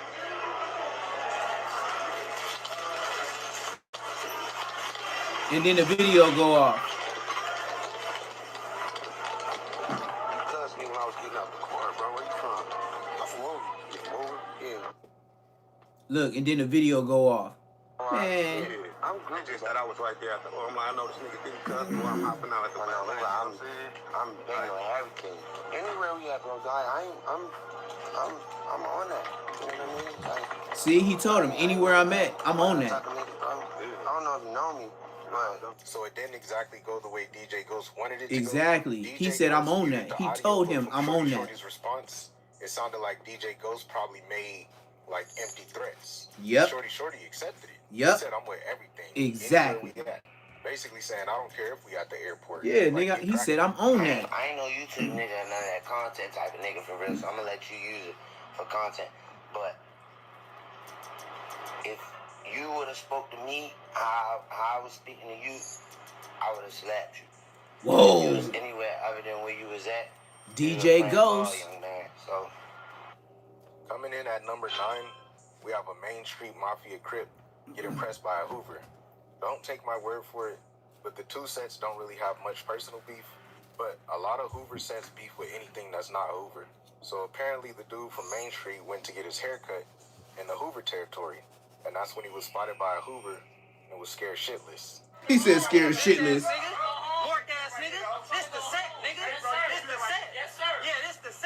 He said yes, sir. No, he didn't say yes, sir. No, he didn't say yes, sir. From that moment, he forgot he was a Crip. Oh, he said yes, sir. This nigga I said don't really yes, remember where this sir. guy's from. I heard it before a while ago, so don't take my word for it, but I think he's from Hoover. So we potentially have a Hoover get impressed by his own homie. What you own out here, nigga? Watch out, bro. I don't even fuck around no more on the set. Now I do my own shit, bro. Nigga, play that shit, nigga. Come on. Back the fuck you, bro. Come on, bro. Get it, bro. I'll be out here homeless, putting all that stuff, nigga. I got my bitch and all that, bro. Oh, my mama, man, I didn't talk to the big homies and all that, bro. I didn't talk to the big homies and all that. This nigga's a mark. He wearing a tube top. He said I didn't talk to the big homies and all that. Him and his girlfriend got evicted and were homeless.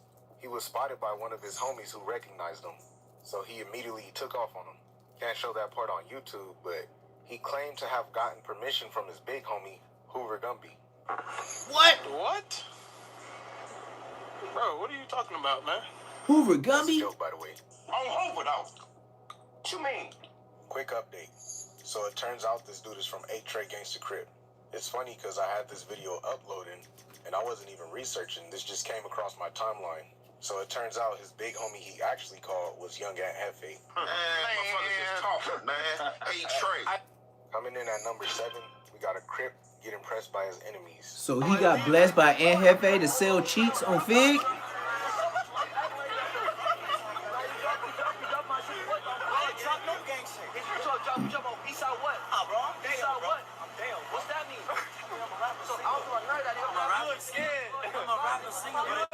They caught him out in public, but he denied being a gang member the entire time, as if they can't see the blue rag in his left pocket. And I don't know what BPE is, but apparently he's from there. Yeah, but you was crap, but you was PBE, PBE. He was from there before this video came out. Then he tried to run into the street without looking and got his shit flattened like a pancake. Oh! PBE, bro. Oh! What happened, nigga? Yo, out. Pussy. I caught that whole shit. Damn. Coming in at number 6, we have Compton Crips get impressed by a Mexican gang, Avenue 13 Southsiders. So 2 Compton Crips was doing a hood vlog. One of them is the rapper That's named BZ. crazy. Bitch, you ain't know that I'm a joint. I stay with Glock, bitch, I'm always on point. I don't fuck with op niggas, they some busters. And during this vlog, it was popping it about how their trophies, how they're on that with anybody, and they're standing right behind me, aren't they? Hell yeah, I ain't gonna lie.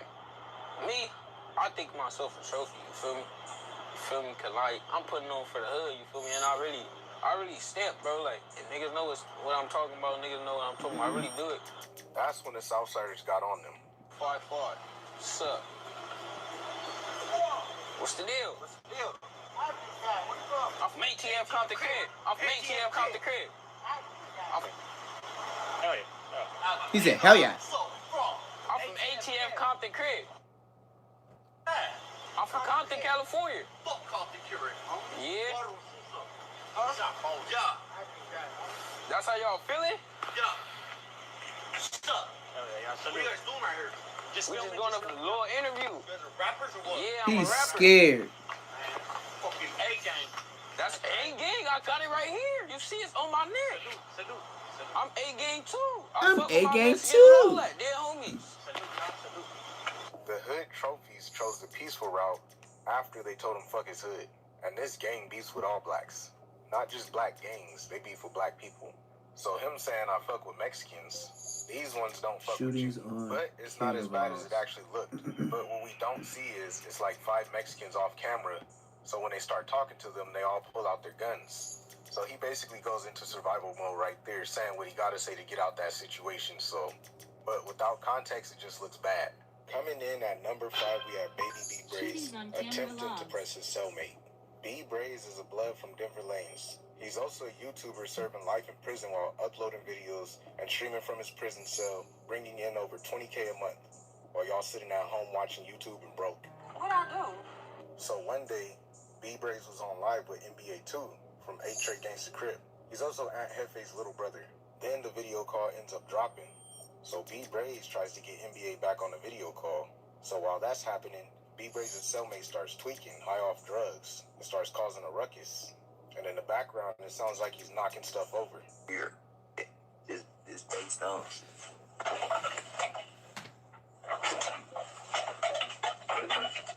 Why you So ain't B shooting on Braze hood turns to dogs? him and threatens to knock him out. And the cellmate just looks at B Braze like with a sinister look in his eye, like he's ready to kill him.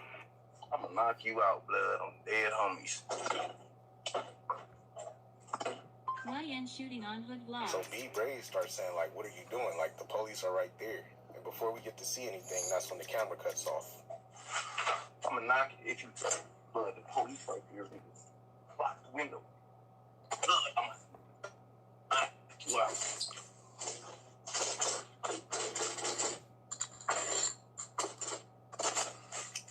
Blood, the police right there, nigga. Dead homies, nigga. Got the strap on tight.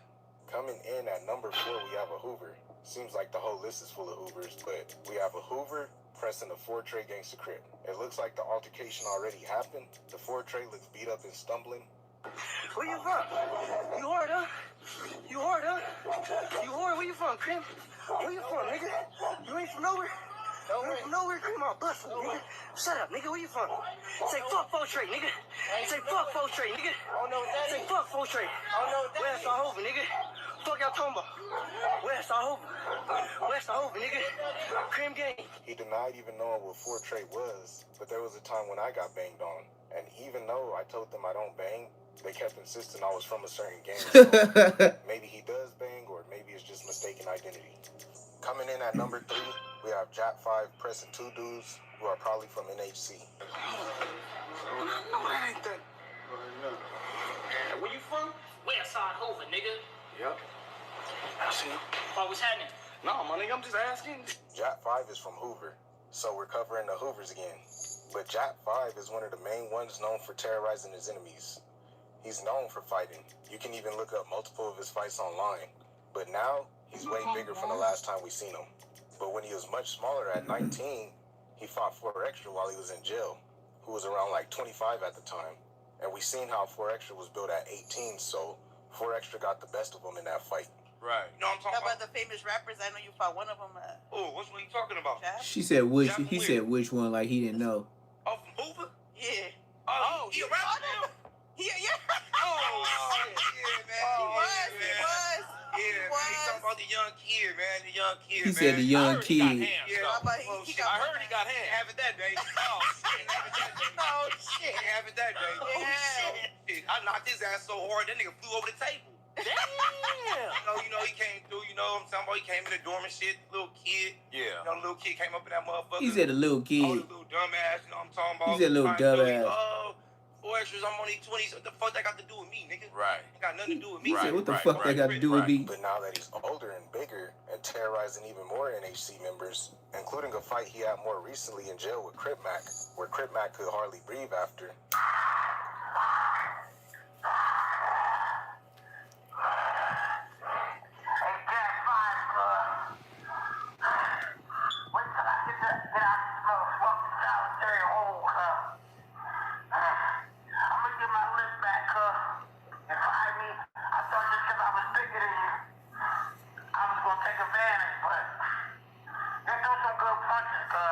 So Hoover Gumby was in the process of setting up a rematch between Jat 5 and 4 Extra before 4 Extra blew his hand off last 4th of July. Look at Gumby picture though. Blow your ass up.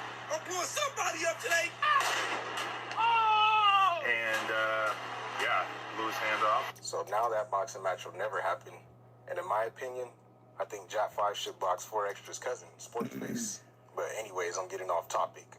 So in this video, we see Jat 5 making 2 NHC members denounce their gang before he slaps one of them. Damn! You say you're not from Navs? You're not from Navs, right? Alright, okay, Burns, look. You're not finesse neither, right? Alright. Feel me? Nigga. 107 straight over, nigga. Bitch. Nigga, 107 straight, nigga. For a lot of videos you see like this, usually the guy recording will flash a gun before they pull out the camera, so it'll appear that they're just scared of him. So I'll take a wild guess that either that happened or they just know of Jat 5 and his reputation. So like there's no way They knew they was gonna get whooped. in response. They knew Coming him. in at number 2, we have a Rolling 80s NHC member pressing a Linden Block Gangster Crip. Neighborhood Crips and Gangster Crips are natural enemies for the most part. And if you're not from Southern Cali, Neighborhood Crip is an alliance of a bunch of different Crip gangs that started because they shared a lot of the same enemies. The same with Gangster Crip. So the Linden Block Gangster Crip was playing basketball when he was spotted by a couple of Rolling 80s NHCs. The Rolling Crip pointed a firearm at him, and the Gangster Crip tries to run and hop the gate. The other Rolling Crip who was recording starts pleading with his homie not to shoot the Gangster Crip, while also telling the Gangster Crip's homie to get back.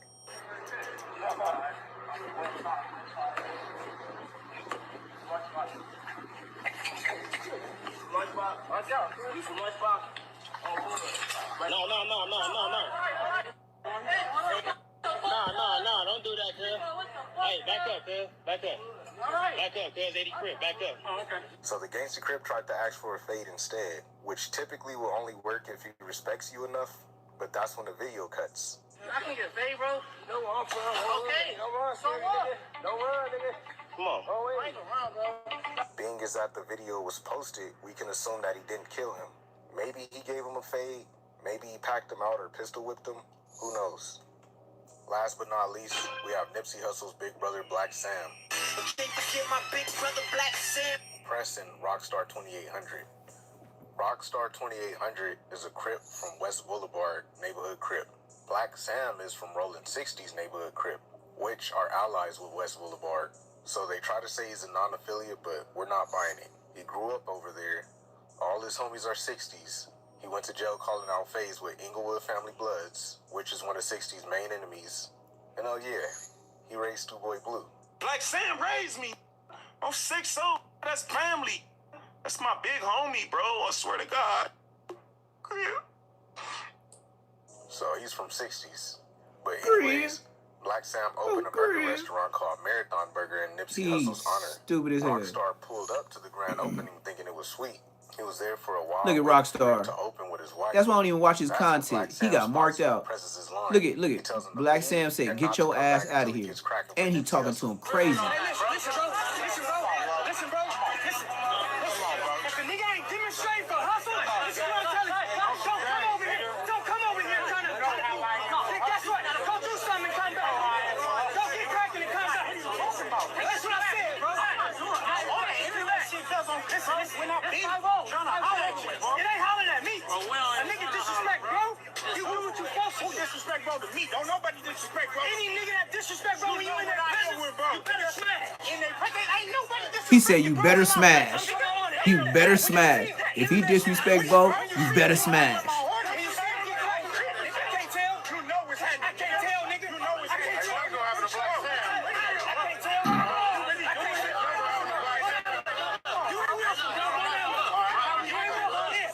So the reason he's telling them to get cracking is because Rockstar was being buddy-buddy with Wack 100. Yes, he was. When Nipsey Hussle first died, it seemed like the whole country was grieving. His streams increased by 1,773%. All his accomplishments were being talked about. T.I. and other rappers started working on a Nipsey Hussle documentary. It was the biggest rapper death since Tupac. But as the world acknowledged how legendary he was, this is what Wack 100 had to say. I feel like Nipsey's a legend. Y'all keep changing it. They ask me about music. I feel Dr. Dre's a legend. I feel Ice Cube's a legend. I feel Game's a legend. I feel Jay-Z's a legend. I don't listen to Eminem, but I feel Eminem's a legend. Right. I'm looking at their body of work. Right? Is it one album? Is it 15 albums? Right. Is it no number ones? Is it 10 number ones? So if we calling these people legends that have this body of work, we talking music. Do we call an individual that had one album out in 7 years? We ain't talking mixtapes. Right. Do we call that individual a legend? Whack 100 continued to trash Nipsey Hussle for years. And at one point, Whack 100 did speak negatively on Nipsey Hussle while he was alive, but the rumor is that Nipsey Hussle checked him, and he never said another word until Nipsey Hussle passed. Damn, now, all of a sudden, I didn't know Whack that. 100 got stories of how I didn't Nipsey know that, Hussle Whack. got his ass beat by Big U, the leader of the Rolling 60s. Nipsey Hussle never had a hit. Nipsey Hussle is gay, and Whack 100 has his gay sex tape. Wow. Basically, Yep, Nipsey I Hussle is heard the that. opposite of what he portrayed. And Whack Rockstar, 100 never who's came out supposed with to be that cool tape, with though. Nipsey Hussle was buddy-buddy with Whack 100. So Black Sam didn't appreciate that. So he tells him to get cracking and come back. Meaning, go do something to Whack 100 and prove your loyalty to Nipsey Hussle. Then you can come back. And Black Sam walks Rockstar across the street and leaves Yes, him he there. did. Yes, he did.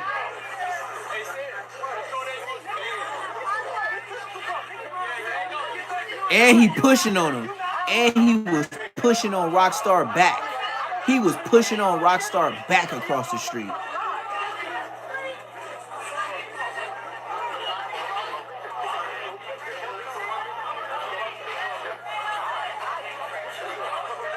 Rockstar tries to say he wasn't actually cool with Whack 100. Whack 100 would just come into his room on Clubhouse. So Whack 100 exposed Rockstar, and how Rockstar was actually texting Whack 100 earlier that day when he got to Marathon Burger, texting him everything that was going on, everything that was there, just basically giving him updates. So it seemed like more than what he was trying to portray. It seemed like an actual friendship. But yeah, man, that's pretty much it. So let me know what you think in the comments. Leave a hype on this video if you made it this far. And like, comment, subscribe, and give it up for the dead. Man, Whack 100 Ben said he got that video on Nipsey Hussle, man. Don't nobody believe that, nigga. It's been over 2-3 years. You capping. Real talk. Let's get in some grrrrrah. Your partner died, grab his picture. They got a picture of the video. I'm gonna go post his ass. Louisiana just got that no nonsense attitude. It's really what you make it. You can make it, make excuses, but it's a lot of opportunity that out here. Man, you got your mind right out here. You got your mind right. You know how to get money. You can flirt. It's a curse. Take that motherfucking camera out of my face. Rapper artist got the most dangerous job. That's like my biggest fear, letting the rapper on me. Like, nigga been saying too good for 30 years, brother. That's why the violence will never stop. Too much disrespect.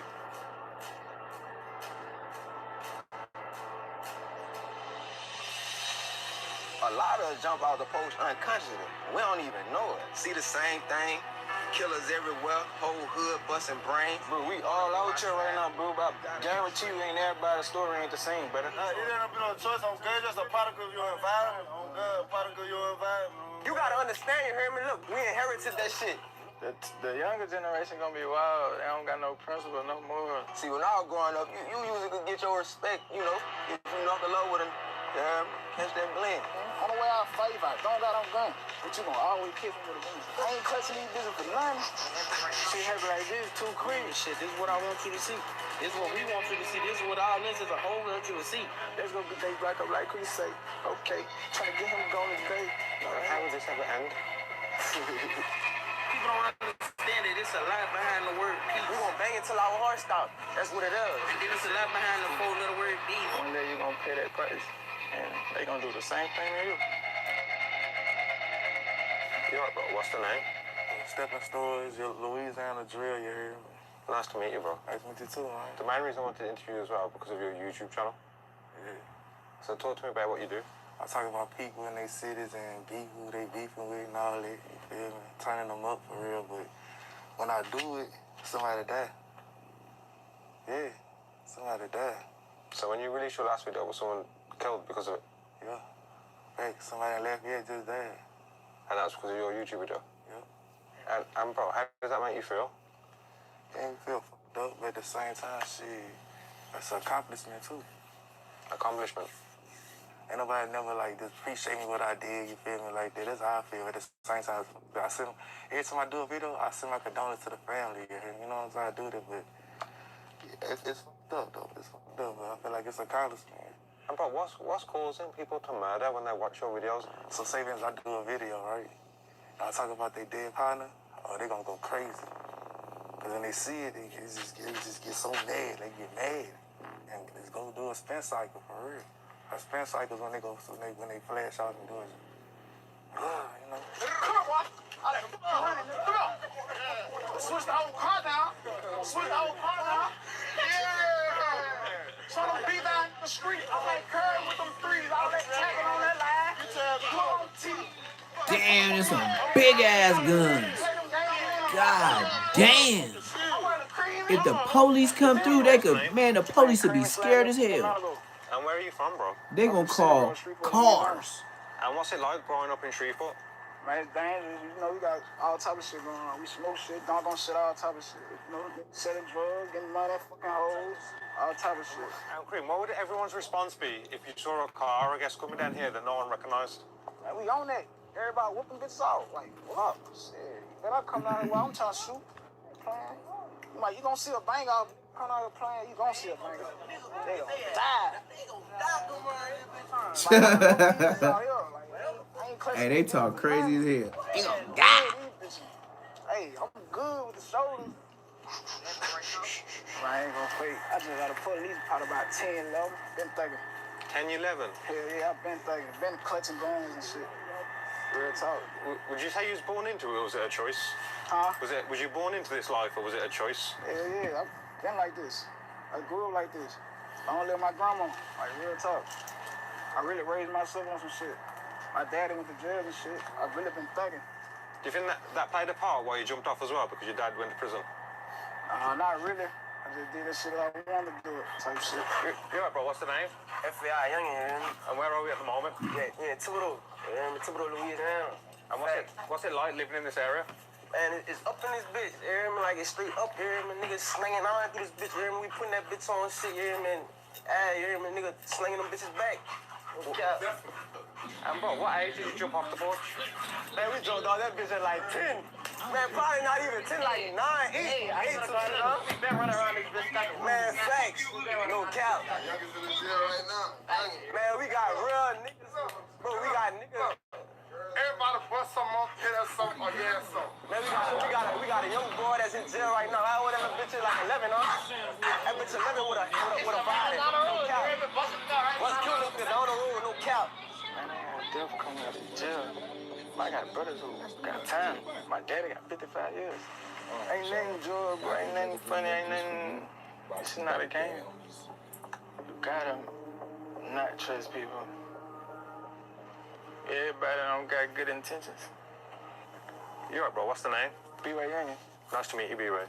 And where are we at the moment? We in Baton Rouge, Louisiana. And bro, the reason I'm here is because of the murder rate and the crime statistics within Baton Rouge. It's always top 5, top 10 most years. Why would you reckon that would be, B-Way? Ain't nothing out here but jail and death. You are, bro. What's the name? I am SOD Bankroll. Bankroll, nice to meet you. You too. And where are we at the moment? Shreveport, Louisiana. We in Cedar Grove, on the east side.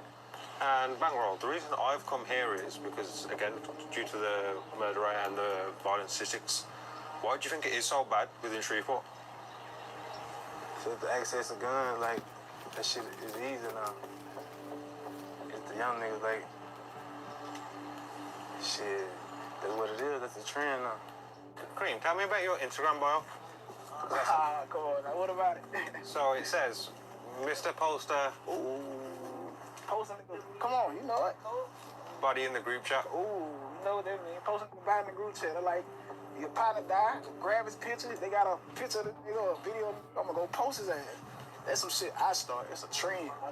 Like, I had a lot of people doing this shit. Like, when a nigga die, they gonna post a nigga body. That's just some shit I came up with. There's a lot of shit I came up with, though. So there's some facts to that bio. Yeah, I live everything in my bio. I believe this shit. Can for, like, you know, all that. You know, put on side of the game, real like put on side of cars and poof, let it blow. That's the type of shit I be on. Like, real like did this shit in real life. I ain't just talking like this shit real. I'll be honest, yeah, I guess. Yeah. When I come across your profile, it just screams violence. Yeah. I'm a violent nigga, I ain't no fake. I'm violent right now, I ain't gonna lie. The young ain't killing cool. And what do you think the next generation thinks it's cool to kill? Shit, cause the older niggas put it in their head. This shit cool. if niggas was taught that this shit wasn't cool when they was little, shit, maybe niggas be on a different route. Just think about how many niggas trying to hoop growing up until they see that shit ain't working out. Now they want to thug because they big brother thug and they uncle thug and Yep. and shit. It just keep going. Because, bro, when I speak to the older generation, they'll say the new generation just have no respect or morals. Do you think that's true? It might be. But like shit with this shit, yeah, it's either shit you get them or they get you. That's how it is. I tell the shit. And either you gonna leave a nigga with they dick up or you gonna get love with your dick up. That's how you gonna feel. They say that we don't follow the rules till we young. But man, they weren't following the rules when they was growing up, coming up shit. Why you get mad cause we stretching shit? Like, come on, now, can't. It's all in self-defense. They all don't take it in self-defense. Do you know what? I feel like, again, their argument would be, it'd be a case of, we used to fight it out, whereas this generation, if there's a fight and they lose, they'll come back and shoot. The new generation, the next generation turn up. All the way, no nonsense. See, when I was growing up, you usually could get your respect, you know, if you knuckle up with a, you heard me? Catch that bling. Yep. They got a whole nother way to say catch a fade. He said catch that bling. Going on about their day. You heard me? And if a nigga was slinging iron, you know, like, nigga had a reason. You feel me? I got beat up. I got jumped. I got crowded. Robbed me. You heard me? Yep. It had to be a reason. You ain't supposed to just be busting on people like that. Like the YNs, they be so quick to grab the strap. Like, what is you grabbing a strap for, bruh? Once you bust on him and you go to jail, you ain't gonna have a gun. You gonna have to fight for that life sentence. The whole time you gonna be fighting with your knuckles. So why didn't you do it in the first place? I don't think that's justifiable to shoot someone. I agree, but that's the difference between the generation I grew up in and a generation that's coming out. Like I say, we'll scratch and gone on about all day, but how I go today, fuck no. I got quick time about 2 trigger happen. I fight good too, but right now nigga ain't fighting no more. Nigga relax. Standing over shit right now. Wow, he look like the Grim Reaper. On the way I fight, if I don't got no gun, but you gonna always kill me with a gun. This shit real. Why do you think He dark as hell with some pink ass lips. Man, I ain't gonna lie. I just been like this, I ain't gonna lie. Man, you gotta be ready for this shit. Like, this shit real. Like, damn. Every day, you know, Damn. all type of shit, you gotta be ready for this shit. You know what I'm saying? Like, the shit I rap about, I really live this shit. Like, I ain't just talking. Like, I really, you know what I'm saying? This shit gangster. Like, I done seen niggas bleed. I really, you know what I'm saying? Type shit. This shit real.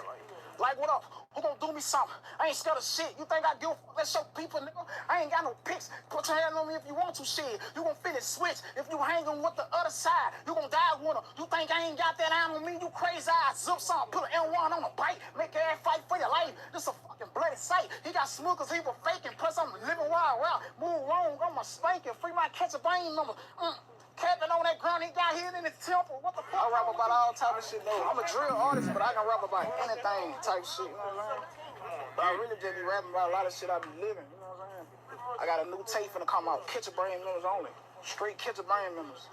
Always game on bang. Catch a brain members.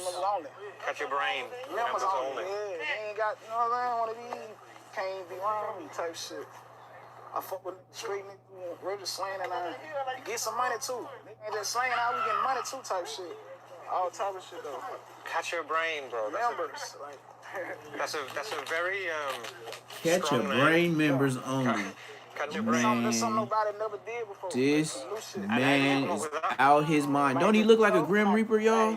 Like, look at the way he look. My last drill ain't gonna fake. Look at the way he look. He look like he ain't even normal. Look like he could be Bosco Brothers. With the name, do you have to watch wherever you go over your shoulder? Always. And do you reckon obviously another thing that Boosie once said was, I guess, when rappers make it in their city, it's not safe for them. Would you say it's safe for you to be in Baton Rouge? However you want to call it, a rapper artist got the most dangerous job.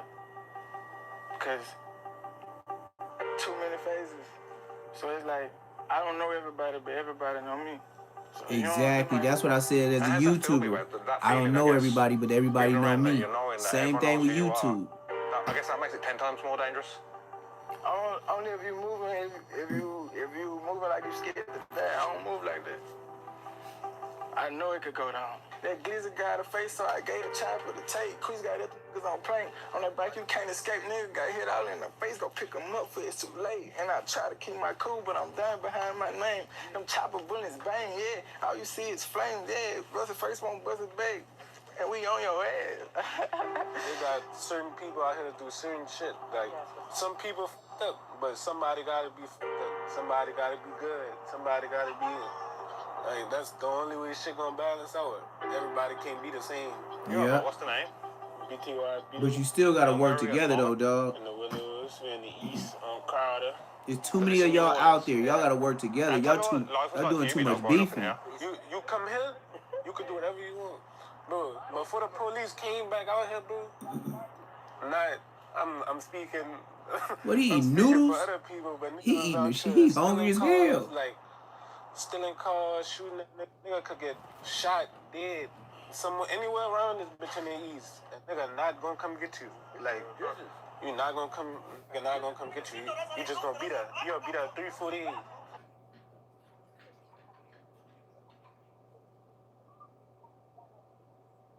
You know you ain't supposed to be drinking out the toilet, champ.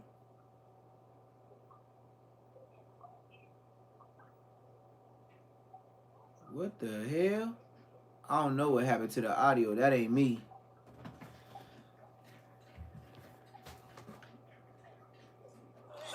Yeah, that wasn't me. So, hey. It probably was so messed up what he was saying. He had it blurred out, but that wasn't me, y'all. What you doing drinking out the toilet, man?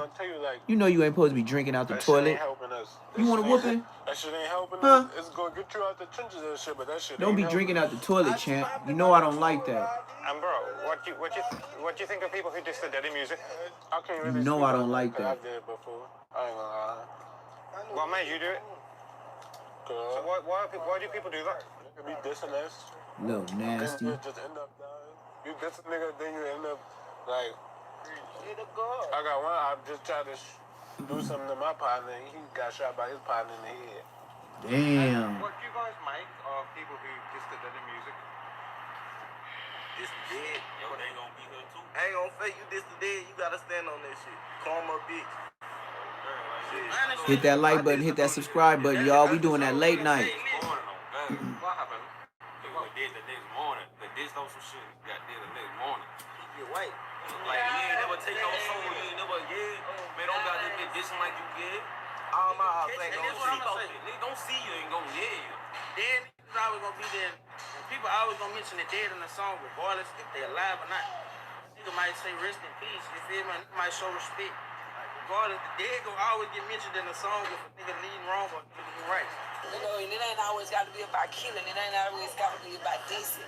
You know, it could be another way of, like, making a positive way to if you got 2 or 3 people seeing. If that's what everybody doing, that's the only way they make their money, by dissing each other. Bad way, like, who gonna follow some of the good things? Like, you gonna have to start with some of them.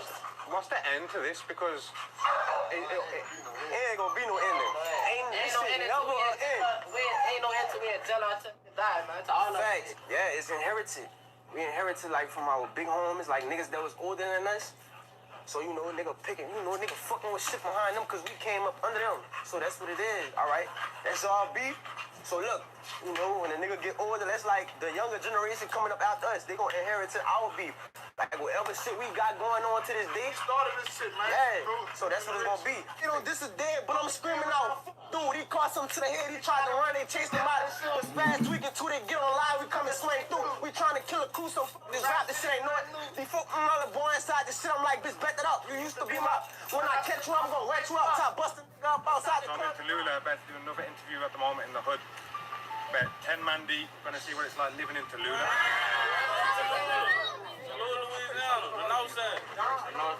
You're right, bro. What's the name? Zoe like Zoe. And where are we at the moment? We on that north. This is Madison Apartments, murder block, the hood. And what's the city? Tallulah, Louisiana. And how many people live here? About 7,000. 7,000 the list, cause niggas down. Shit, we going up and down, though, you know, due to the job and the area. Yeah, the people move away from this bitch when they realize, like it's a truck. It ain't how it used to be. And would you say this is a dangerous city? Hell yeah. Man, this a jungle. You gotta be a snake down this bitch. Would you say drill music is good for society or bad? Is drill music what? Good or bad for society? Man, look, I ain't gonna lie. I'm gonna keep it real, y'all. know that, bro. He said it's Zoe, so I'm gonna give my opinion, fam. Man, drill music, why wouldn't you, man, I'm living this shit, though. But why wouldn't a nigga that's just rapping wouldn't make the music that I'm making when I'm going up off this shit? Hell yeah, but you know what I'm saying? It's reality. I ain't finna lie, man, this is reality. Yeah, I'm versatile. I ain't just talking about drill, but I know what do the numbers. I know what's in the check. Man, that drill, man. You know what I'm saying? It's reality. This shit ain't no joke. Ain't no fabrication with this shit. Hey, serious business. This shit ain't no joke. My number's up there, but you know, you know me. You grew up around me. I speak about my life, whatever happened. Like shit, about me getting shot at the other night, just going jogging, you gonna hear that in my music, you feel me? Say like be cool, nigga know that I flash and put some on his ass. In the middle of the party with that chrome, I clutched on the fan. Know we got the drop to his home, he can't go take a bath. Youngin pop up, that's how you doing bad. I got youngins on that line waiting for another bag. I'ma send a kite so damn big and make his family sad. That's what she got blues, he got with a world night. Everybody touch his ass, bust him up. Youngin fuck but he ain't rough enough. Young and toughen up. This shit right here gonna get my muscle up. Go check the news. Let's see who all trolling by my arm. I can bet my lad the fuck whole city how they know it. You ain't gotta be the shooter. If you out there, then I own him. You feel me? Like, there's drill, but this my life. But he's speaking about I feel you. Y'all all sound the same though. I ain't gonna lie. Y'all all sound the same, man. Hold on, wait. I'm the same nigga on probation, still flow around with a trade.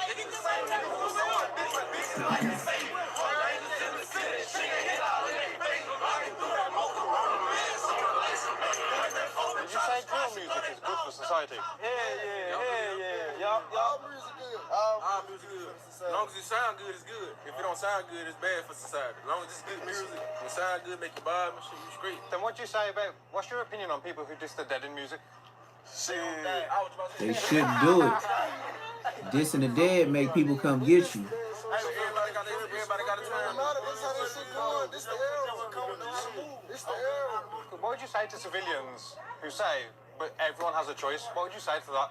Like, some people jump in this shit like they brother, they cousin got killed. You know what I mean? Like, some shit like that, you know what I mean? So they gonna follow their environment. They gonna come try to join. Does anyone here regret jumping off the porch? Hell yeah. No, it gotta be some regrets, though. Gonna be some. Like, I regret it. You know, our people died. I don't regret it, man. But don't I ain't gonna fake it. Once you win this shit, you win this shit. I ain't gonna fake it. I ain't gonna say I regret it, though. But I know I could have made a better choice, though. Yeah, you ain't Murphy's brother called his phone right after told him I did. Fuck that boy. We found that boy shot back to the church. Oh, the judge. In the corner, Mr. trying to zip somebody's brother. You a bitch, probably a snitch on the zip somebody's cutter. They be out his mind, that bitch blizzard way slicker than some butter. What's the vulture to a snake versus a feather, they fall together. On AOD, we put shit to rest, we aim to go to net. 6'2", penetrate through them bricks, ain't no system in that bed. They say I'm next, put that on next, ain't no next. A theme that I'm finding when I'm going to the hoods is, if they didn't make it in sports, they turn to the streets. Shit, it's on two choices I think. Sometimes, and then some be forced to do that. Yeah, a lot of times. But I'm gonna tell you, hey, I'm gonna be real though. It don't make no sense. It don't make no sense because you don't want to go from there to there because you know you ain't never got to give up on your dreams. But sometimes you might play basketball or something, but you ain't. You know what I'm saying? You probably just started fucking with you since high school because of what you used to have. You feel? Like bitches, huh? But I'm gonna tell you, a lot of smoking about hoes. You know, I'm gonna tell you why the no money or no shit like that. Why the streets really be the plan B anyway? Because when I'm hooping, when I leave out of practice, I'm coming right here. Oh really? Yeah. And I'm gonna be now. This is a different side of me. This is the old. That's how it was with me when I was growing up. As soon as I got out of football practice, on the walk home, man, I be passing by houses and end up be carrying my football pads, be leaving my helmet at people's houses. But it was all the homies, so if I left it at their house, I ask them in the morning on the way to school, like, hey, I left my helmet. They be like, yeah, it's in my room. Yep, every time. I ain't never lost no equipment, though. I always left it at somebody's house. But shit, that's just regular. And what was your education You like? just put your football gear up, take it home. You be in the hood all night until it's time to go to bed and go do it all over again. Every day. I really got kicked out, but shit, you know, some people, nigga dropped out, so school I was living, you know, I was bad as a bitch, you know, all type of shit. I ain't just in the streets. I go to college. Real people don't even know that. I go to college, bro.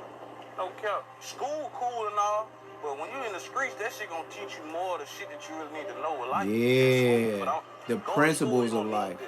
But when you in the streets, it's gonna teach you like I ain't gonna cap. It's gonna teach you way more than what school gonna teach you. Like, you know what I'm saying, of the real world. Because when you're in the streets, you gotta know how to survive. And that's part of the real world. Once you get out of school and high school, you gotta survive. But we've been surviving though, like in school, we gotta survive every day. Hit that like button, hit that subscribe button, hype me up, like me up, man. You're right, bro. What's the name? Usam. And where are we at the moment, Osama? We're in the projects. We uptown in the milk. And what's it like growing up in this environment? Like every other environment. Everybody gonna do what it takes to get that bread. Niggas in worse positions than the next man. Shit get wicked. And what would you say, Osama, this area is so dangerous? What makes it so dangerous? Us, these niggas out here right now, floggies. Floggies. Opportunity. Gonna take it. Everybody ain't where they need to be at in life, bro. You really a lick, bro. Like, you look approved. You got on Columbia right now, bro. You look, that's not no regular hoodie. But isn't being isn't that a good thing though? Being approachable. Not over here. If you ain't stamped, stay to yourself. Don't even come outside. You come outside, just don't come this way. And you have to look over your shoulder wherever you're going. I do. Still don't get no fucks. I'm blowing first. And how old are you at the moment, Osama? 17. And 17, you have to walk around looking over your shoulder. Can you post your location wherever you are? I do it, but I be gone. You gotta move quick to get to on, bro. And what would happen if what would happen, do you reckon, if you post your location and stayed there? 17 years old, talking like that.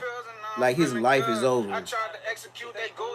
You ain't even grown yet. How is life over? I know I'm no good. Truth be told, bitch, I'm the voice in this merge by the hood. These killers and liars, and some of them good. I get to myself and duck off with a wood. Lie, straight to my face, I don't speak, but we good. Try to come spin, you ain't even the hood. Froggy got clapped with a Glock and that's for him. It hurt me, baby, bro, don't think I ain't got love for him. I miss my cousins, I could think of what it was with them. They man did that shit bad and I don't fuck with him. Watch yourself around all your friends and how you rubbing them. It's some hoes I won't be with, stupid me misjudging them. I was dealing with pain and I ain't wanna love again. And Tyra and told girl she was my closest friend. What goes at home stays at home, so I go back to this. Drill music? You think drill music is good for society? Everybody think that's gonna get him out the hood. I see drill music. People pick up on it, bro, and they get influenced by it. And if you not really, you can't even really relate. Since a young nigga know that I'm a problem. Proper training, go insane, them niggas think that that's my problem. And the bro that's sipping lean, he's sipping out the baby bottle. Before nigga knock your head off, better fall back in his coupe. And the fin dog going 20, them niggas pulling up. What do you think about people who are dissing the dead in music? Do you think that's a bad thing? I feel like everybody who done got the, you hear me, consequence, they done did something to deserve that shit. Bro. Bro. I can't knock it. I ain't gonna fake. Drill got a lot of spoon-fed niggas thinking too. I'ma go on and say it. A lot of niggas spoon-fed in a way. Shit. The real killers ain't all in no video turned up. They ain't listen to no drill music every day to go get a kill. Shit. Niggas like that shit come naturally. You gonna go get a kill, you gonna go do it. Not out no adrenaline, no perky pill, no none of that. Hit a diss me on the knee, ain't got no pole, don't recommend. Hella bro since near boxing, niggas gold on the new gym. Hit the rest the other day, soul searching for your man. New Jamaican got this bitch up, put a roster on his back. Float the city in the pickup, it just me, Lil Trent, fat. Lil' brother tweaking in the hot box, having flat belt by the hat. Say zip that shit up, put that suit up. You're right, bro. What's the name? 550 diesel. And where are we now? We're in Shreveport, Louisiana. And what's it like in Shreveport? What's it like being here, or the environment? I ain't gonna fake it's gutter. This shit out here, every day niggas trying to survive, trying to go get some money. Everybody trying to go get some money, so shit. Niggas gonna bump heads, shit. He's full of positive, bro. I ain't gonna lie, over here we struggle bad. Shit, they cut the water off over here. Man, the lead set, no me water. tell you. I'm 2 finna tell hours you how a day. this shit. I'm finna tell you how this shit Them go. kids can't even go to school. Man. Taking no bath. I swear Man, to the God. only time these kids really get some water right now over here, right now at the moment, is only when they go to school. Early in the morning, they barely bath it. So they only get 2 hours of water, then 2 hours of water at night. Village Square fucked up a little bit. They kind of like, man, they kind of put part of it on us just a little bit.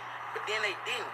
But at the same time, they cut the water off. The city cut the water off. People need water. Why did they cut the water off? Because they weren't paying the running out with the money. They stole the money. So whoever was in the office stole the money. And they didn't never pay the water bill. So now they like an M in debt. But you want to know something? This just shows to show you that they won't do nothing. They got people still staying over here who pay their rent faithfully.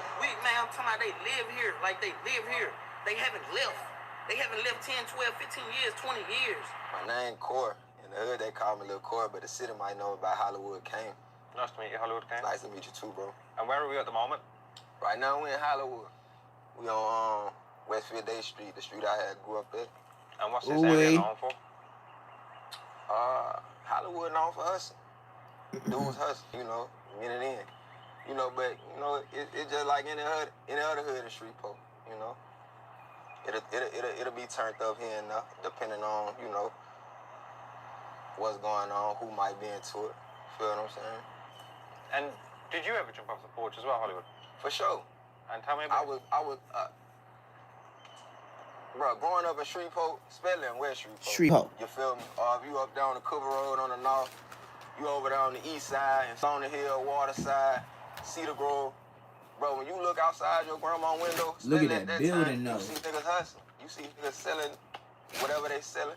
That thing look like a trap house for real. You feel me? And to a young and personable man, you feel me? That shit look good. Then we hear it in the music. We see it on the movies every day. You feel what I'm saying? So I'm a young dude. I'm out here up and down this street every day. I mean, I'm going to adapt to my habitat, to what's going on. So a lot of us jump out the porch unconsciously. We don't even know it. I didn't know I was doing nothing out of line. I didn't know I was thugging. Look out my granny window and all you see is thugging. P95 clutching, crack rock hustling, prostitutes selling pussy for a little nothing.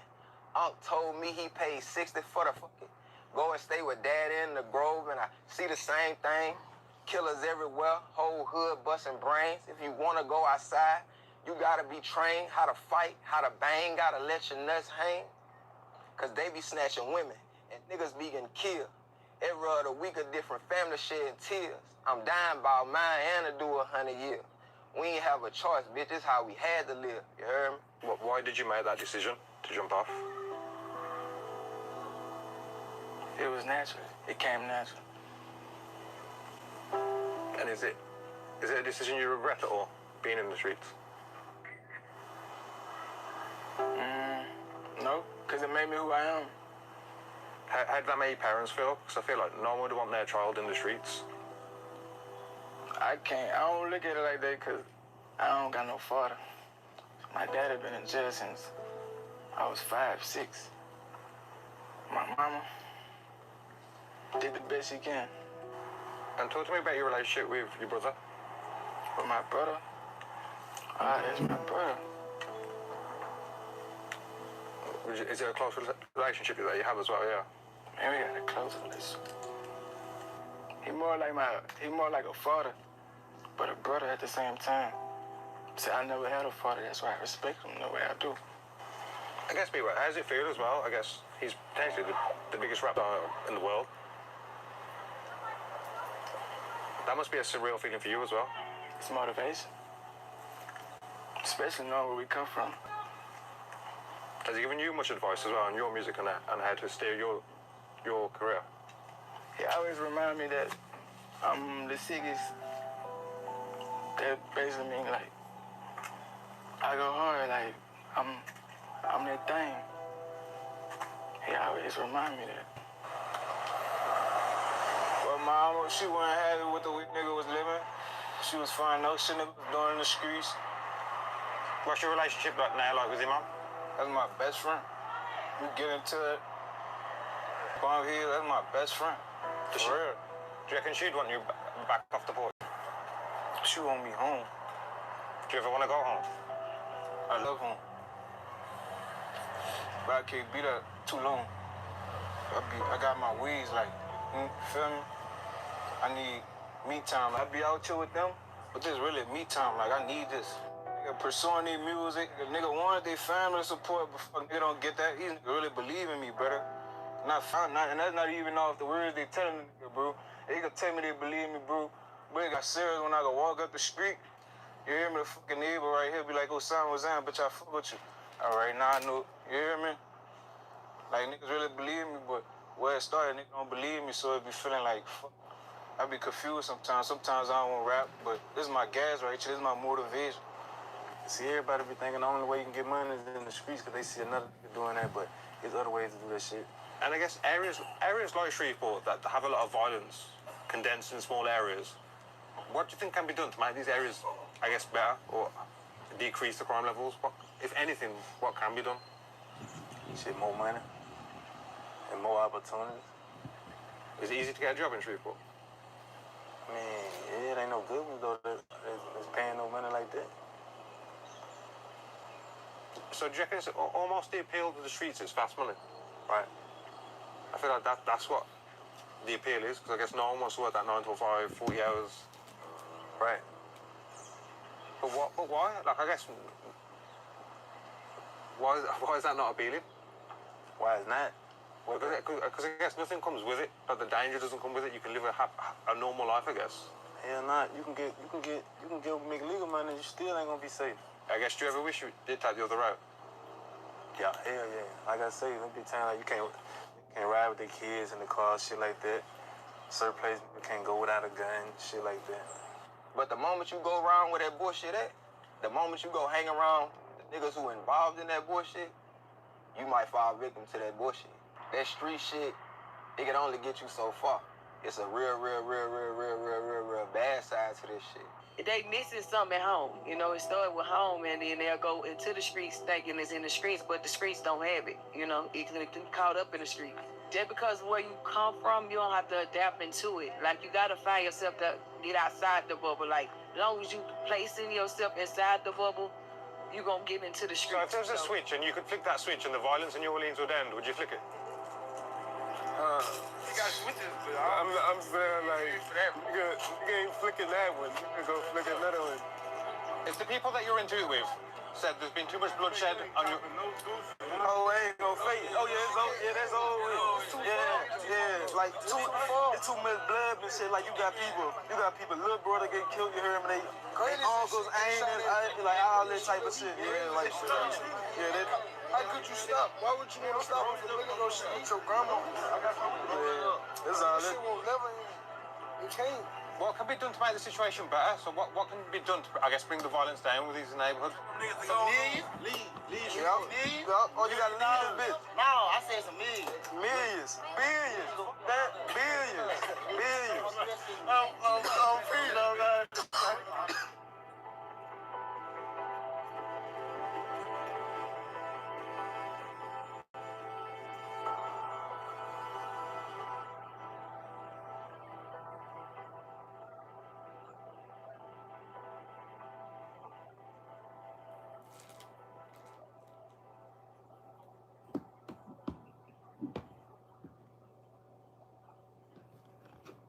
Why? How would this ever end? Shit. Pick their partner up. Pick their partner up. Pick their partner up. But surely, bro, this life can't be enjoyable. Like looking over your shoulder, not being able to post your location. Yeah, sometimes you want peace. But it's too late. See, if I was to put my gun down,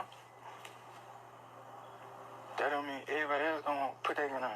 Yeah. And as well, do you think if you didn't jump off the porch, being Young Boy's brother, do you reckon you would still be, I guess, a target to some degree? Just by being Young Boy's brother? It get that real. It get that real. So I guess indirectly you inherit any beef that Young Boy would get. So anyone who dislikes Young Boy, I assume, would dislike you just for being his brother. Man, if it's somebody who close to them, do anything, anything to hurt you. I mean, anything to hurt. That's young boy, brother. That dude said I'd get at anybody just to hurt you. Like if I was into him and he got a partner. If I catch him slipping voodoo and you not around at the time, that get at him. I don't feel like, cause a lot of people they feel like it's heartbreaking saying this. You hear me? My mom feel like it's heartbreaking. You hear me? But you not here. See what I'm saying? You don't be here every day. You hear me? You don't know how I feel. Nigga could, I ain't even gonna say nigga could die from the shit nigga get into. You don't worry about that. This shit on lock. I be chubby with my members making money. I mean, you could say it was regular. You know, some people, struggle with poverty, some people didn't, but like, it's really like what you're making. Yeah, but what's your name? Everybody call me Ducky. Ducky. Yeah. And how long you been trimming hair? I'm gonna say going on like about 9 years. And I guess what made you That's a want to minute. I was going to Southern University in Baton Rouge, and like I was gonna be in the band, and I like to get my hair cut like all the time, so I know I really, wasn't gonna have that much time, so I just wanted to have a way to cut my own hair and, pick up a little extra funds on the side, like, cutting band mates out. But that had changed. I had ended up coming back to Shreveport, and I attended Southern University, like up here. And then, like, that's my barber career had took off because I was more focused on, like, cutting hair versus going to school. But I still got my associate's degree and, still cutting hair though. At least he didn't get a enough DEG. resources to do other things within Shreveport as well. Yeah, it is. Like I said again, it's really what you make it. You can make it, make excuses, but it's a lot of opportunity, out here. I guess what do you reckon the difference is between you and those who made the decision to jump off? I guess Hit that like button, hit that subscribe button, y'all. I got my own mind.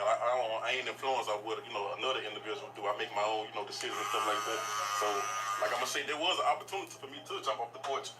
Some people can't help but to avoid to to jump off the porch. I'm cool until I'm still on the porch. But it's really straight though. It's really gonna be like anywhere else you go. Like if you go somewhere and just feel like you gonna be in a box, then I guess shit, that's what you gonna be in. But you go somewhere and expect to live up to your means, then shit, it's gonna be that. So really just all on you, really. I'll say this, like, even though we ain't choose that path, like we still get looked at like, like we one of the people around here that everybody look up to over there. I'll say that. Even though we ain't get caught up in that, we still one of the people that people look up to around here. And bro, how do you think civilians look at people in the street? Man, they think we just the bad people the whole time. Don't nobody promote the good we be doing, because it's always just the bad. So they gonna look at us bad. Man, the good just how bro just sent. He ain't have to do what he just did. Make sure every kid out here they made, they got Disney cups and shit. We always do shit like this. This shit we do on a daily, bro. Like, bro, them stay making sure shit straight. You know what I'm saying? And last year, bro gave, he bought all. Everybody get shit for free. All the kids for the whole day. You know what I'm saying? People acknowledge it, but some people didn't. The haters brought their kids too. He said the haters brought their kids too. Are you finna go up there? It's a vlog. He said they doing a reaction. They country as hell. What's up with this mute?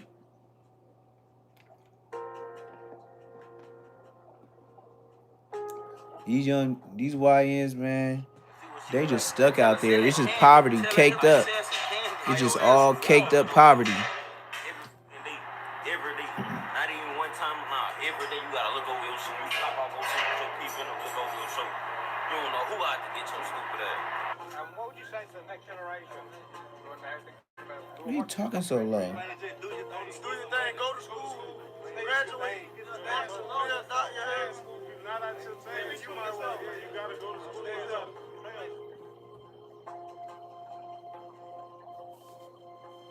He looked like the Reaper. He looked like he just came straight up out the grave.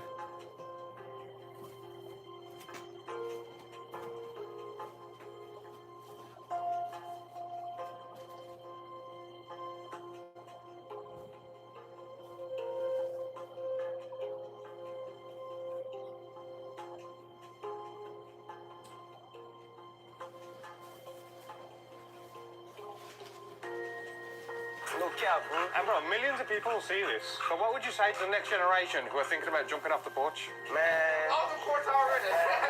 Man, look, check this out, man. Look. Man. And if you gonna be in the streets, you hear me, you gotta accept what come with it. No snitching shit, you hear me, none of that flaw shit. You hear me, keep that shit real. If you not gonna be in the streets, stay in your lane, you hear me? Don't be trying to be something you not. No cap, that's how you gonna get dope, cause you can jump off the porch and end up in a casket. What do you want, player?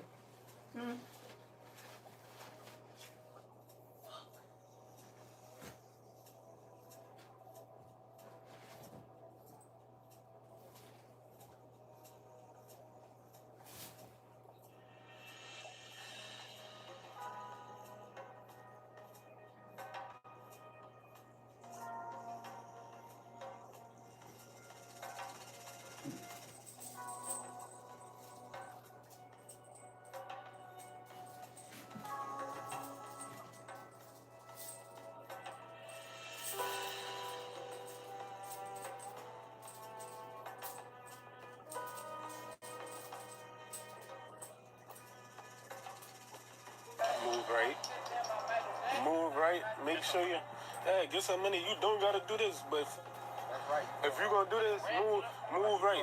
Don't let it shine on you. Don't never let it play with you. Like, just be right. Or you could just be get money.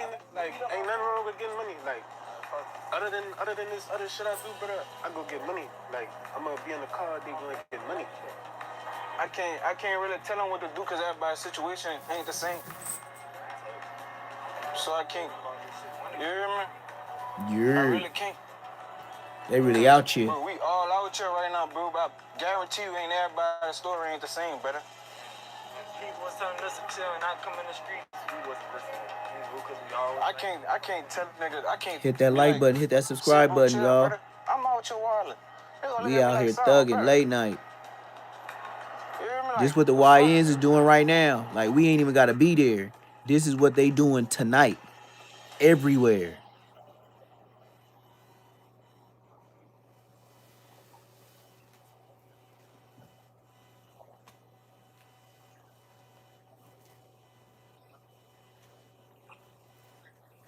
I don't know why he be doing that mute.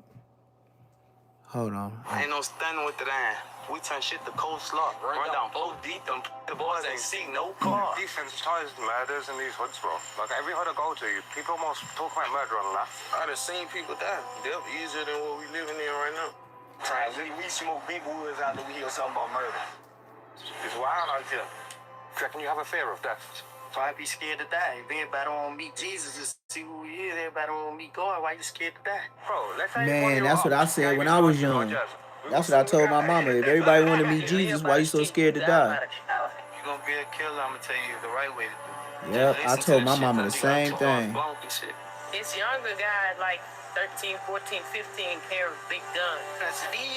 These are prop guns. 16. And you got shot in the chest. When you come in this bitch, they got a sign that says, "Young take it your own reach." This is treacherous. This is slum. I've been going to the trenches and seeing how they really live and to get an insight what it's really like living in the most murderous state in the whole of America. There's 9 million. I don't know if that music is legit, so I don't want to get caught up. That's how they be catching you. That's how the AI and YouTube catch you.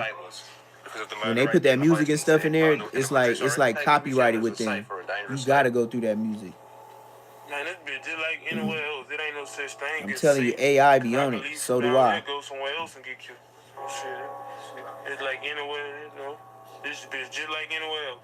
And you have to keep your head on a swivel 24/7. Most definitely. Most definitely. We ain't the only ones smacking shit out you. Niggas ain't tolerating that. They get to that kind of business. Hop out on your foot stomp. All we want to do is stuff. You ain't got it back, then you can't come on the drill. I took my lick when they shot and fuck, that's what it is. No way increasing the violence, battles drop every year. Bro, I want to ask, because I heard about the incident in Monroe and the situation that took place. And so I guess in this life that you live in, you can't really ever post your location, yeah? Nah, but I don't be getting the fuck though. That was just a battle. About battles in war. Pull up, drive my Like, lose a battle, but you ain't lose the war. Because it's a lot of battles until the war ends. Drive my low, pull up, and we gonna bang, bitch. I'm tired of looking for you. And we know what we got going on. Yo, bro, what's the name? Lejal. Nice to meet you, bro. LB Chris. Bro, where are we at the moment? Monroe, Louisiana, Southside. Dollarville. What's West Monroe known for? So the video, making shit. With breaking news, Monroe police are on the scene following a shooting at the Walmart Supercenter gas station on Louisville Avenue. Witnesses say they heard well over 20 shots fired. Damn. They busting. They ain't playing. He letting off. Close enough. It's not right here. I swear to God, I had this bitch jumping 2 years ago. Lou, tell him, I had this bitch crazy on. I had this bitch on fire. This bitch was, every time I hit outside, right here, we posted up every day. This whole still in this house. Niggas can't shot at us when we, but you know how that shit goes. The reason I've come back to Monroe is because I've heard it is, again, one of the most murderous cities in the whole of America. Yeah. Why do you think that is? But shit, because they been small before. It's easy to believe in run down here. It could be a nigga you arguing with on social media. You gonna bump into him one day. One day y'all gonna see each other. Down here, you gonna bump into him one day. This bitch ain't that big. Say, look, y'all see these bullet holes right here? Put them on these bullet holes right here. Here, we got bullet hole right here. We got the bitches. They can't stuck a little. They can't stuck a little bitch ass shit in here. I see it. Hey, but guess what? They Rick right there though. Hey, got 40 behind this shit too. Look, y'all see the bitches? They right here. Hey, still got 40 behind this shit. They Rick right down there. You hear me? And what would you say to tourists visiting Monroe? What would you say? Don't do it. Just dangerous. They rob. They done killed some homeless people on 165. Damn, she said they kill homeless people. That's crazy. That is crazy. I feel a bit unsafe now myself. Yeah, it's dangerous. That's why we about to leave. We about to go back to Mississippi because this is real life dangerous. I didn't know it was going to be this dangerous. I wouldn't have never came. And bro, how do you think society looks at people in the streets? Shit, look at it like we ain't shit type shit. They look down on us. But why do you think that would be though? Cause shit, we in the street, like, I guess. They don't see it from a street point of view. Yeah, they don't see it from our They don't see how we gotta live. Like, we got a different point of view than what they do. So they look at it different. It's stupid, bro. Like, niggas try to kill us. What the fuck you want us to do? If we don't get at them, they gonna get at us. Like, that's how it go, bro. Like, our life ain't perfect like y'all, bro. Our mamas wasn't rich like y'all mamas was rich. You feel me? Like, that's how this shit, like, come on, man. We had to go to the store, walk and shit like that. Y'all, man, bro, you know how this shit is, man. Like, this shit really gutter, bro. Like, I swear to God, bro, my soul, bro. Bro, I've been in my pocket, had $0, came out here, bro. I had no dollars at times, bro. $0. Had to have my brother, somebody on the block, let me get a zebra cake or something to eat. Like, this shit real, bro. Like, ain't my fault. Shit, that fault, shit. Shit, how shit turned out. And Peter, what age did you jump off the porch? 8 years old. Okay. Peter, how would your parents feel? Because I guess no one's wanting their child in the streets. Shit, my mama dead, so. Sorry to say that. Yeah, no feeling. Bro, what was your childhood like growing up in this environment? Shit. Bad. See, me and my little cousin, we used to have a little bop, you hear me? She used to catch us walking up the street, we used to catch her, you hear me? We young as a bitch, she old as this motherfucker, we stealing bills, you hear me, and shit. We used to bust out and flip up in the canal, fucking the canal. We used to jump, fish, come see this shit. Yeah, so if you ducking the dicks, this is a good spot to duck the dicks at. So what we call the police dicks. See, the canal go farther though. Like, we used to jump in and out, go fishing and shit. Yeah, we used to jump and catch little turtles, fish and shit. Tripping, badass little kid. Me and my little cousin said, we right here. I'm laid down like this. I'm right here. The hole between me and the cousin, the hole over there on the other side, the hole beating our dick like this. The hole beating our dick like this. I swear, son, I got my other little brother, Jay. He little baby boy. He a youngin'. Licking the titties and shit. You hear me? We 3 dicks around this house now. They passed the law for 18.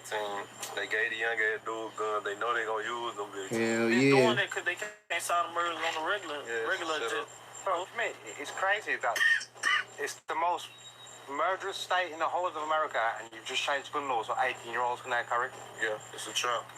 All they doing is baiting you in. That's all they doing, baiting you in. People are getting raped, murdered, carjacked, assaulted, and in most cases, those people are defenseless. You gonna kill a nigga, catch a murder, they making money off you every day you in jail. Every day you in jail, they making money off you. This younger guy, like 13, 14, 15, carry big guns. Where they get them from, I don't know. He's a prop gun. They get paid to put you in jail. They get paid to keep you in jail. Never forget that. It's their job to get you. Yeah, you just like your dad. I catch him.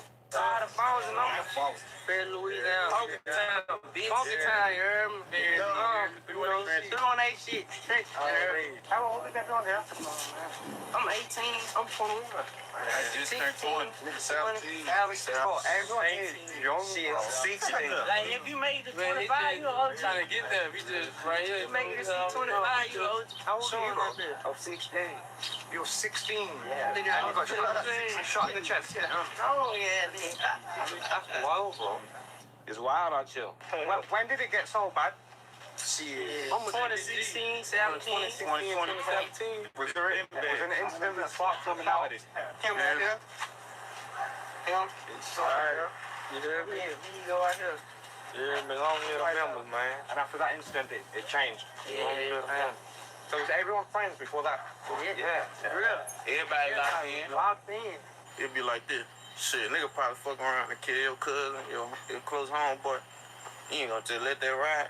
You ain't gonna let that ride. So shit, once blood gets shed, I ain't gonna never end. Blood get shit, they gonna go for nothing. Then the youngest gonna grow up in this shit. Yeah, it go generations. It's people that die from less shit, but it just like, the blood it's mandatory. You gotta think about it, when people get killed, shit, yeah, drilling rush. I wanna go kill some back. Like, somebody gotta die. We ain't doing no crying, like, no nigga gotta die. How do you reckon this can end? Because at the moment, to my understanding, there's a bit of a war happening in Baton Rouge. So they call it. Yeah, that's what they call it, I guess. But like, there's, I guess, two big groups who are very popular in the streets who dislike each other. Yeah. Do you reckon those groups can ever just squash that? Do you reckon that can ever just end? Shit. Do time stop. Understand, it'll squash when you can stop at 6'2", it'll squash. Whenever you can stop with them bitches, it'll squash. And bro, then how's it ever going to stop if it's like just get back, man? It's forever going to happen. Stop to their whole last man standing. That's what it is. That's wild, bro. Last man standing. And bro, do you ever regret jumping off the porch? Nah, not really. I love my lifestyle. And one thing I'm noticing, the police are everywhere in Monroe. You know, I'm seeing them everywhere, bro. And I've been to a lot of places. Hot, every fucking hot right now. I've been sparing my words. Go 12. No, we're good. Oh, yeah, man.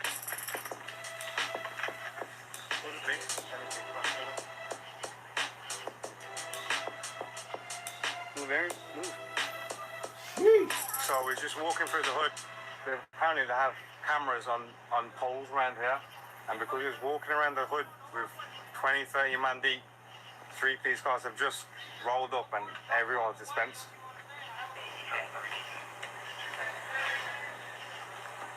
How y'all doing? And how old are you, bro? 20. And what age did you get shot? 19. What was your situation? Some little fluke shit. He said some fluke shit. Wire fire. Got called in.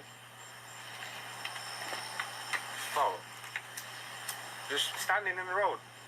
Have you ever been shot up? Yeah, I've been shot. I've been shot 2 times. You've been shot 2 times and you're only 19. Shit. Oh, so when you get shot though, isn't it a case of maybe I should just leave the streets, bro? There's more to life. When I got shot, I ain't gonna stone with you. When I got shot, that shit just made me like, that you got a head now. Like, you got shot, shit is, you gotta focus now for sure. You ain't regular no more. People been already telling me this, but I'm still in the streets on some shit in the project 24/8. On guards, they really take for a nigga to get hit with that bitch to find out. So with that being said, Hazel, would you say you're scared of death? I ain't gonna say I'm scared of death, but I ain't gonna say I'm afraid of neither shit. It is what it is, you know, this how nigga living for. Do you reckon you have a fear of death? Fuck no. So I'd be scared to die. Everybody want to meet Jesus to see who he is. Everybody want to meet God. Why you scared to die? I would be scared to die if people want to go to heaven. But that's a big question. Nigga need to be asked. If everybody want to go to heaven, everybody believe in God, why you scared to die? Yeah. Scared to die. True. We gotta die. That's the only thing that's promised. One thing we gonna leave.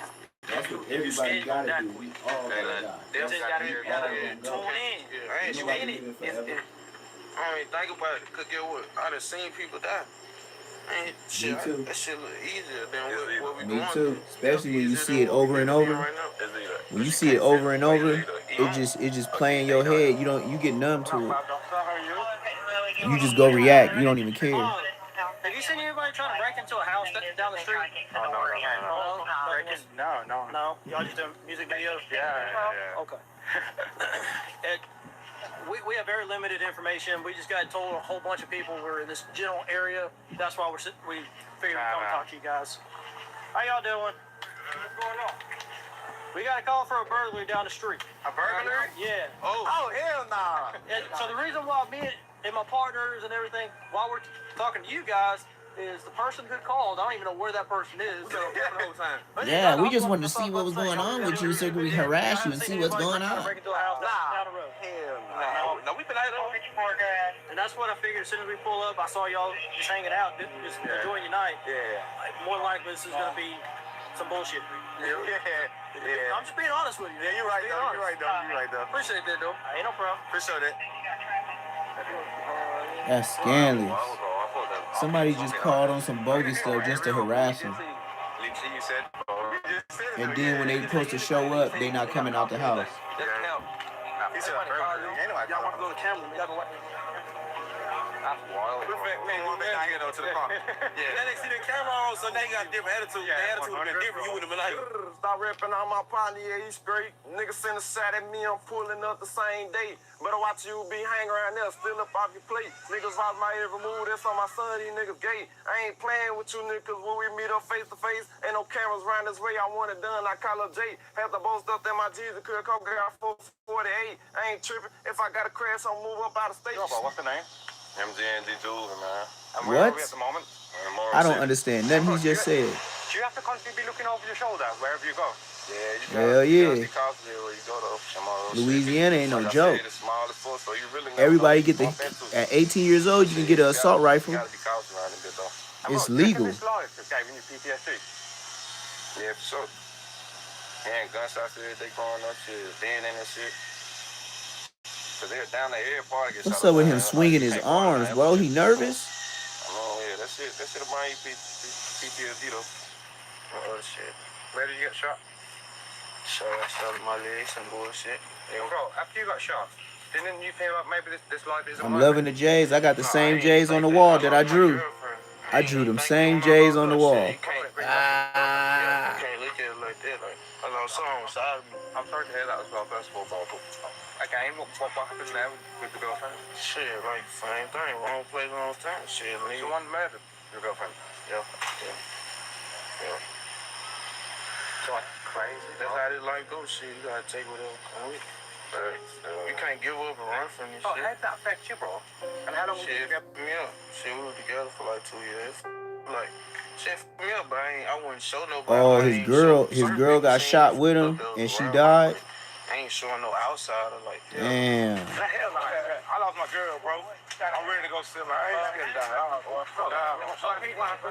She died in the car with her and 3 other girls last year. Oh. She died in the car. I'm sorry to hear that, bro. And how did that affect you?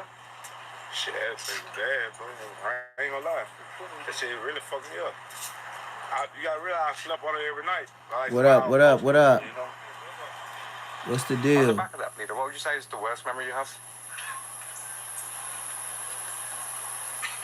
225. 225 day. February 25th. Why that day, Peter? The cousin died. Got cute. My Latana got cute. Hit that like button, hit that subscribe button, y'all. From here, standing and speaking to you, it seems like there's a lot that's affected you, bro. I don't even feel him. I be feeling like a dog. Like I just like take the most pain without making no noise. When that happens, though, That's a cold metaphor. He said, I feel like a dog. Take all this pain and don't make no noise. That's deep. I don't regret nothing. Can't regret shit. Can't regret nothing. Ain't no regret. You know what's going on before you jump out that pool, before you step in that street. Bound to happen. Shit bound to happen. Now you go down, you know what, you go down right now. Like, you get shot, that's on you. You get shot, you gotta get ready. You know what come with this shit. This will come with this shit. All this will come with this shit, bro.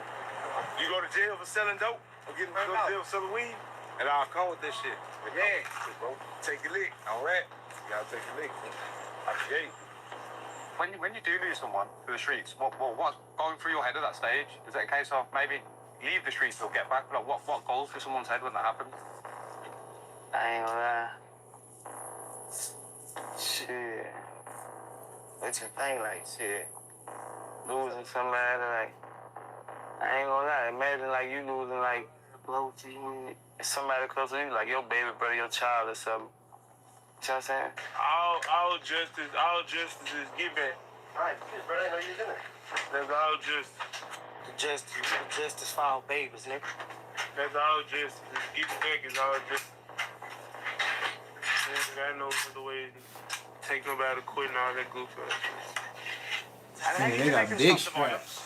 You got to blur it out. They straps so They ain't big. gonna be able to stop you. I told my baby that you know how it's too much. It's too much. Every vlog gotta have the police in there. They just, that's how the hood is. We They can't just even come out here patrol and the just have hood. fun no more. Every time we try to come out here and just have fun a little bit. Hey, even if we did want to have make us move outside, they wouldn't even come over here. That's harassment. They That is come over real here. harassment. Look, They're not keeping it YouTube friendly. Them police is not YouTube friendly. When we walk back down there, they gonna park right here. Yeah, they don't come park right here. They sit right here and wait and see if we gonna leave the way. Yeah, they not with the YouTube guidelines. You think they're like presidents? They harassing. Safer? That's really what they trying to do. But we ain't really doing nothing to make it. Yeah, no, they harassing us. They really harassing us. Really, that's really what it is. See? We really Told not doing you. nothing. Just Mess pulling up up the for city, no like, reason. do you? Y'all been out with it the whole time. Ain't nobody got hurt. Ain't nobody got shot. Ain't nobody came through here. Ain't nothing happened. Ain't nothing. But the police show up like this. That shit crazy. Everybody just chilling. As the presence of like more police, like See, you don't see them increase down like there? violence in a sense. No, nah, it got worse. They ain't chasing the right people anyway. They chasing us. They chasing regular motherfuckers like, what you doing? Shit just chilling. They chasing us. They keep the shooting going on somewhere. They chasing us. Why do you think people are jumping into gangs? Why do you think that? Why is that happening? I think it's peer pressure. It's peer pressure. You know, because he didn't know nothing about no gang handshakes and no none of that before he came up here from Mississippi. He didn't know nothing about that. Since he was up here, he was doing all kind of stuff. Area, the hood are changing. It's just how it goes. The mamas don't understand. The mamas have no idea. There's too much bloodshed on both sides. Because men don't press women. They on some other stuff. But That one was called truth. Even much shit going on. I ain't talk too much. It's like white to white black women. Said, you know what? White flag? No white flag. Still gonna fuck with that? Yeah. They kind of do Show that. Too, they talk too much. Oh, this life, surely it's not enjoyable. No one wants to be looking over their shoulder 24/7, surely, bro. No one wants to be shot at. Surely, bro, you want a happy postal location and not worry that anything can happen. Surely that's not Me personally, I really be. See, I've been in my section though, so shit. I still post my little project living where I got shit. I'm still in the same project. They know what's going on. They know what the fuck going on. So you stay at the place that you got shot at? I'm in the same spot. Same spot. Okay, so why is someone shooting you? Why would someone want you dead? Huh? Why would someone want you dead? Shit. Cause there's a lot going on, bro. That's all I can say. Bleed the game, man. On God, bleed the game. I ain't forget about you. You know it's still about you. I was still floating around that rake, trying to drill about you. Ain't doing no crime, they cross the line, and I'ma kill about you. Said that's your dog, then bail him out if he up in that cell, locked up in his hole living. Cops trying to lock us and leave us slow living. Straight from the bottom, they judge you by your appearance. Now I just told us out for missing a parent. I don't know if you gon' leave, and I don't know if you gon' keep my secret. I need it. I've been fiending, more been bleeding. Do you reckon you'd ever leave the streets? I can catch a flight right now. Are you ever tempted? And being Miami, I be going state to state, city to city and shit. I just don't want to leave here right now. Well, I guess I don't be feeling safe. Like, I feel safer here. And Bleeder, do you think drill music is good for society? Yeah. Right. Put the violence to the footers, go kill that bitch, chop his head out, shoot that bitch out in the throat, stand over his head and hit all his toe. I'm boys off the other side. Bitch, I'm from Glen Oaks. That switch you shit in there. Come get you on this daytime. This bitch late at night. My brother died. My mama cried. Lil D ain't bang back with his pipe. Dick riding to put an X over your chest to die for that till I'm free torn out that back. Fall partner turn wreck. Ops rolling through the city. Still ride through that red Glock. Keep a Glock, try to run off. You take 7 shots to your back. Real reason why they mad. We took their partner to a pick. When it's up, it ain't no calming down. I advise you not to let. When it's up, it ain't no. It's a lot of shit going on in this world. People posting like, a lot of shit like people, police killing people every fucking day. Yep. You never know what's gonna happen. Like you never know what's gonna happen out here. Yep. Yeah, that's how Every day. every time it's just shit. Every day. Until they come and tell us what's really going on, then you hear me? But that's our reaction every time though is to run. Shit, job ain't as fast. Like I like fast money. Like job, so you gotta wait. Like you probably be a week in the hole. You know anything. You gotta wait on job money, but shit, fast money, shit, you gonna have that right there. Like me is my mind. Like I can't see me going and want to be a professor or something. Teach like. I can't see the eyes, and I ain't got the height or nothing to be no athlete, so you feel me? So I'll be a rapper still, like I'll still be in the hood, trying to, you feel me? I won't be doing all of this shit, like, cause I gotta see myself and like, all that shit come with your body, bro, like, I don't really just, you feel me? Then, how shit done played out, it ain't nothing, they can't run away from pain. Like, if I was in, still, like, just say I was a professor or something. My girl still would have died in the streets, you feel me? I mean, she still would have died in the car wreck. Like, I still have been going through shit, you feel me? Like, I don't think I've been happy with being no professor because that's lame. Like, I don't see myself being no type of nigga like that. So I can't just say how I be in 20 years. Like, I finished school, though. You feel me? I ain't gonna say I finished school. Yeah. I finished school. What would you say? Because I feel like millions of people... So I can't say I ain't no junkie or no flunk. I ain't no flunk. I got... Get money, like you still get money, you feel me? So I can't say I changed my lifestyle, you feel me? I'm still getting money just like a regular other person. I see people that hurting, they got other shit be asking me for money, teachers and all that shit, they still be hurting. Live a good life, you feel me? Like, so I'm satisfied, like I know I'm still living, you feel me? I ain't dead, cause I ain't dead. So ain't nothing, can't be too bad with how I'm living, you feel me? I believe in God too, you feel me? Yeah, I know he with me. Shot and killed along Glen Oaks Drive. At least 20 gunshots, and they say it sounded like gunshots from a rifle. They saying that us doing shit bad and shit like that, killing people. But ain't nobody talking about how people killing babies and shit. It's just a different level of war. Like the president go to war all day. You just seen Donald Trump get his stupid ass clapped at. You see what I'm saying? Like this is for anybody. Like war is out here. Like it's just different levels to the shit. The secret war, secret society wars. Like, Yep. it's different. Like, you know what I'm saying? How you think mob bosses and shit? How you think everybody move? Somebody gotta be the bad guy. Yep. And you gotta always have a fall guy when something go down. Just like Puff Daddy right now. He was the fall guy. Yeah, what's up, jam myself, you know. Puffy went from billionaire to nothing. He was the sacrifice. Documentary shit, you know, West Side, I'm in the city. I'm in the city, it's up. Yeah, man, we just doing the documentary. Yeah, we just had Nah, we just not doing the damn gun deal. No, not guns. I'm talking about the toy guns. Oh, nah. I'm just doing the documentary. Is that done died off? Nah, we just doing the documentary. Is that done died off? Yeah, it got too hot. I'm coming around. 103 every day. Let's out, man. Roll it, type shit. Do I? Is Monroe a safe city? Monroe or West Monroe? Both. Two completely different cities. Is Monroe West Monroe a safe city? That's what he's saying. He's not familiar. I'm going to say Monroe has more issues than West Monroe does, but overall safe city. Because nobody don't come over here. Monroe stays over there, West Monroe stays over there. Now, You know why Monroe stays over here? I'll get some guy. That's why I was telling you it was peaceful. They don't pay him. But what happens whenever someone from West Monroe beats with someone in Monroe? I don't know. It happens. Nothing happened. Nothing happened though. Nothing happened. It ain't happened in a while. Never happened. There's times it happens. There's times it happens. Never happens. One thing I've realised about this life, there's no snitching. At all. I can't rap myself because if I rap, it'll make me look at the world different. Like, I can rap at 2:15, by 2:16 when we leave this courtroom or the interrogation room, I'm going to look at everything, move different. They ain't even got to know I read it, but I'm going to get myself for it because I ain't no rap. Let me tell y'all something, bro. He said, I'm going to give myself up because I ain't no Y'all rap. fall off in that bag.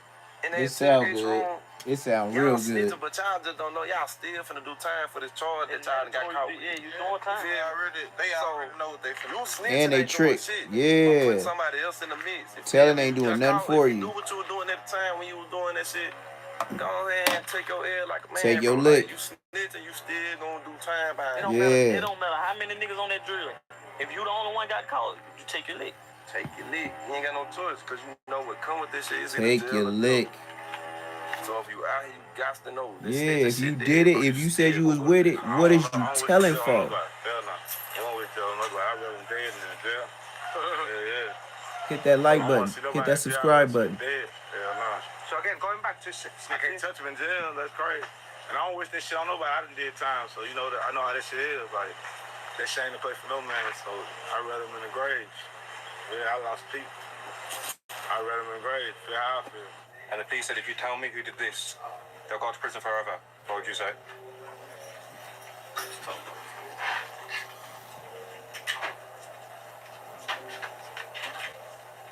Yeah, right there. Okay, say this. The gun law in America? They're too restrictive. Too restrictive. Yes, sir. I know over in the UK it kind of sucks. You can't even have like a water gun or shit. Hell, they arrest people for posting mean things on the internet over there. I saw. Yeah, no guns in the UK. You can't even post mean stuff? No, you can't say what you want on the internet. You get like Even 6 in rap, years. you can never say someone's name in your music. Or the police will take it down for inciting violence. But they promote violence in movies, right? Mm-hmm. Crazy, huh? Real. Crazy, right? Mm-hmm. All entertainment, though, right? If you to get a gun in the Yep. UK, is In they real life is entertainment. Just like Adam 22. Adam 22, he loves our life. But that's everybody's entertainment. But that's their real life being done. Y'all murder people getting caught in. Yeah, nice, bro. Just a lot of stabbings, like a lot of blades going through chest plates. But if you gonna be real though, then like this more dangerous than what we do. Like y'all gotta be face to face. You gotta real life be in close contact to do this. For sure, but I feel like when there's so many guns, the murder rate in this country and the murder rate in the UK aren't comparable. Yeah, but y'all real like dangerous as a mother. Anybody that got time to sit around you is Gave his life to God, yeah. So out of that, my house gave his life to God, and he no longer wants to be in the street. If he want to walk down the street, we're gonna send him to God. Right? We're going straight to God. Mama, we're gonna send him right where he want to be. He want to go get his life to God, and you think you about to shoot at me and think you about to walk down the street like you just gave up. It's too late. I guess It's too late. Should have been church like that. You too late. Like we in the street, you in the street shit, bro. Until I don't know. We still young, kind of like, so you know. It is what it is. Hey, still gonna clip it. Still gonna die, though. See, God might have changed like that for real, but you know, like, you knew what you did in the past, so you can't just say you ain't. I'm done with it. Just turn around after you zip something probably. You still was in that car. You feel me? You still this the dead. Just because you gave your life to God don't mean this person give a about it. They still gonna want they get back from the shit you done before. You can't walk out here freely just because you gave your life. Some that leave their life miserable just to come to get you though. Just out because you took something that was close to them. Like if they whole inside up, they don't want to post up, chill, play, nothing. They mind focus on you. Like you said, bro.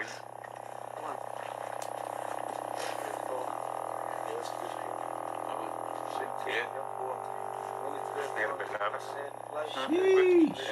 He got You the said people in the drum streets are on. good for society or bad for society? I say it's good because shit, certain niggas in the street, they take care of people in their hood. Yeah, They like, take there's care of people out here everybody. real like trying to take care of their Shit, family. they and take shit. care of all needs. So shit, I say good shit. Ain't no bad in it. Could get what? Like I said, nigga can kill your clothes. Whatever. You still can't judge by a code. I might got a good heart. You never knowing though. Yeah. You just saying like what somebody else off Yeah, another they just think person's you just street. thugged out. They saying that They don't think you out got a your heart. ruthless, drop the shit by. You would think that you won't f with, but you gotta come see like for your own vision. Would you say you're a good member of society being in the street? He just did a give back. I do toy giveaways and shit for Christmas and shit. I might do a turkey giveaway for Thanksgiving. I'm really like a good-hearted ass though, bro. You feel me? I get chances at the same time. My get mad at me because I be getting chances. You feel me? I be trying to see what that crossing the line though. Like, you know what I'm He saying? said I be giving niggas chances. Some shit you can't control.